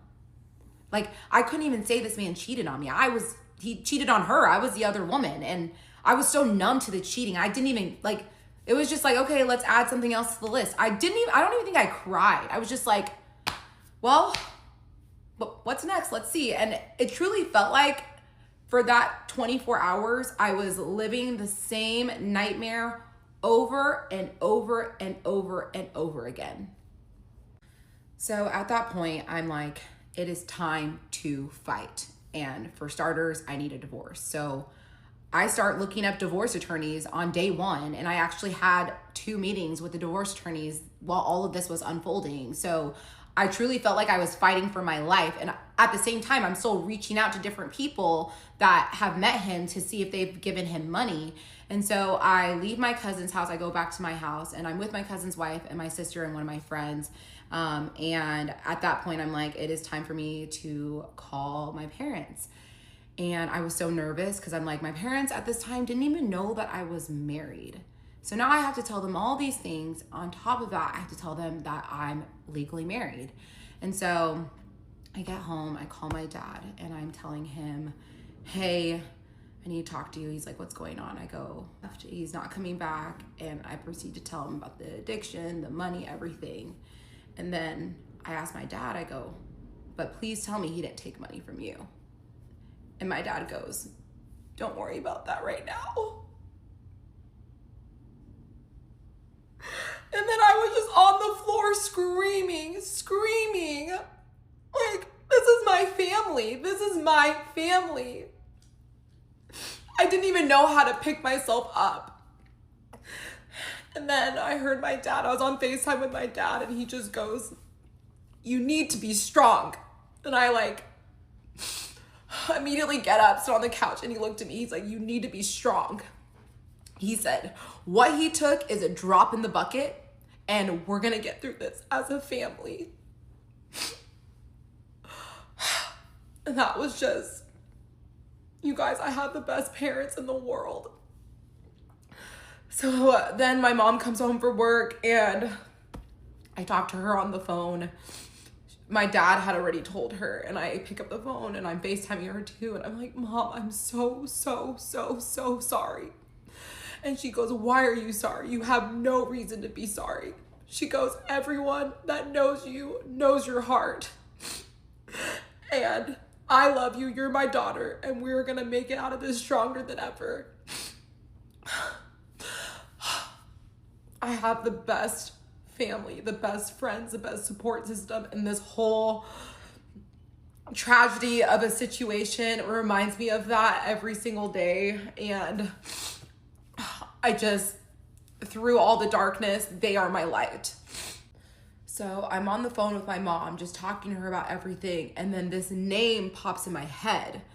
So there is this man, and his wife is from Denmark, and she had found my ex on LinkedIn and was like, it's so rare that I meet other Danes in Dallas. Would love to have you and your wife over for dinner. So we went to dinner with them, and they were so nice, so kind. And this man is extremely successful. They were living in a very nice home, and he just felt like he wanted to take my ex under his wing, and he wanted to find him a great job. And he was also working in tech, similar to my ex. So this man had taken him to like car shows. He met billionaires and made so many connections through this man. He just really wanted to be a mentor for him. And so his name popped in my head, and I was like, Mom, I gotta get off the phone. So I get off the phone and I call him, and I go, hey, it's Anyeka. And he goes, hey. And I go, is everything okay? He goes, how can I help you? And I go, did my ex take money from you? And he says, that motherfucker took $30,000 from me. And I was just so shook. Like, another victim, and this man was just trying to help him. That's all he was guilty of, was trying to help him. And so I asked him, I go, how did he get all this money from you? And he said, well, he told me he was investing in this land. He was building a quadruplex, and he had to rerun the water lines, and he was looking for investors. He said they had 10 to 15 business meetings before this man gave my ex a dime. And he said, listen, Anyeka, I'm a man that's found a lot of success in my life. I have $1.5 million worth of cars. I have $500,000 worth of watches. This man had to work hard to pull one over on me. He said, I have loaded guns in every single room in my house. I didn't know if this man was a part of a group. And I asked him, I go, why didn't you bring this up to me? He goes, well, Anyeka, you're Nigerian. Like, that's a scamming capital of the world. I didn't know if you were in on it. And that's when the irony hit me. I'm Nigerian, and I'm a proud Nigerian. I tell people it's my biggest flex. But the country's not perfect. We have our strengths, we have our weaknesses. But one of our weaknesses is that there's a ton of scammers. Versus Denmark, who's considered to be this prestigious, wealthy, happy country. So the fact that a Danish man pulled this over on a Nigerian, or Nigerians collectively, it just blew my mind. And that's when he says, I'm going to tell you something else that's probably going to blow your mind. And I said, what is it? And we will continue on in part 24. The Danish Deception, part 24. So I'm on the phone with his mentor friend, former friend, and he tells me, well, you want to know what else is going to blow your mind? And I said, sure, tell me. He goes, I actually filed a lawsuit against him. And I said, you did what? He said, I filed a lawsuit against him and I served him via courier. And I was like, wait, what? He had filed a lawsuit 3 months prior. And I was just sitting there like, wait, but you got served via courier. Like I was home, like, I don't know if I was home, and then I remembered a specific day where he walked to the door, received a package, and I asked him, or like an envelope, I asked him, I'm like, what is that? He said it was the incorporation documents for his LLC, which he had just formed the day before. And so I was like, damn, that was fast. He said, oh, I expedited them. No, he was just getting served. On top of that, before the mentor friend would give him any money, he wanted to get some collateral. So my ex, what does he do? He gives him the Rolex watches as collateral, which turn out to be fake. So him taking that $50,000 watch to the village, yeah, he quite literally did not have anything to lose. The absolute worst part was that this man had just lost his job 4 days prior to getting conned, and his wife is sick. Let that sink in for a little bit. So that conversation with the mentor, I feel like that conversation really just shaped me and shaped my mindset. And it was right then when I realized that I need to fight back. So a lot of you are probably wondering, like, why are you putting this story out there?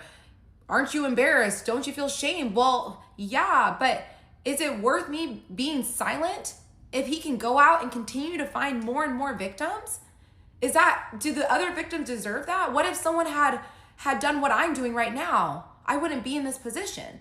So I feel proud of myself that I can sit here and I can share with everyone the details of what happened to me so that we can prevent this from happening to other people. And at the end of the day, silence is abusers' greatest weapon. It's time to take the power back. At that point, I have now cut off all communication with my ex since the day before when I was just going off on him, calling him a coward and a lunatic. And he then proceeds to start sending me messages, begging for me back, telling me how much he loves me, telling me how we can work on our relationship and get back to what we were. And let me just tell you, I have never had my phone blown up to this extent ever in my entire life. You guys want to take a gander?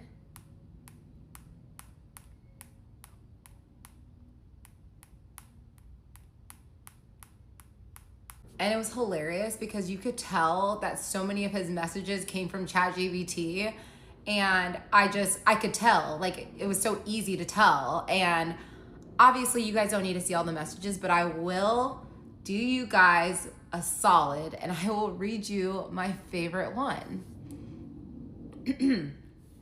Nothing makes sense without you. We had so many plans ahead of us, some of which we can still get to do. Others we will miss. That's okay.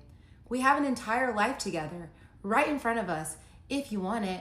You are perfect and required not to change a single thing. I have many battles to fight and overcome. I will rise from this stronger than ever if you choose to stand by my side while I go to war for you, for us. I'm aware of the fact that a lot of people hate me for what I've put you through, what I've put them through, family members and friends, but I also know that a lot of them are good people whom over time will forgive my actions if I make the right amends. Many of the same people have witnessed my love, loyalty, and generosity, even when I had very little to give. I am devoted to change for you, for everyone around you. I will put all my pride aside and show you that we can come back from this if you'll let me. You might think I sound crazy, delusional to think I stand a chance. I am crazy in love with you. I'll go through extreme lengths to show you that. And y'all, he ended every single message with this one part. I love you. I will always love you. with all of my heart. I'll go to the end of the world for you. An actual psychopath. It's funny because I actually put that message in ChatGPT, and ChatGPT was like, this is emotionally manipulative. He's minimizing the emotional and financial damage he's caused by saying that everyone's going to make amends with him. He puts you on a pedestal telling you you're perfect so that you'll feel like you need to fix him. He's saying that he's almost like a hero because he's going to go to war for you. And no, I didn't talk to my people, but I should have been talking to ChatGPT because he would have known. He would have talked some sense into me. So I hired a lawyer less than a week after everything went down. He was referred to me by one of my friends. You know who you are. Thank you again. And my lawyer was a wonderful, he was so good. We were able to file the petition, file for divorce. And he said, listen, it might be easier to make this thing just go quickly if we can just get him to sign. And it worked out so well because I live in Texas, which is a separate property state. So my house, which I purchased before I met him, was my home for the taking, and he could not have any piece of it. And I had not put his name on the deed. I was about to, but I didn't. Thank you, God. Obviously, my car was mine. So really, he couldn't take anything from me, which made me very, very happy. So we filed the petition, and I didn't hear from my ex for quite some time.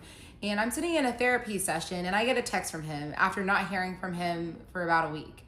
And he's basically saying that, he still loves me and he really wants me back, but he also really needs his passport and his green card back. And he said, just so you know, it's illegal to hold on to someone's passport and green card. And I was like, you want to talk to me about legality? And then he said, talk to me, text me back. He goes, file a lawsuit with me or work with me. And I'm like, you want to talk to me about lawsuits? And so I reached out to my lawyer. I'm like, hey, what's going on with the docs? Like, you think it's gonna be happening soon? And he was working so fast. Him and his associate were working so quick. And he said, actually, I think I'm gonna have him done this week. But it'd be so much quicker if we just get him to sign. And I was like, honestly, I am down. I will meet with him just one time to get it signed. And I was talking to one of my friends about it, my friend Chris, and he said, Anyika, I will go meet him for you. And I was like, are you sure? He said, yes. I'm like, thank you so much. So my ex starts blowing me up, and I text my friend. I go, please send him a message just to say the divorce documents will be ready for you to sign this week, and then I will be able to provide you with my passport. It wasn't a sign these in order to get your passport. There was no duress. Got to say that for legal reasons. There was no duress. And then he texts me and he goes, this is heartbreaking, because I don't think he actually thought I was going to file, which is insane. And then he proceeds to start blowing me up again.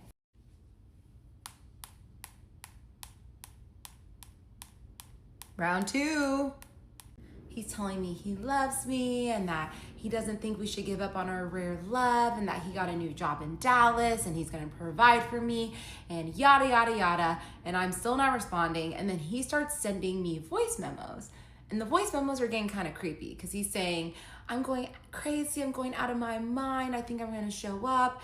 And like, obviously I feel safe and I'm not scared of him. Like, I will beat him if he shows up. I'm not scared. And he sends me a voice memo saying, good morning, I love you, and I'll see you very soon. And I said, what do you mean see you very soon?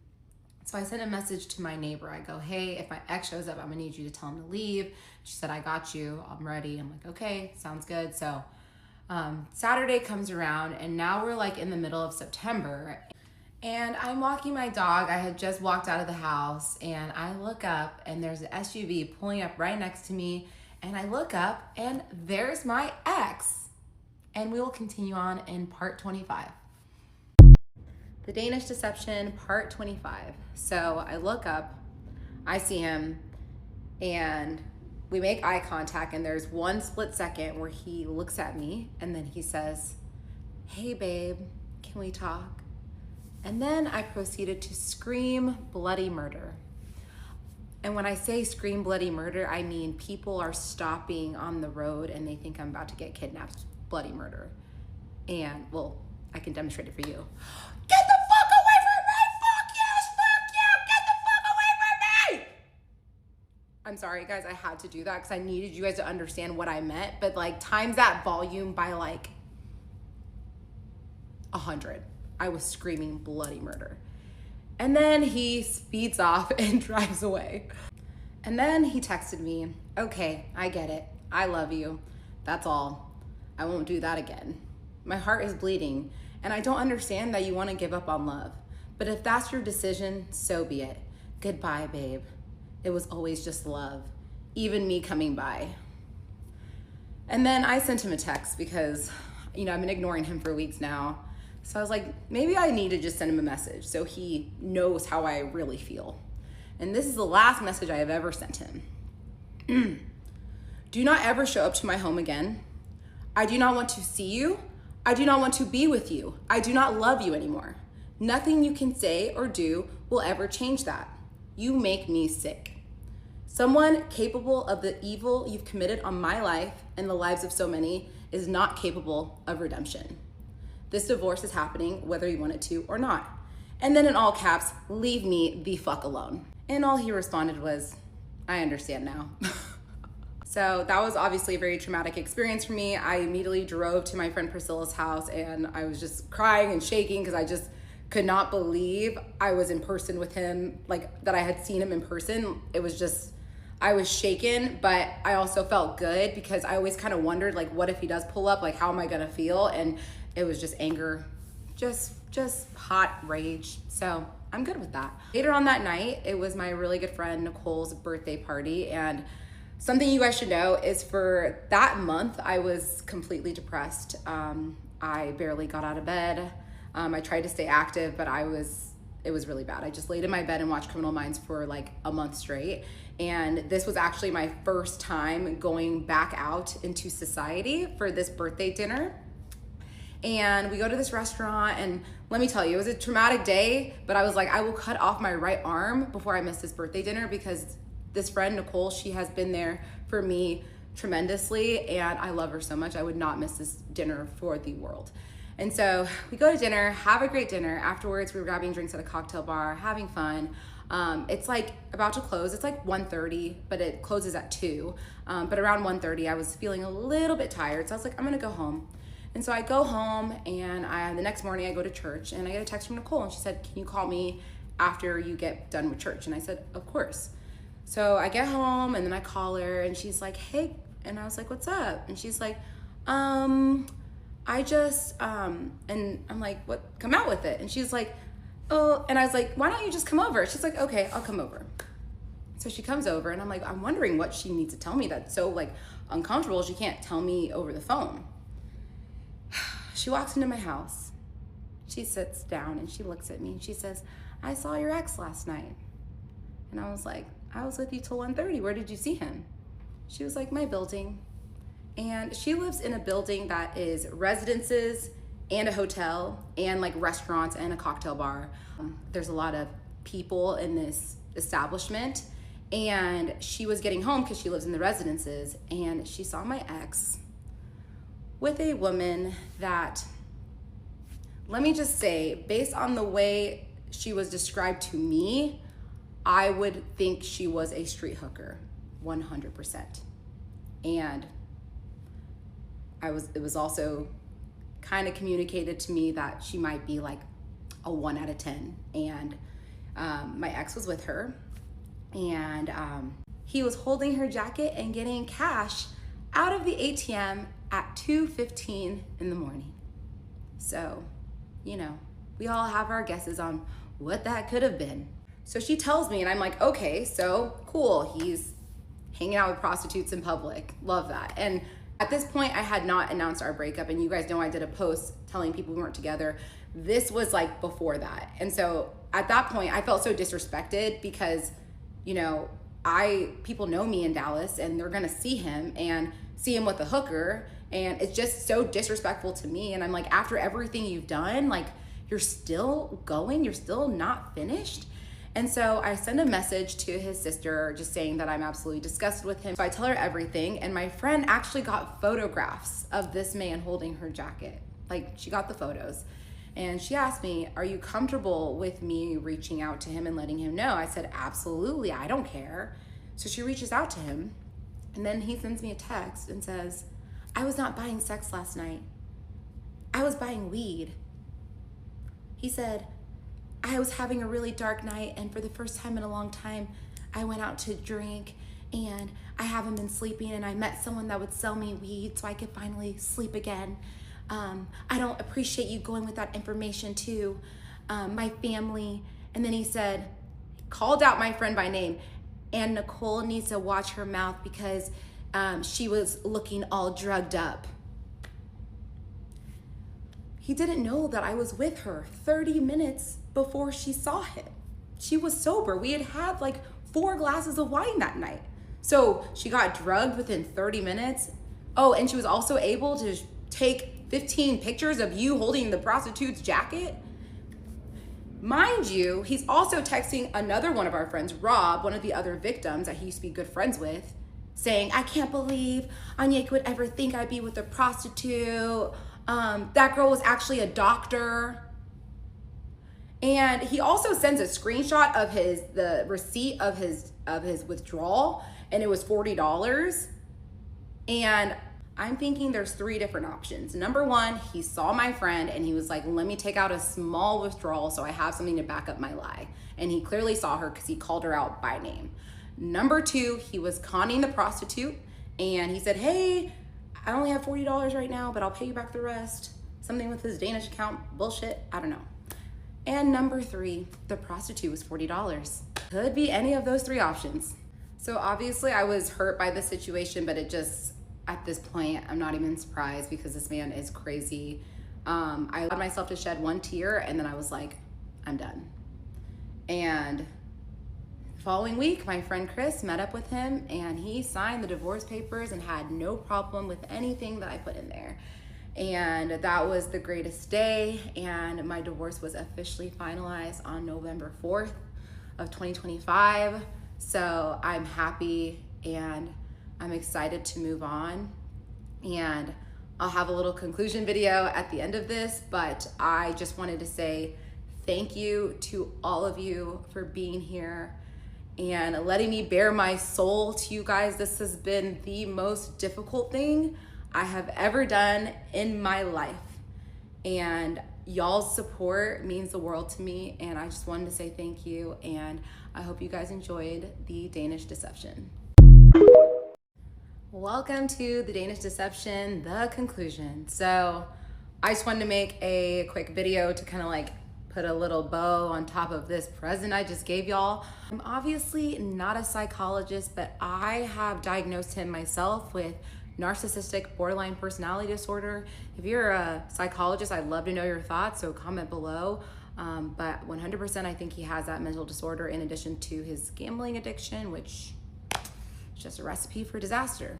I know a lot of you are wondering, how the hell did this man con this many people? And this is what I think. Someone might disagree with me. Number 1, his looks. He's very charming, charismatic man. I've mentioned that multiple times. He's highly, highly, highly intelligent. He knows how to play with people's weaknesses. Like, I think that's why every single person he reached out to, he had different lies. He was a great listener and it was really easy to connect with him. And because of that, he was able to build so much trust with all of these people. And him being from Denmark didn't help. I feel like that piece was very critical in all of his different cons. I don't know how he conned people in Denmark. I'm sure he had some other way to do it, but yes, I have already received a lot of messages from people saying that my ex also conned them. I actually talked to a girl that dated him while he was with me and his ex. So now there's someone that was added into that mix. I also know that there's a group of people at a company he used to work with, and he conned tens of thousands of dollars from that company, and he actually ended up getting fired. So I'm learning a lot. Another ex-girlfriend reached out to me. I'm learning a lot. So at this time, I'm going to tell all of you, I'm not collecting tips because I'm building a case. My goal is to get this man in prison. He does not deserve to be a part of society. And I'm trying to build up as much evidence as I possibly can. I'm not gonna name his name, I don't need to, but if you have any tips, or if you've also been a victim of this psychopath, send an email to danishdeceptiontips@gmail.com. Side note, should I share with you guys the tips as I get them? Could that be like a little fun segment? Maybe comment below if that's something you'd be into. And now that concludes the Danish deception. Thank you and have a great night.